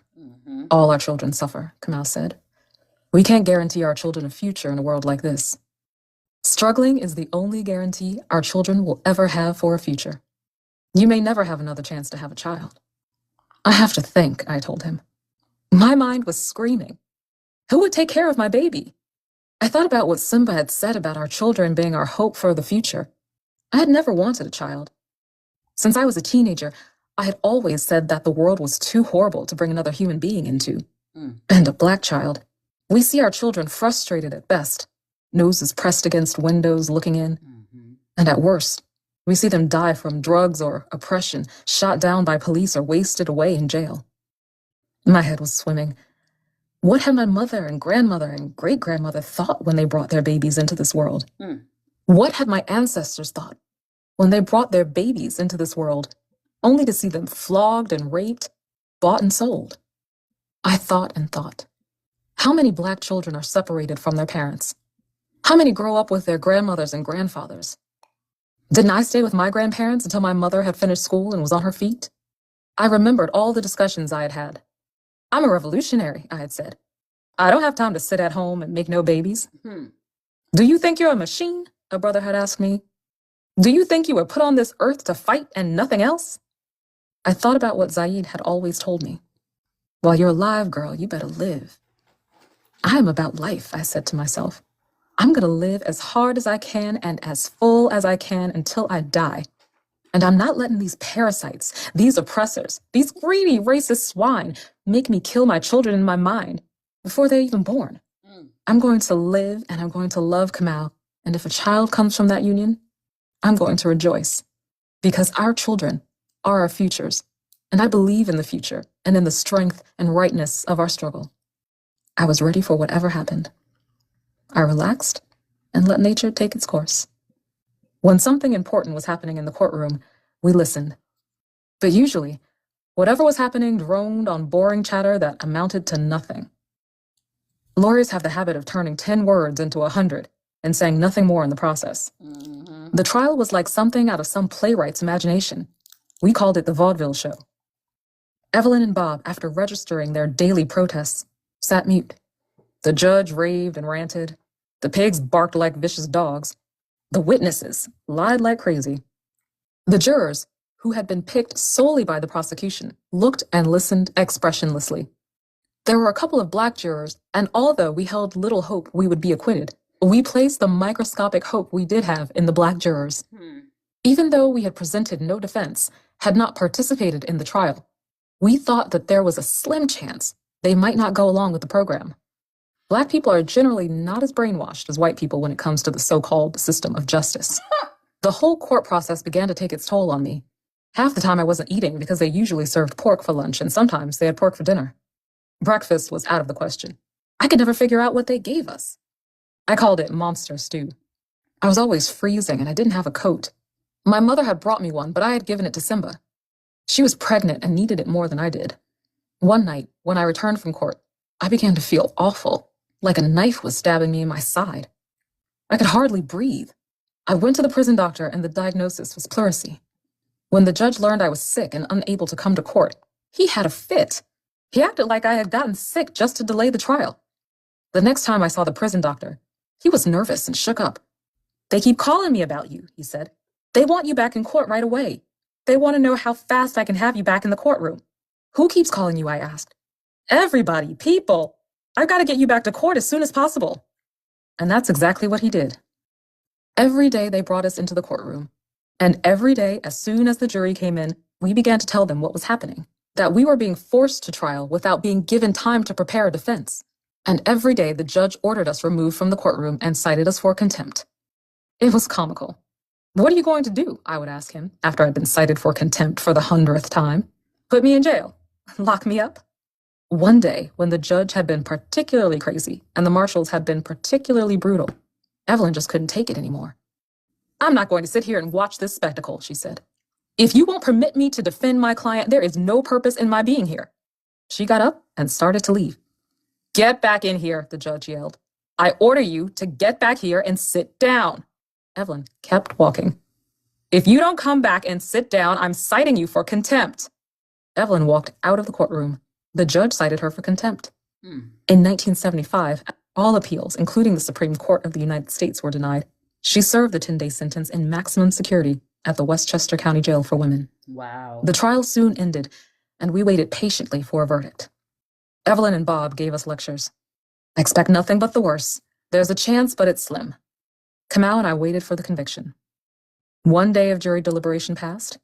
2 days passed. The jury seemed to be taking forever. We wondered what was taking them so long. It was an open and shut case. We had cross-examined no witnesses, presented no defense. Kamau and I spent the time tenderly, savoring our last few moments together. The next morning, Evelyn and Bob came in grinning. It's a hung jury, they giggled. Gagliardi is fit to be tied. They're going to call us into court in a few minutes. We just thought we'd come in and give you the good news. 10 minutes later, we were in the courtroom. The judge was grimly thanking and dismissing the jury. The marshals looked like they wanted to fight. The prosecutor looked like he wanted to cry. We found out later that a lone black juror had refused to convict us. He had hurt us. The look on Gagliardi's face gave me great pleasure. I looked at him and gave him my most meaningful smile. His face turned red and he looked away. Afterward, we met with the lawyers. We were still giddy and in a state of shock. What does this mean? Are they going to try us again? They're going to try you again right away, Evelyn told us. What? The new trial will begin on Monday. Kamal and I looked at each other. We were sick of this case, but were ecstatic that we were going to have more time together. Are we going to have the same judge? No, Bob said. They've got to assign a new judge. Evelyn was caught up in our gleeful mood, but as usual, she was business first.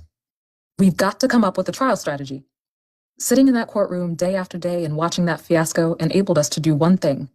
We were able to see and analyze their case. I feel that now we are ready to go to trial. They don't have a case, Bob said. I don't even know how they got an indictment.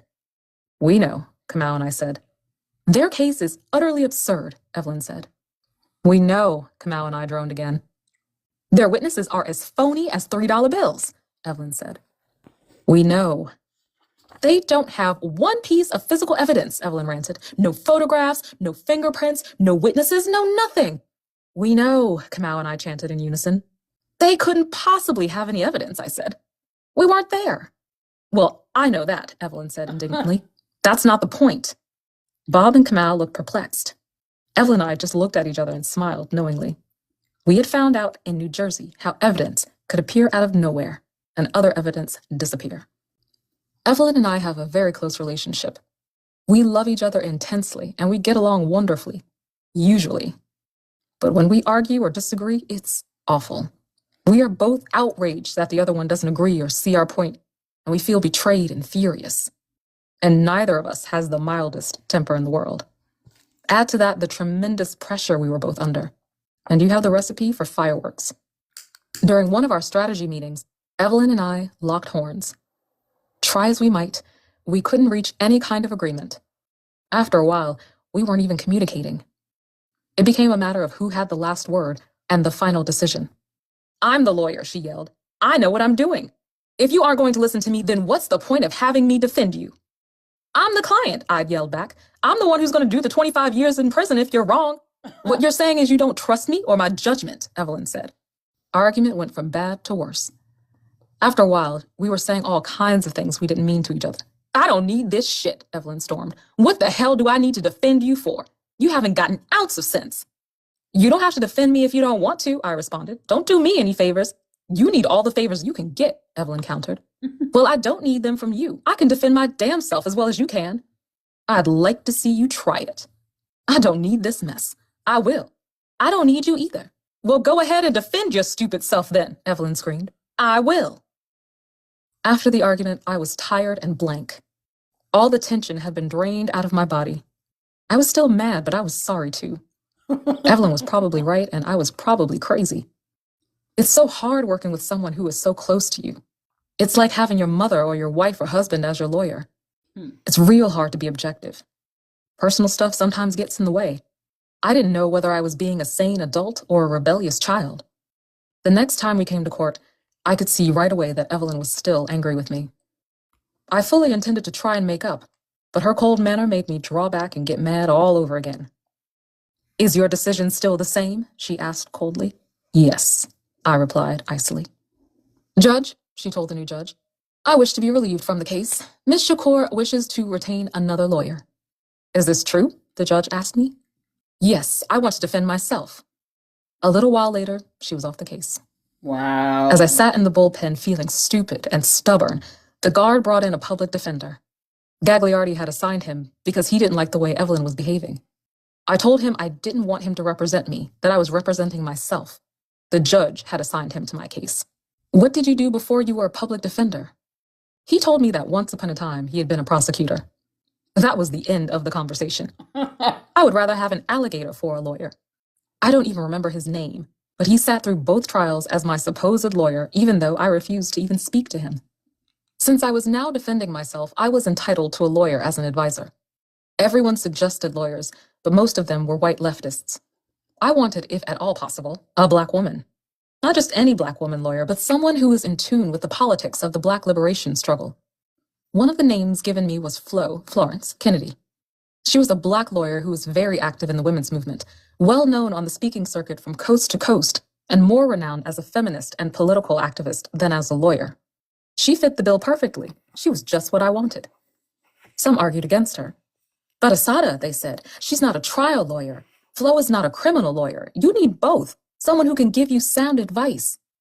I was unmoved by their arguments. She's wild. She's flamboyant and eccentric. She might scare the jury. She can't be any wilder than this case is, I countered. Besides, I don't need a criminal lawyer because this isn't a criminal case. I need a political lawyer. I was in a wild mood, and I was determined to handle the case the way I saw fit. I wasn't expecting any such thing as justice. This case was like something out of the Twilight Zone, and I was convinced that it couldn't be treated like a normal run-of-the-mill criminal trial. I was determined to use this case to expose the deceit and crookedness of the government. A meeting between Flo and me was arranged. Flo warned me over and over about her lack of trial experience. You know, darling, that I haven't been inside a courtroom to try a case in years. I don't care, I said. You've been out in the world, you know what reality is, and that's enough. Flo agreed to be my legal advisor, and I was ready to go to trial. Oh, okay, y'all. So we're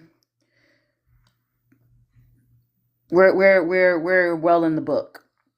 All right, we're about to start chapter 6. Now, chapter 6 is 46 minutes long. I know.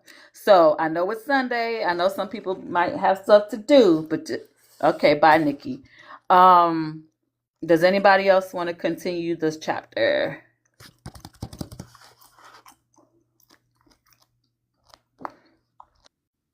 So I would like to, but I also need to call your favorite. So if no one else is up for it, we can keep it for next. Or if Okay, everybody said yes. Yeah, okay, go ahead. All right, after this, we'll take a break. Yes, for sure. Chapter 6. My mother and stepfather broke up, and my mother, my sister, and I moved to a new... Hold on, y'all.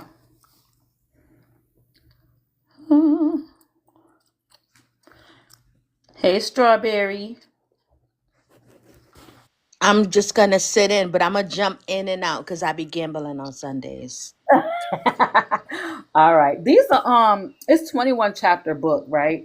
But the chapters are very short after this. Like this is 46 minutes, then chapter 7 is 31, chapter 8 is 25. So y'all I guess we'll just check in after each one, okay? Yeah, I'll be here. If you see me on Teacup, I'm just watching the scores, but I'm free. Okay. All right. All right. New apartment in a housing complex in South Jamaica, near New York Boulevard in Fa. One side of the projects and the other side was the co-op where we lived, but they looked about the same to me. Compared to Jamaica, Parsons Gardens, where we had lived, was a little black dot. South Jamaica, Hollis, Bricktown, St. Albans, Springfield Gardens, South Ozone, etc., were all joined together to make up a black city. You could live your whole life in Jamaica, and the only time you'd see a white face was when you shopped on Jamaica Avenue or when the insurance man came around. At one time, Jamaica was all white. Mm-hmm. Black people had moved out to the island to escape the ghettos of Harlem and Brooklyn. Mm-hmm. They bought old houses at exorbitant prices, only to find that within a few years, their nice neighborhoods had turned into the crime-ridden, drug-ridden, poverty-stricken places they had run from. I loved Jamaica, and I was just starting to get into the beat of it and to know my way around when my mother and I had one of our terrible arguments. I don't even remember what the argument was about, but I was hard-headed, stubborn, and under the impression that a grave injustice had been done to me. The next day I got up, packed my clothes, and headed straight for the village. Greenwich Village was where artists and musicians and all kinds of weird people were supposed to live. Mm-hmm. I was fascinated by the idea of beatniks and bohemians, even though I had never met any. I figured that if I belonged any place, it must be the village. I walked around with my suitcase until I was exhausted. I remember thinking that people here didn't look that different from anybody else. I found a place to check my suitcase and spent the rest of the day going around door to door, asking if people had any jobs available. Most people didn't even look up at me. They just gave a flat no. At the end of the day, I was tired, disgusted, and hungry. I had nowhere to live and not the slightest idea what I was going to do next. I went back for my suitcase, but the place was closed. After that, I just walked aimlessly until I reached a little park. I sat down on a bench, tired as hell, and unable to take another step. After a while, a little guy with bumps on his face sat down next to me and started talking. I didn't understand half the things he said, but he seemed nice enough. When he asked me if I wanted to go to a restaurant across the street with him, I gladly accepted. I was starving. It was an Italian restaurant, and the scent in the air was heavenly. I ordered enough to feed a mule. The guy talked about all these people I didn't know and about his job. He kept saying people on his job were conspiring to get him fired. I worked there for 8 years, and they didn't even give me my notice. He told me over and over that the company he had worked for had stolen 2 of his inventions and had patented them, and that when he tried to get paid for them and to get credit for his ideas, the company tried to get rid of him. What did they do? I asked. They did everything. They stole my files and my papers and then spread rumors about me. He said he was some kind of engineer. I should have never trusted them, he kept saying. You can't trust anybody. When the food came, I ate like I had spent a lifetime starving. Doesn't this food taste funny to you? The guy asked. I tasted some more and it was good. There's nothing wrong with mine, I told him. There's something wrong with this food, he said loudly. What did they do to my food? The waiter came and tried to calm the guy down. I don't understand, the waiter said, but if you'd like, I'll bring you another plate. Although the guy said it was better, he still thought it tasted a little funny. To change the subject, I told him a sad story about my mother being in the hospital and that I had nowhere to stay. Oh, you can stay at my place, he said. Lord.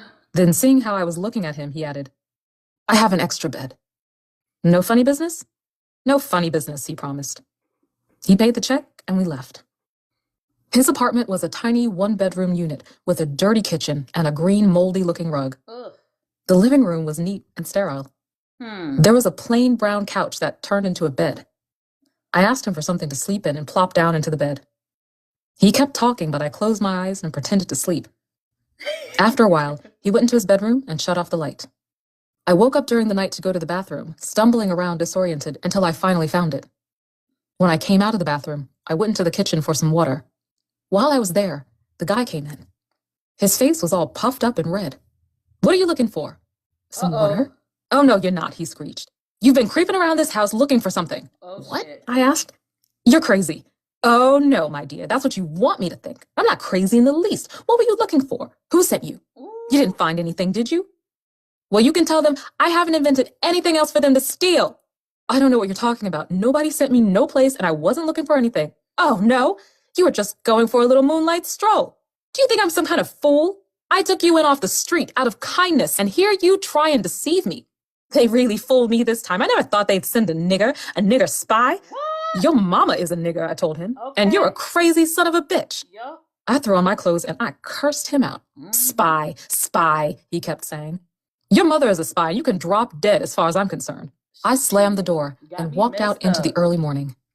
The sun was beginning to come up. I walked until I found a drugstore open and ordered tea and an English muffin. I bought a toothbrush, toothpaste, and some makeup so that I would look older. I was going to get a job if it killed me. I got my suitcase, found a bathroom to wash up in, changed clothes, and checked the suitcase again. I bought a couple of newspapers. This time, I was going to be systematic about it. I saw an ad for a waitress and counter girl. That was something I knew I could do. The place was in downtown Brooklyn. I hopped on the first train in that direction and got there about 8:30 in the morning. The cafeteria was in a factory building and was solely for the factory workers. The manager had black and white hair and was big, fat, and sloppy. He wasn't so anxious to hire me at first, so I told him a sob story about coming from down south to help my mother who was in the hospital and that I needed a job as soon as possible. Finally, after looking me up and down, he hired me and said I could start right then and there. I was grinning from ear to ear. I was supposed to spend the morning making salads and sandwiches and other things for lunchtime. But around 10 o'clock, all these men started coming for coffee break. The manager had me running around like crazy, toasting bread, buttering buns, and getting the men their orders. Move faster, he kept telling me. Every time he told me to move faster, I tried until it seemed that it wasn't humanly possible for anyone to have moved faster. Then I noticed he was always brushing against me.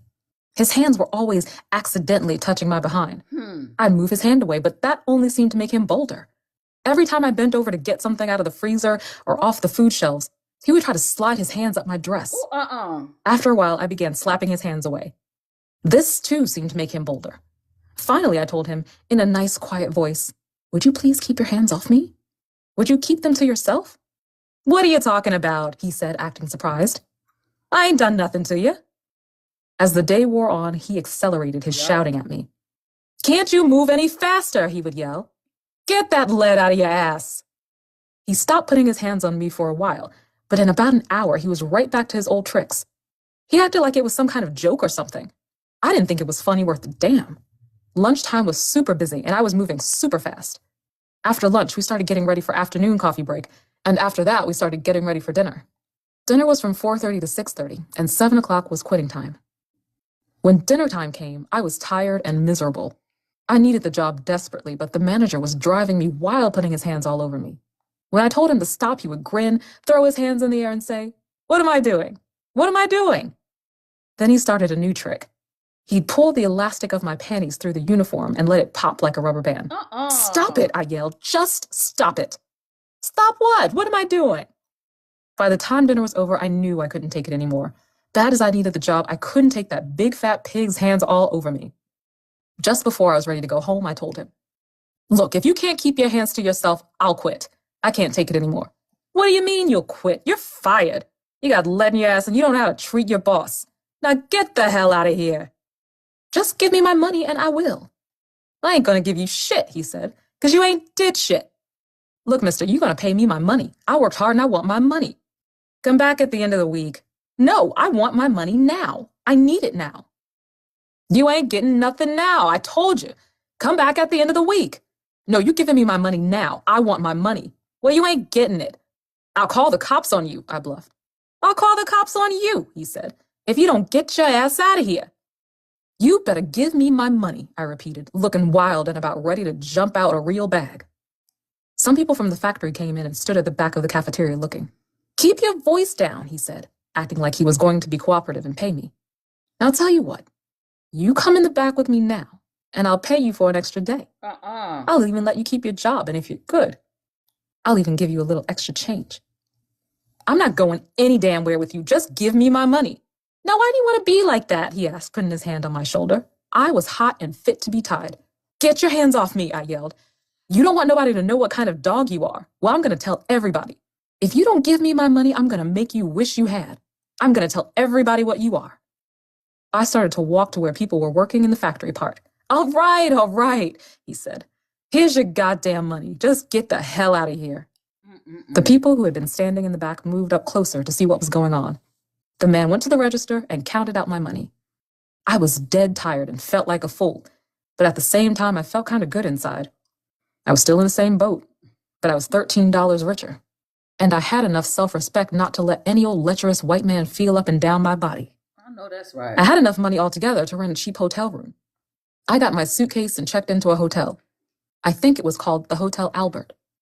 After I had hung up my clothes and taken a shower, I decided to get something to eat. Downstairs in the lobby, there was this big, tall black woman dressed to kill. She had black hair with silver streaks running through it, long false eyelashes, and a lot of makeup. "Well, look at the baby," she said, looking straight at me. "Please tell me how you wound up in this joint. Are you straight from Alabama, darling? Where are you going, honey?" I just looked at her. "Do you speak, darling? Can you talk? Where are you going, honey?" "I'm going out to eat," I said, a little wary. "Where are you going to eat, love?" "I don't know." "Well, come with me, honey. We can eat together. I'm having a starvation attack." I just stood there looking at her. "Oh, come on, love. You don't want me to die of malnutrition, do you? Do you like Chinese food?"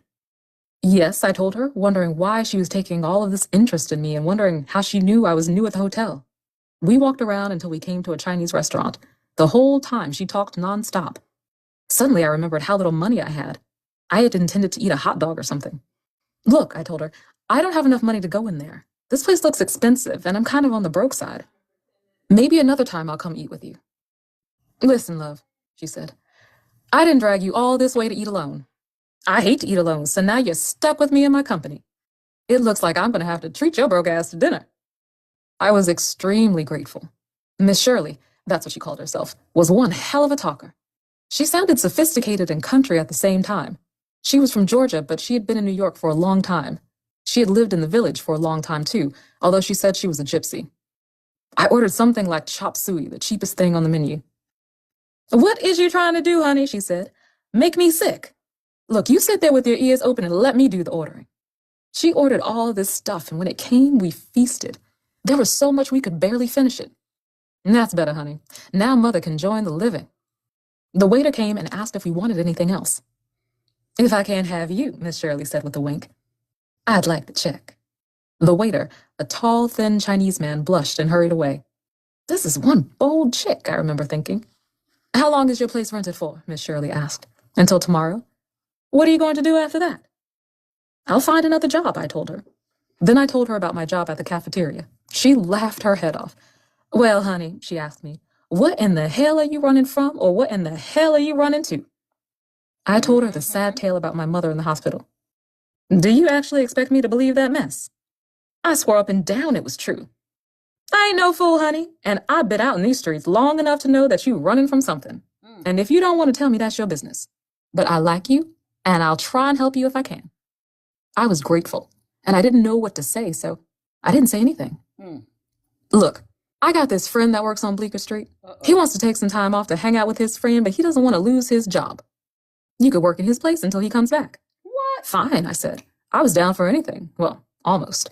We went to the cafe, and a skinny white dude came up to us. Sit down and rest yourselves. I'll be back in a minute. We sat down at a little round table. You want some espresso? The guy asked. Sure, Miss Shirley said. He brought 2 little cups of black stuff. I took one sip, and I thought I was going to choke. Miss Shirley cracked up. Well, I can see you're not intimidated. I'm going to have to do something about your education. I arranged to take the guy's job for 4 days, and he showed me what to do. If you forget anything or have any questions, ask the sailor, he said, pointing to a man with tattoos up and down his arms. I was to begin work the next afternoon at 4. I still didn't know how I was going to pay my rent at the hotel for the next few days because I wouldn't be paid for my work at the cafe until the guy came back from his vacation. I told Miss Shirley what I was thinking. I'll talk to Freddie, she said, and see if he'll let my good friend have a little credit. If not, you can come up to my place and sleep on the floor. We went back to the hotel and found Freddie. He didn't want to give me any credit. Miss Shirley kept haggling. How much money do you have? She asked me. $15? Well, give me 10 and I'll lend you the rest so you can rent a room for a week. I gave her the money and Freddie told me I had to move to another room, which was fine with me. The room was tiny, but at least it had a bathroom and I had somewhere to stay for the rest of the week. I was grateful as hell for Miss Shirley. Well, she told me, you get a good night's sleep. Mother has to go to work. Mother. Where do you work? Anywhere I have to, she said. Anywhere I can. I was dog tired and the bed was like an oasis. I woke up the next afternoon. It was almost 1 o'clock. I took a shower, got dressed, and went to find something to eat. Then I went back to the hotel and knocked on Miss Shirley's door. She opened the door with a razor in her hand. I almost fainted. She was shaving her face. Miss Shirley was a man. When she saw my reaction, she fell out laughing. You got a lot to learn, sugar. You got a lot to learn. We both sat there laughing up a storm. Somehow it was funny as hell. I went to work early that afternoon. The job wasn't bad, and I could eat all I wanted, which meant I didn't have to buy dinner. The tips weren't that much, but I'd be able to live on them until the guy came back. Any black woman, practically anywhere in America, can tell you about being approached, propositioned, and harassed by white men. Many consider all black women potential prostitutes. In the village, this phenomenon was 10 times worse than anywhere else. It was almost impossible to go from one corner to the next without some white man hissing at you, following you, or jingling the money in his pockets. One morning in the park, I met a couple about my age from Harlem who had run away from home and were now living in a room in the village. I told them that I had run away too, and we became instant comrades. We got into a discussion about how white men are always approaching black women. Yeah, they giggled, but we got something for their ass. Yeah, I asked. Yeah, we fixed them right up. How? I asked. Then they told me. The Murphy game was their game. They told me how it worked, and I fell out laughing. I thought it was a brilliant scheme. You want to try it? I know them O-Fays will big you. I was anxious to try this new scheme because it was big money, and I would be able to pay Miss Shirley back and get a real place of my own. The first night, after my job was over, I met Pat and Ronnie in the park. Pat and I were the bait, and Ronnie was the protection. We were all to walk separately on different sides of the street so that we could see each other. I had dressed up and put on makeup to look older. About 5 minutes after we started walking, a white man came up to me. He said he liked the way I walked and wanted to take me someplace. I'm on my way to a party, I told him. It's going to be a real hot party. Yeah, what kind of party is it going to be? What kind of party would you like it to be? Oh my God. A party for two, he said. I know a place where they've got some very nice private rooms and they're not too expensive. It's a private club. You've got to join first. How much does it cost? $15 for the room, $15 to join the club, and $15 for the babysitter. You don't look old enough to have a kid. The babysitter's for my little sister. We argued about the price. He thought it was too high. I kept telling him how he was getting a deal and that once he joined, he would be a member for a year and could go there anytime he wanted and get some action. Finally, he agreed to pay. When we got to the building, I told him to give me the money so I could go upstairs and pay the people. By the way, I said, would you tell me what kind of work you do? These people are very particular about who joins their club. I work for a bank. I could see from his face he was lying. I'll be right back. Don't you go nowhere. I ran up the stairs and opened the door to the roof. Carefully, I closed it behind me. Then I went over about 10 roofs until I came to the one I was supposed to come down from. I tried the door. It wouldn't budge. Somebody had locked it. I went to the next roof. Uh-oh. Luckily, the door was open. Okay. I ran down the stairs and came out around the corner from where the man was standing. Hurriedly, I walked to where I was supposed to meet Pat and Ronnie. How'd it go? They asked. Easy as pie, I answered. Okay, let's do another one. I was scared to try another one because I was scared I would run into the man again. We can go around 14th Street. We've got another building staked out around there. Okay, I told them, but let's check it out first. I explained about the door that wouldn't open. We got to the new place, checked it out, then went to 14th Street. In a matter of 20 minutes, Pat and I had each caught a fish. I was worried to death we would bump into each other. I rushed my man to the building, got the money, and hurried to the meeting place. I waited and waited. It seemed like an eternity until they came. Pat had seen me with my man and had the good sense to go to a different building than the one I took my man to. We were all in high spirits. See how easy it is? Pat asked me. Yeah, it's a breeze. Wow. We split up the money. We had each made $45. I rushed back to the hotel. Miss Shirley was there, and we went up to her room for a drink. I felt like a millionaire. I had the money I had made working in the cafe plus the $45. I whipped out my bankroll and paid Miss Shirley back. Now, girl, I know you ain't got no rich uncle. How'd you get all that money? I told her everything. I thought I was so slick. Why? Girl, is you crazy? Exactly. Do you know what one of these men will do to you if they found you in the street? Hello? Girl, these people out in this street don't give a damn about you. This street will eat your ass alive. Honey, I know what I'm talking about. You done run away, ain't you? Yeah, I told her. I ran away. I knew it all the time. Well, honey, I can't make you go home. If I tried, you'd only run away again, but you're wasting your time and your life out here. These people don't care nothing about you. All they want to do is suck your blood. You a smart girl. What you need to do is go home and finish school. I'm never going home. Well, if you insist on staying out here in these streets, you better start acting like you got some sense. Don't you never let nobody use you and make a fool out of you? What if one of those men had been a crazy man and followed you upstairs? What if the other door had been locked and you hadn't been able to get out? Where was your so-called protection? You mean to tell me that you're going to risk your life for $15? Girl, this village ain't nothing to play around with. They got some crazy men around here that is killing up young girls like you. And one of them cussed their titties off. Girl, as far as I can see, that young boy Ronnie don't want to be nothing but a pimp.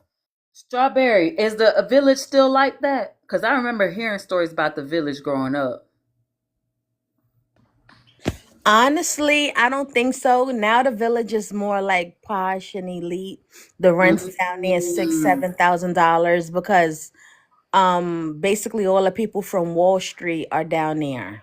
Oh, okay. And it's where everybody from the community goes, so it's a different environment. They gentrified it. Yes, they did. That's Wow. the word. Oh, Jazzy said New York whitewashed. Damn, that's crazy, yo. Yeah, because I haven't heard of anything like that happening down there since I've been an adult. But I mean, you know, crime happens, but I don't think but that not is like gutter. that. Yeah, I Yeah. don't think that is gutter down there. This is sounding more like things that would be happening in the Bronx or maybe like Washington Heights. Oh, okay, okay. Yeah. All right, my bad, y'all. He ain't done one thing to earn that money. You better start to use your head. I could see Miss Shirley knew what she was talking about. But what am I going to do, Miss Shirley? You know how hard it is to find a job. Don't worry, honey, I'll come up with something. The next day I went down to the lobby. Freddie was behind the desk. I hear you're looking for a job, he said. Uh-huh. Do you know anything about being a barmaid? No, I told him. Well, you go over to this place, Tony's, on 3rd Street, and ask for a guy named Chuck. Tell him I sent you. Thanks. Thanks a lot. I went over to Tony's and talked to Chuck. Do you have any openings? I asked him. Sure. We always have openings for foxes like you, he laughed. Do you know the setup? No. $15 a night, and you get a quarter for each drink and $1 for each bottle of champagne. I looked at him blankly. Your job is to sit and look pretty and keep the customers happy and buying. You work from 8 in the evening to 4 in the morning when the place closes. What you do after that is your business. Just don't make any deals on the premises. Yeah, I answered warily. Well, then see you tonight. When I got back to the hotel, I told Miss Shirley about my new job. All right, honey, but you be real careful. There are a whole lot of crazy peoples around here. And you keep looking for a real job so you can go to school at night. Now come upstairs and let me show you how to put your face on. You look like a 2-bit hoe. At 10 to 8, I was at Tony's. Chuck was there and introduced me to the barmaid. Her name's Joyce. Come here for a minute, honey, she told me, and went to the end of the bar. I followed her. You like whiskey sours? I guess so. I never had one. Whatever you do, don't get drunk. I'm going to make your drinks without the whiskey. If a customer come in and I know he's the suspicious type, I'll make you a real one. If you want a drink with whiskey in it, just order with your hands folded. There's not too much I can do about the champagne. I'll try to keep pouring it into the men's glasses. But it's not too bad, and the bottles are small. Okay, thanks. I went to the bar and sat down. In a few minutes, a couple of white guys came in. They sat 2 seats down from me and kept looking in my direction. Would you like a drink? One said. Okay, I answered. What are you drinking? Whiskey sour? And so began what seemed like a never-ending parade of whiskeyless whiskey sours. It got so that even the smell of the stuff made me sick. Once in a while, I would ask the barmaid to put some whiskey in one, but I have never been much of a drinker. Most of the customers were white men who were looking for some action. I found most of them to be crude, boring, and creepy. I would sit there making up different stories to tell them just to keep myself amused. Another object of these stories was to get them to spend as much money as possible. If I thought that the men would go for a sob story and hand over some money, I would tell them a real tearjerker. Other times I pretended to be a college girl going to NYU. This made them less likely to be bold. When I played a college girl, I usually said I was a math major because people never know the first thing about math. One night, though, after I told this guy my math major story, he asked me questions about integrals and imaginary numbers. I didn't have the faintest idea what the guy was talking about. It turned out he taught math at NYU. Damn. I know you're lying, he told me. Of course I am. Who in the hell is going to be interested in the life of a waitress? The guy broke out laughing. That deserves a drink, he said. Bring the lady another drink.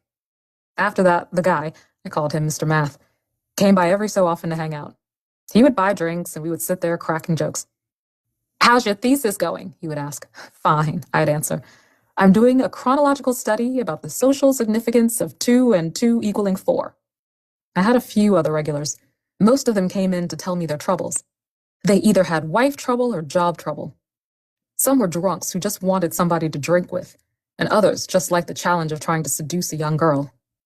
A lot of the other girls were prostitutes. The few who weren't were either just out to make some extra money, or they were alcoholics. Most of the women there were very nice and protective of me.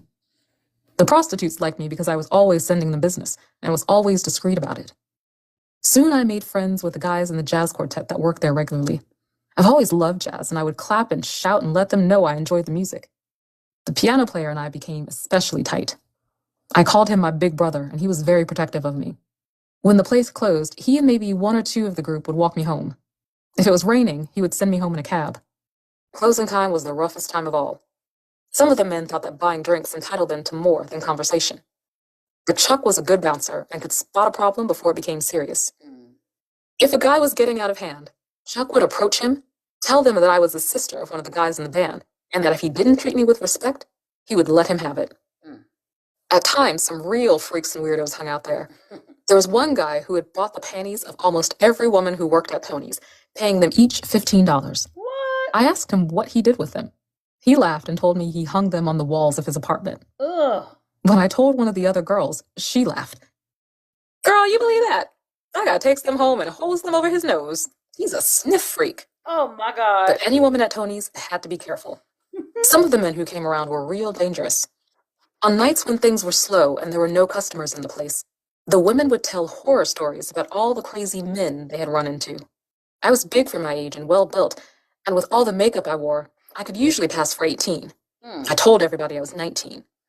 The white people never questioned my age, but the black people would, sooner or later, realize I was younger than I let on. Yeah, because the white tea men. Some of them even guessed I had run away and would take me to the side and encourage me to go home. After a while, all the women who worked at the place teased me about not having a boyfriend. This girl don't like men, and she don't like women. Here's a girl that lets her fingers do the walking. When they teased me, I wanted to crawl into a crack somewhere and hide. The more embarrassed I became, the more they laughed.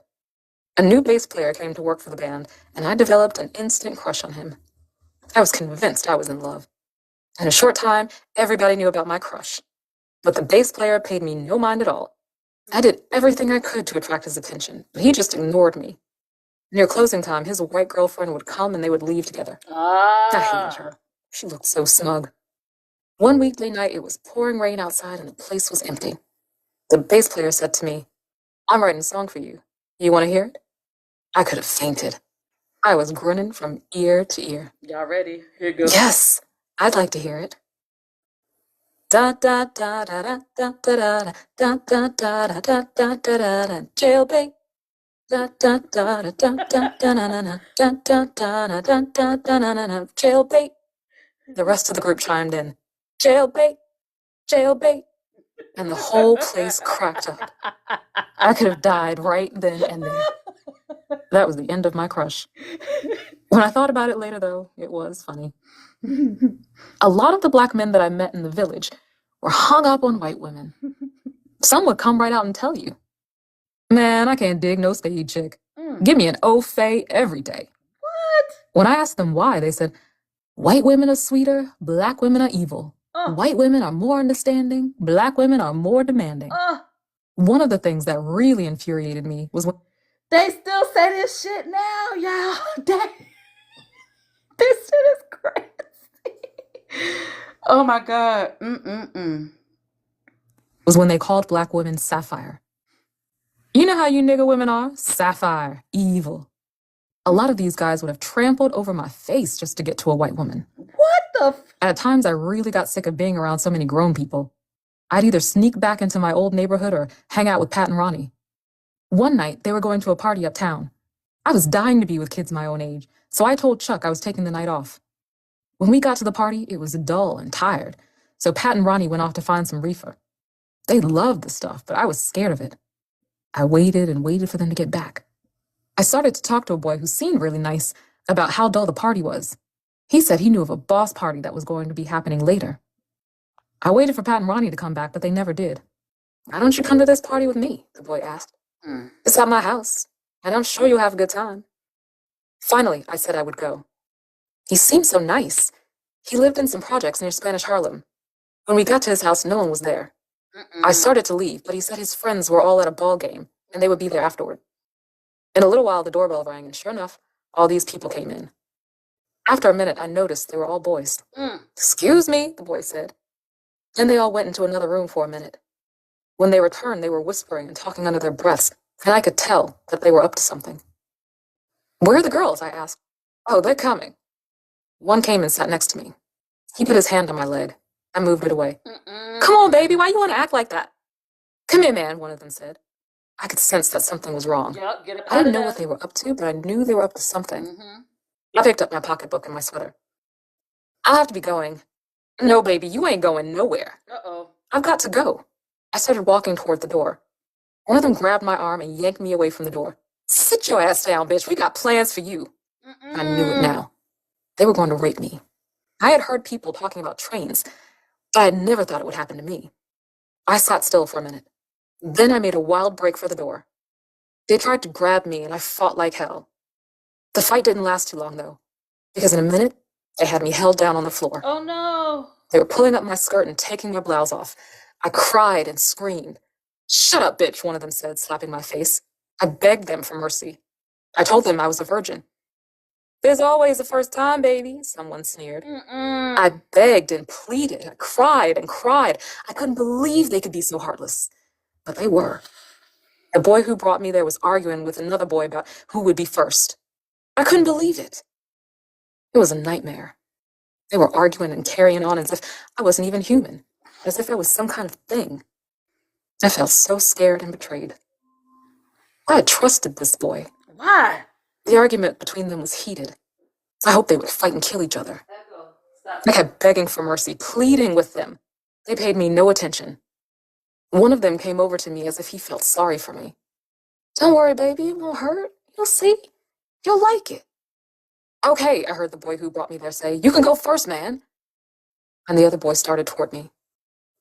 I jumped up and tried to run, but I was cornered. One tried to grab me, and in the process, he knocked over an ashtray. Be careful, man, said the boy whose house it was. My mother will kill me if the house gets messed up. That was my cue. I picked up a vase and threw it at the wall. I picked up a lamp and something else, crying and screaming at the same time. You might get me, but I'm going to mess up your mother's house before you do. The boy who was supposed to go first made a leap for me and missed. I kicked over the table and knocked over a plant that was on the stand. Get back! Get back! I screamed. The boy whose house it was grabbed the boy who was supposed to go first. Come on, man, my mother will kill me. Get back! Get back! I screamed. I'm going to throw this lamp straight into that mirror. There's a big mirror hanging behind the couch. Get them out of here. Get them out of here or I'll fuck this house up. I was shaking and crying, but I was serious as hell. I was going to mess that boy's house up so bad no one would recognize it. Get them out of here, I said, kicking the table over. Come on, the boy said. Y'all get out of here. My mother's going to have a fit. You crazy bitch, one of them said to me. Come on, let's jump on her, man. She can't do that much damage. It's the man's house, one of the others said. Come on, let's go. Yeah. Get him out of here, I screeched at the top of my lungs. That's okay, one of them said. We'll wait for you outside, baby. Slowly, in what seemed forever, they left.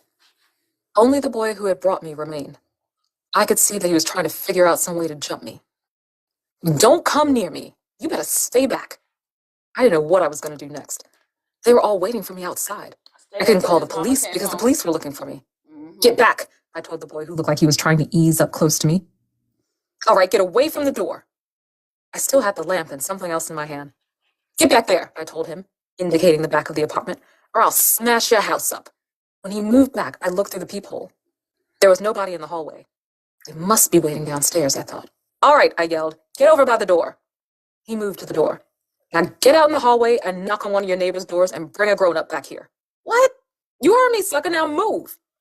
It wasn't my idea. I didn't want to do it. I had to. I don't want to hear that shit. Just get your ass out in that hall or I'll mess up your house so bad your mother won't even think it's her house. Please, the boy said. Please my ass, I screamed. If you don't get out there and knock on one of those doors, you can forget about your mother's house. He went outside into the hallway. I slammed the door after him and watched through the peephole as he knocked on the door. A lady answered, and I opened the door and started begging her to help me. Please, miss, help me. They're trying to get me, I screamed, crying all over again. I still had the lamp in my hand. Please walk me downstairs to the subway or to a cab. What happened, honey? She asked. They tried to do it to me, I cried. The woman looked at me and then at the boy. You wait there for a minute, honey, she said. Then she and her husband came out. Don't worry. Nothing's going to happen to you now. They brought me downstairs and put me into a cab. I thought a lot about those boys after that night. I hated them, but I couldn't understand why they hated me so much. Everybody was always saying what a dog-eat-dog world it was. There were all kinds of people in the world, and most of them seemed unhappy. Everybody seemed to be in their own bag, and few seemed to care about anybody else. I read this play by Sartre. The play ended with the conclusion that hell is other people, and for a while, I agreed. Back then, when I was growing up, boys gangbanging or gang-raping a girl was a pretty common thing. They called it pulling a train. It didn't happen to any particular kind of girl. It happened to girls who were at the wrong place at the wrong time. The boys talked about it like it was a joke or a game, like they were only out to have some fun. If a girl was caught on the wrong side of a park or in the wrong territory or on the wrong street, she was a target. It was a common thing back then for boys to downgrade girls and cuss at them in the street. It was common for them to go to bed with girls and talk about them like dogs the next day. It was common for boys to deny they were the fathers of their babies. And it was common for boys to beat girls up and knock them around. And then the girls would get hard too. If the nigga ain't got no money, I don't want to be bothered. If the nigga ain't got no car, then later for him. The more I watched how boys and girls behaved, the more I read and the more I thought about it, the more convinced I became that this behavior could be traced directly back to the plantation, when slaves were encouraged to take the misery of their lives out on each other instead of on the master. The slave masters taught us we were ugly, less than human, unintelligent, and many of us believed it. Black people became breeding animals, studs and mares. A black woman was fair game for anyone at any time. The master or a visiting guest or any redneck who desired her. A slave master would order her to have 6 with this stud, 7 with that, for the purpose of increasing his stock. She was considered less than a woman. She was a cross between a whore and a workhorse. Black men internalized the white man's opinion of black women. And if you ask me, a lot of us still act like we're back on the plantation with massa pulling the strings. After my close call uptown, I became more skeptical of everybody. I was much more careful about the situations that I let myself fall into. I would talk to the men at Tony's, but more and more, I became strictly business. The more I saw of street life, the uglier it was. One day, I was walking down 8th Street. I saw one of my aunt's friends. Her name was Abby or Addie or something like that, and she was big as a truck. I turned my head, hoping she wouldn't recognize me. "Joey? Joey!" I heard her cry out. I kept walking. She kept calling. I kept walking. Then I felt her grab my arm. "I know you," she said. "You're Joey. Your aunt and your mother are worried to death about you." "I don't know what you're talking about," I said. "My name's Joyce, and I don't know you or anyone else that you're talking about." "Come off it, Joey," she said. "You're not fooling me. Come with me while I call your aunt." She had my arm in an iron grip. I thought of making a run for it, but she was too big to play with. She took me to some bar and told me to sit at the counter while she made the call.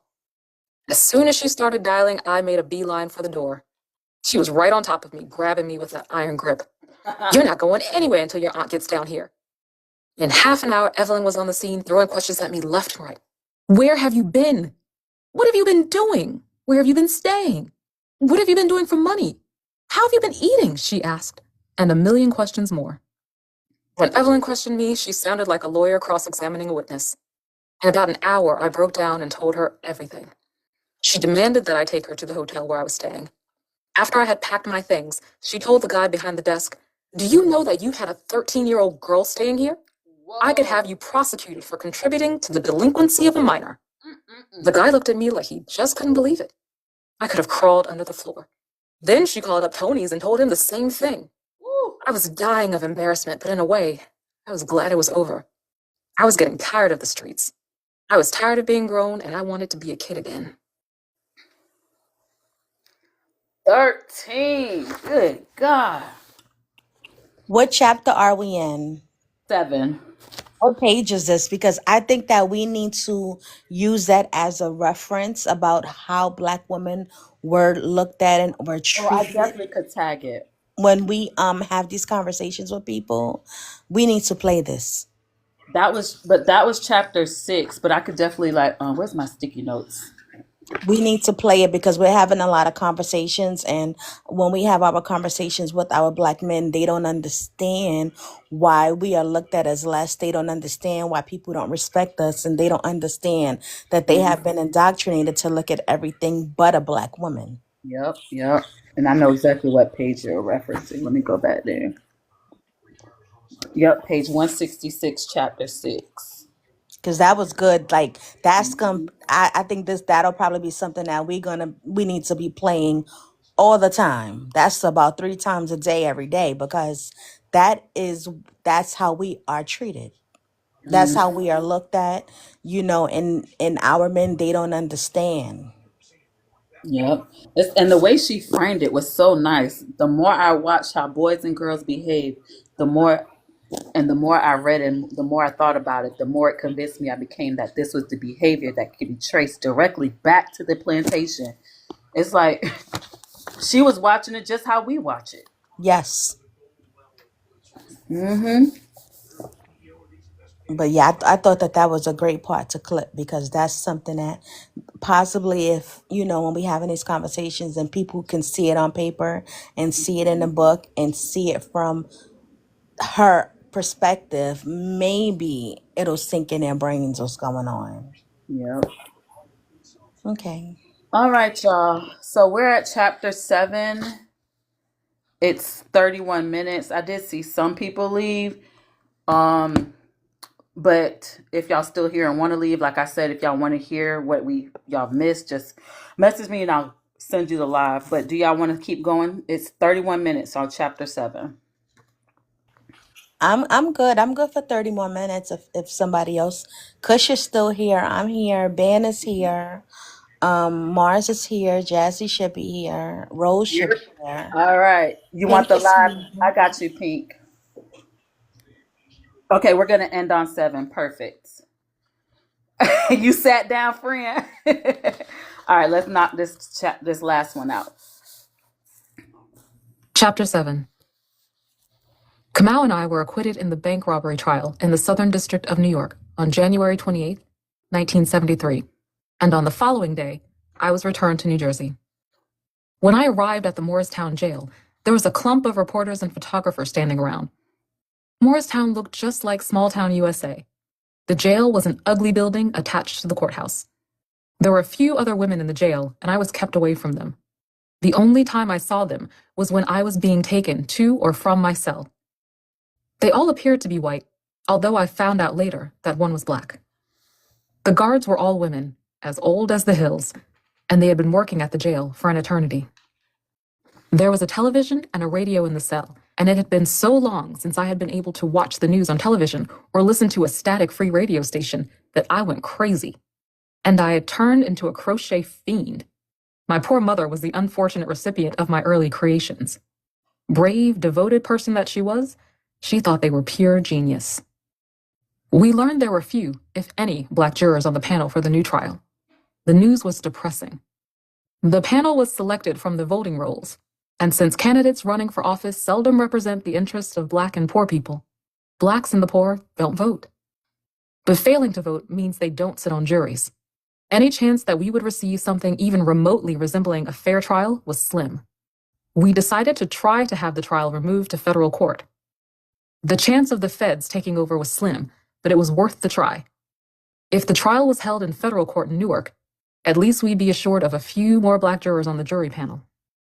There were countless joint legal meetings, countless strategy sessions, and countless court appearances. My first look at the Morris County jury panel flung me into a terrible depression. There were only 2 or 3 black jurors on each panel, and they looked like extras in a soap opera. As a matter of fact, the whole jury panel looked like escapees from a soap opera. They dressed differently and had a whole different air about them than New York people. Morristown was supposed to be one of the 10 richest counties in the country, and looking at these people, I believed it. I could just see trying to explain to them what poor black people in big cities go through. How could they understand someone becoming a black revolutionary? They had so little to revolt against. They had bought the American dream lock, stock, and barrel, and seemed unaware that, for the majority of black and third world people, the American dream is the American nightmare. Evelyn and I had resolved our differences, and she was back on the case. She, Ray Brown, and Charles McKinney, Sundiata's lawyer, worked hard on the motion to remove the trial to federal court. But after a hearing, the federal judge remanded the case back to the state court. He hadn't even listened to our arguments, so we were right back where we started, picking a jury in Morris County. Jury selection droned on tediously. Sundiata and I kept ourselves from falling asleep or from having nervous breakdowns by laughing and talking. Just seeing Sundiata every day was such a comfort to me. We made up all kinds of little games and jokes, especially guessing the answers jurors would give to the trial judge's questions. We got to be pretty good at it. We could look at a person and pretty much know what he was going to say. Some glared at us hatefully while they waited to be called, as if they couldn't wait to give their opinion that we were guilty. They were so sure of exactly what happened. They recited detail after detail from newspapers and TV. "Where were you hiding that night on the turnpike?" I wanted to scream at them. "I didn't see you." Others gave us crooked smiles in the hope that we would think they sympathized with us and would leave them on the jury. But there was not one bigot in the courtroom. None of them said they had any prejudice against black people. "Do you have any black friends?" the judge asked. Of course. But when asked if they ever invited a black person to their homes or been to the home of a black person, the answer was invariably no. Of course not. On one panel, the judge asked everybody if they ever called a black person a nigger.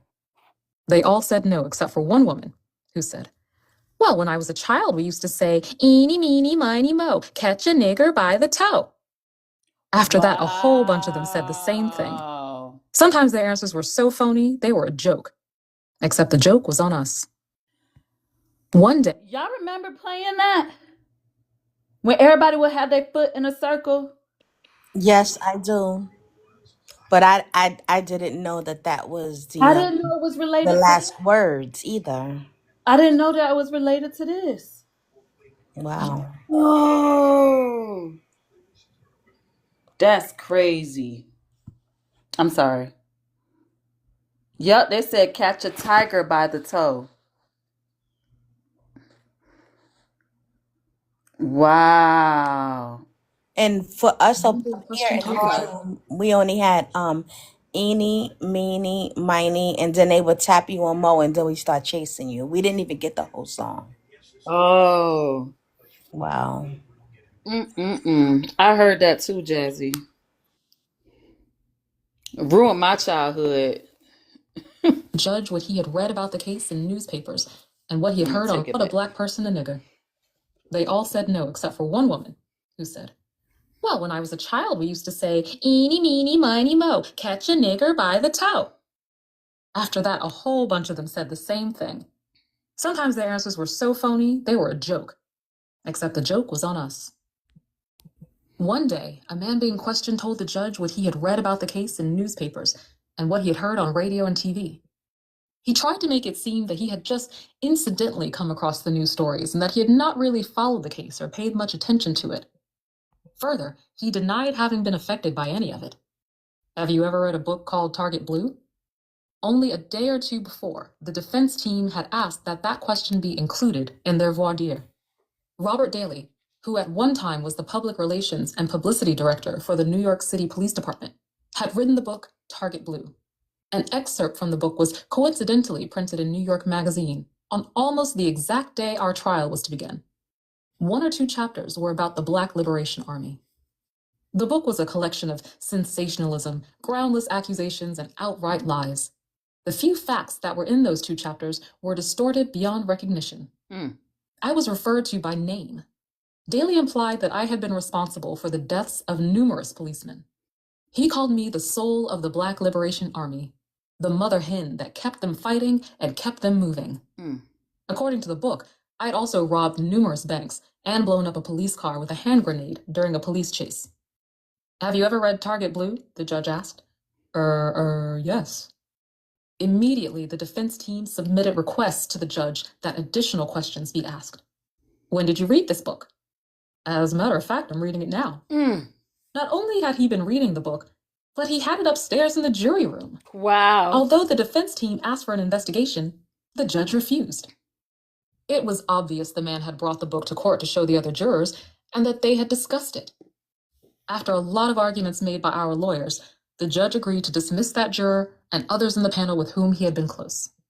One day, I was informed that the Nazi Party was demonstrating outside the court, marching up and down, complete with swastikas, brown uniforms, and helmets. They carried white power, save our police, and death penalty placards. Other signs were printed with racist statements. Rumor spread that a cross had been burned in front of the home of one of our supporters. At the end of the day, the Nazis almost got into a fight with some of the Black residents in Morristown. A lot of people don't know it, but they've got more Nazis in Ku Klux Klan in Jersey than a little bit. Some of my friends call it up south. Blue Myers, who was later one of my lawyers on this case, educational is from purposes Mississippi. only. One day, in all earnestness, he told me he would rather try a case in Mississippi any day than try one in Jersey. I couldn't understand it. I was growing weaker and weaker. My energies seemed to have gone down the drain. All I wanted to do was sleep. I chided myself for trying to escape from reality instead of facing it. I had seen women in jail sleep their whole time away. I was afraid that was happening to me. I was so easily upset and reacted to everything in an exaggerated manner. My nerves were terrible. Every little thing affected me. All I did all day when there was no court was sleep, eat, watch television, and listen to the radio. I was eating like food was going out of style. This also convinced me my nerves were going bad. I have seen people in prison gain 20, 30, 40, 50 pounds eating out of nerves and boredom. It gets to the point when all you have to look forward to is the meals. And that in itself is pitiful because anyone who has ever been in prison knows how terrible the food is. Yet I was gulping that stuff down just like it was mom's home cooking. It wasn't until I sat down one day to do my exercises that I really suspected what could be wrong. I could barely get through 10 sit-ups. Everything added up. I didn't dare hope, but at the same time, down deep inside, I knew. As sure as I knew my own name, I knew that I was pregnant. But what was I to do next? I knew I had to see the doctor. But what in the world was I going to say? I had been in prison for 8 months, and it would really be weird to say, hey, I think I'm pregnant. I wanted to know for sure whether I was or not. But if I wasn't, I didn't want the doctor to know my business. Because if I was, it would be only a matter of time before the whole world would know. The first thing the next morning, I saw the prison doctor. I told him all my symptoms, dropping hint after hint. He told me there was nothing to worry about, but I was just constipated. As time wore on, it became harder and harder to wake up in the morning. When the guards came to wake me for court, I would simply roll over and continue sleeping. They did everything to get me out of bed. They called, they threatened, they banged on the bars, and anything else they could think of. Just don't come in this cell, I would tell them, feeling evil as the day is long. You come in here and put your hands on me, and I'm going to take your head right off of your shoulders. They must have known I meant it because they kept their distance until I was awake. I didn't care what they thought or said, as long as they didn't put their hands on me. I wanted them to leave me alone. All I wanted to do was sleep. I walked into court whenever I got up, no matter what time it was. The judge would go on and on about my lateness and admonish my lawyers for not having me in court on time, but it was hopeless. I didn't care what the judge said, what the guard said, or what anybody said. All I wanted to do was sleep. I told Sundiata and one or two of the lawyers that I thought I was pregnant. They looked at me blankly, puzzled, as if I had an overactive imagination. Each day I felt more and more weird. I felt fragile and sick. I went back to the prison doctor, dropping more and more hints. I repeated my symptoms. Queasy stomach, stomach getting bigger, sick in the mornings, sleep all the time, etc. But he still didn't get the message and kept telling me this stuff about an intestinal disorder. I didn't know what to do next. One day I woke up and could hardly move. I was sick as a dog and dizzy to boot. I got up for a minute, then sank back down on the cot, holding on to it for dear life. They called the prison doctor. I repeated the symptoms again, and this time he ordered some tests. He asked for a urine specimen. I was sure he had sent for a pregnancy test. I waited a few days and heard nothing. Then the nurse came and asked me for more urine. I was certain this meant the pregnancy test was positive, and they were retesting just to be sure. I gave her the urine sample and waited. When the doctor called me to his office, I knew he was going to tell me I was pregnant. Instead, he was smug and acted really on the stupid side. He kept making snide little remarks, and I could tell he was trying to make fun of me.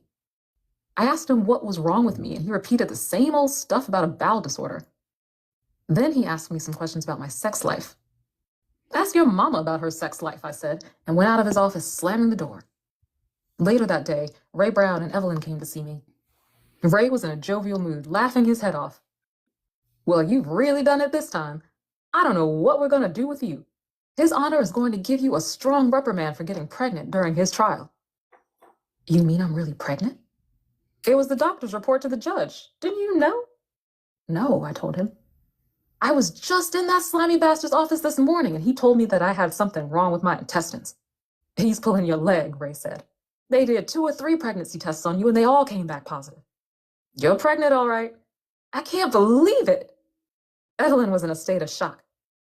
It's something, she said. Then she looked into space for a long time.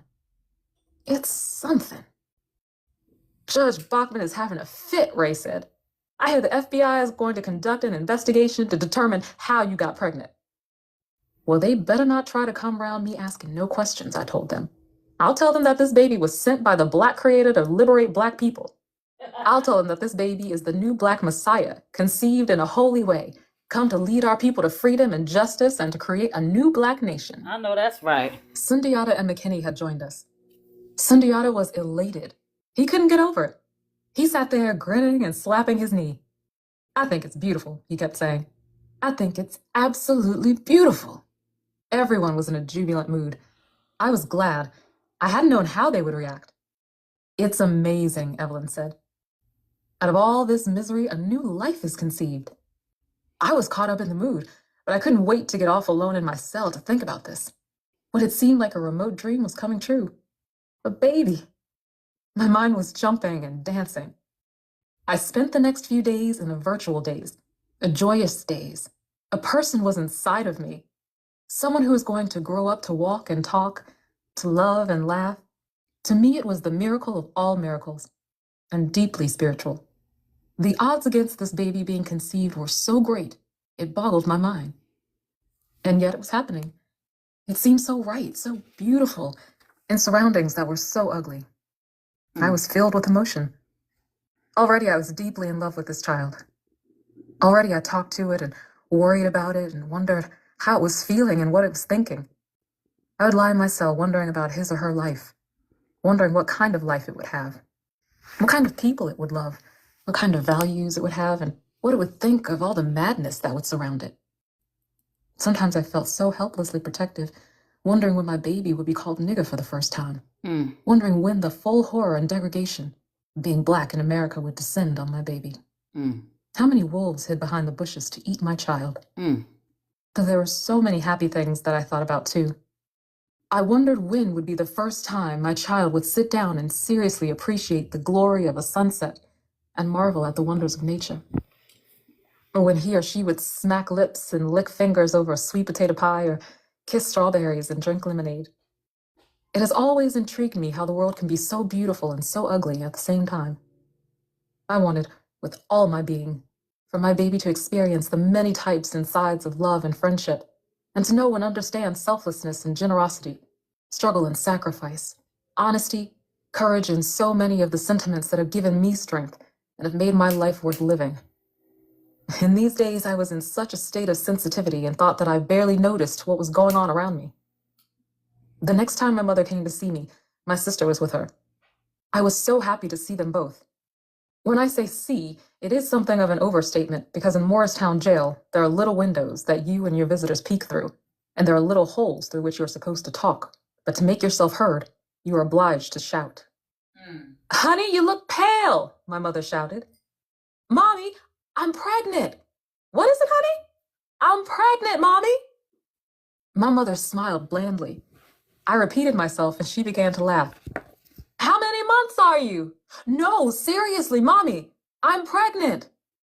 Well, so am I, my mother said, this time laughing heartily. I think it was my hysterectomy that caused it. No, Mommy, I pleaded. You don't understand. I'm pregnant. I'm not joking. Who's joking, honey? Pregnancy is a serious matter, she said, trying to keep a straight face. Especially when the baby is born under immaculate conception and God is the father. She and my sister were having a giggling fit. What are you going to name the baby? My sister added. Jesus? They just carried on. The more I insisted I was pregnant, the more they laughed and cracked jokes. Finally, my mother stopped laughing. Are you really pregnant? I told her that it happened in the court and that Kamal was the father. How do you feel? Actually, kind of funny, I told her. I can barely move and I'm just so tired. In the visiting room on the prisoner's side, there were no chairs, so you had to stand up and talk. I was so tired, I just couldn't stand any longer. I sat down on the floor, leaning on the wall behind me so that they could see me. I couldn't see them, but we shouted to each other until the visit was over. I went up to my cell after the visit ended and immediately fell out. My mother went to the warden to complain about their refusal to provide chairs. The next day, Evelyn came to see me. Your mother called me last night all the way from Morristown as soon as she left you. She was worried to death that with all you've been through, you'd finally been driven crazy. I told her not to worry, that you are in fact pregnant. I think she's in a state of shock. So is your sister. It's all over the papers. I brought them for you. I couldn't believe it. Sure enough, there were the articles. The one in the New York Daily News, I remember, was especially sordid. All of the papers speculated about who the father was and how I had managed to become pregnant in jail. One of them hinted that a prison guard was the father. I'm sick, Auntie. I feel awful. Well, that's what happens when you're pregnant. You get morning sickness and all sorts of other strange ailments. It's only normal.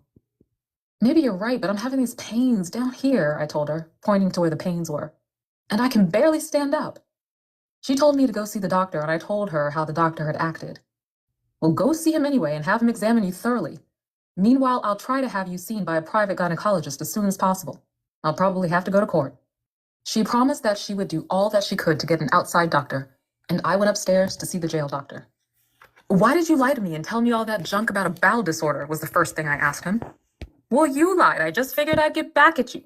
Anyway, you found out like I knew you would. I told him about my pains and he examined me. What's wrong? I asked anxiously. There's a chance you're threatening to abort. What? I practically screamed. There's a chance that you're going to abort. I don't want no abortion, I cried out. It's probably the best course you could take now, and I'd recommend it. But that's not what I was talking about. I said that there was a chance you could spontaneously abort, have a miscarriage. Oh, no, I moaned. What are you going to do? Relax, it's probably nothing serious. It's nothing much to worry about. What? What do you mean nothing much to worry about? I want this baby.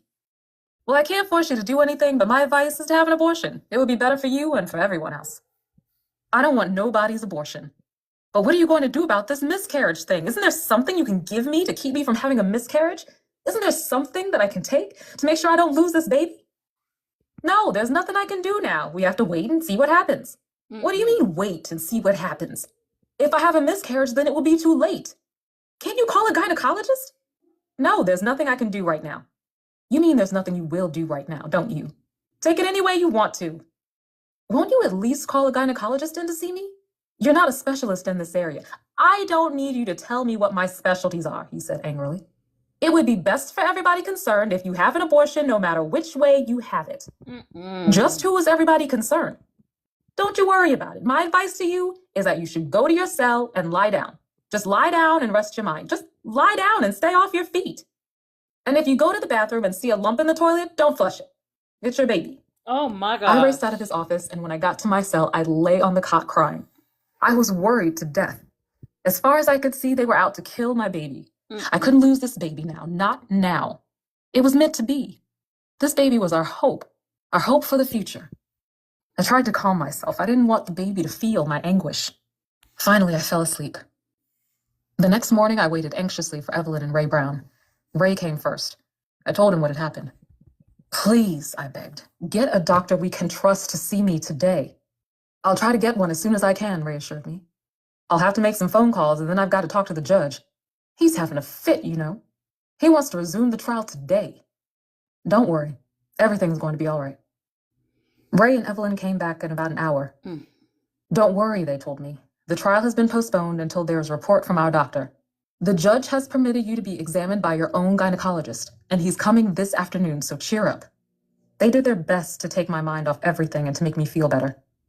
That day, I felt worse than ever before. Is the doctor black? No, he's a Ku Klux Klan doctor, Ray Brown joked. I felt like my insides were going to drop to the floor at any minute. For educational purposes Ray went only. outside to meet the doctor and came back followed by a tall, brown-skinned man. The man sure as hell didn't look like no doctor. He looked like Mr. Superfly himself. He had on a long fur coat, a jumpsuit, and platform shoes. What? But when I looked into his face, I was reassured. He was very kind and very self-assured. He was gentle, and when he examined me, I was truly grateful. He asked a whole lot of questions in a careful, painstaking manner. I was really impressed. Would you tell me your name again? I asked him, ashamed that I had forgotten it. Sure, that's an easy order. Ernest Wyman Garrett. He practiced in Newark, and there was an air of Newark about him. I liked him instantly. He was one of those rare breed of black professionals who haven't lost contact with the masses of black people. He didn't have one trace of the affected, bougie speech and mannerisms that are so popular among the black middle class. I waited nervously for the verdict. There's no doubt about it. You're pregnant. But I found blood in the vaginal canal, which can be a sign that something is wrong. There's a possibility that you are threatening to abort. This doesn't mean that you're going to have a miscarriage. The chances are good that you won't. The odds in medical statistics are in your favor. He explained the different possibilities in the treatment he was prescribing. I asked a million questions, and when he left, felt a whole lot better just knowing there was someone I could trust taking care of me and the baby. The days that followed are blurry in my mind. Most of the time I slept. The warden and the sheriff and the powers that were didn't like the idea of my having my own doctor, though. In their minds, The butcher, jailhouse, quack house doctor was good enough for me. And the fact that Dr. Garrett was black infuriated them. They refused to let him examine me unless a white doctor, hired by the state, was present. And for the report to the judge, the white doctor had to examine me. Oh. Fortunately, he agreed with my doctor's findings. There was a lot of activity going on around me that I didn't understand. I was too out of it to try. I could see, though, that Evelyn and Ray were worried. I wanted to help them to get to the bottom of what was happening, but I just didn't have the energy. About 2 days after his first visit, Dr. Garrett came to visit me. When he finished examining me, he said, "Assata, I don't want to worry you, but I think you should be hospitalized. Oh, no. It's nothing serious, strictly a precautionary measure. You're in no condition to proceed with the trial. You need a few weeks of complete bed rest. There is a possibility the judge will try to push you into that trial right away without regard for your medical condition. Assata, there is no way we are going to let that happen. I am prepared to fight all the way for your right as a human being to receive decent medical care and for your baby to be born healthy. I'm doing the same for you as I would for any other patient. You should be hospitalized. There isn't a responsible doctor in the world who wouldn't agree with that opinion. And I'm prepared to testify in any court to deny you proper medical care would be tantamount to committing murder. I will be going in a very short time to give a medical report about your condition to the judge. I would do my best to convince him of the seriousness of this matter. I think he'll listen to reason. I'm sure the judge will go along with the findings of 2 board-certified gynecologists. But if worse comes to worse, and the judge denies our motion, 2.5. I will see to it personally that this jail and the courtroom are surrounded by the right to life people by tomorrow morning. I was too shot out to say much more than thank you. I was scared to death for my baby, but I knew that everything that could be done was being done, and that was a load off my mind. I got dressed and waited for them to come and take me to court. I wanted to hear what was going on. When they didn't come for me, I became worried. What was going on? Why weren't they bringing me to court? Why were they taking so long? What were they going to do? Were they going to try to make me go to trial like this? What were they planning to do? Evelyn and Ray came in strutting and beaming. I knew everything was going to be all right. What happened? Why didn't they bring me to court? You're too sick to go to court, Evelyn laughed. Haven't you heard they don't let pregnant women into court? They figured it's a disease and are afraid everybody will catch it. What? We felt it was much better for you not to be moved. It went fine. They'll be taking you to a hospital as soon as they can make the arrangements. Dr. Garrett did a great job. After that speech, there was no way the judge was going to force you to go to trial in your condition. The trial has been severed, and Sundiata will go on with the trial alone. What? I exclaimed. But we had agreed that we would be tried together. Why can't they wait until I'm better? Now, Assata, you know they're not going to wait for you to have your baby to try Sundiata. They claim that being here in Morristown is costing them a fortune. It will be cheaper if they try us together, I said. Well, can't I at least see Sundiata and say goodbye to him? We'll try, they said, but we doubt if there will be time or if the sheriff will consent to it. I'm going to miss Sundiata. Yes, we know. Later, they put me on a stretcher and wheeled me into an ambulance. Don't worry, I told the baby. You're going to be all right. Love. Love is contraband in hell because love is an acid that eats away bars. But you, me, and tomorrow hold hands and make vows that struggle will multiply. The hacksaw has 2 blades. The shotgun has 2 barrels. We are pregnant with freedom. We are a conspiracy. All right, y'all. We did really good. I really liked it. Thank you for playing it. You're welcome. That was so good. Oh my God. Listen, I would keep y'all here all day, but I know we got things to do. When So, are we gonna read some more? Wednesday at 7 a.m. Okay. Yeah, you're welcome. It seemed like the morning time worked better.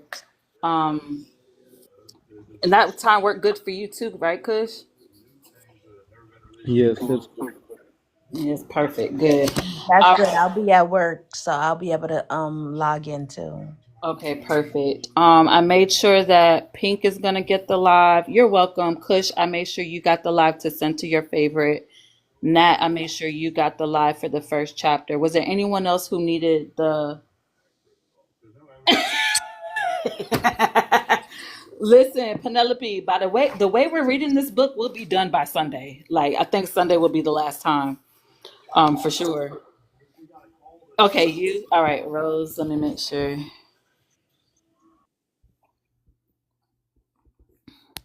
Make sure I send it to you, Rose, when I get off. All right. Is there anyone else who needs the first chapter?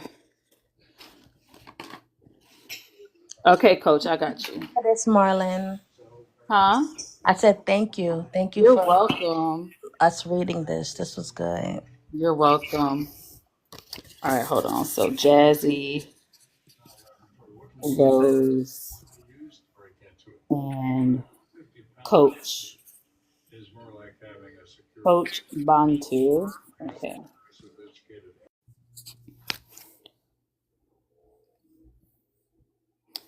All right.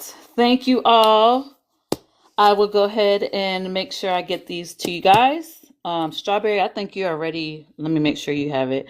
I'm trying to make sure all my mods just got a copy of the live. Yes. Thank you, Penelope. Oh, thank you for the coins. I didn't even see who sent them. Thank you.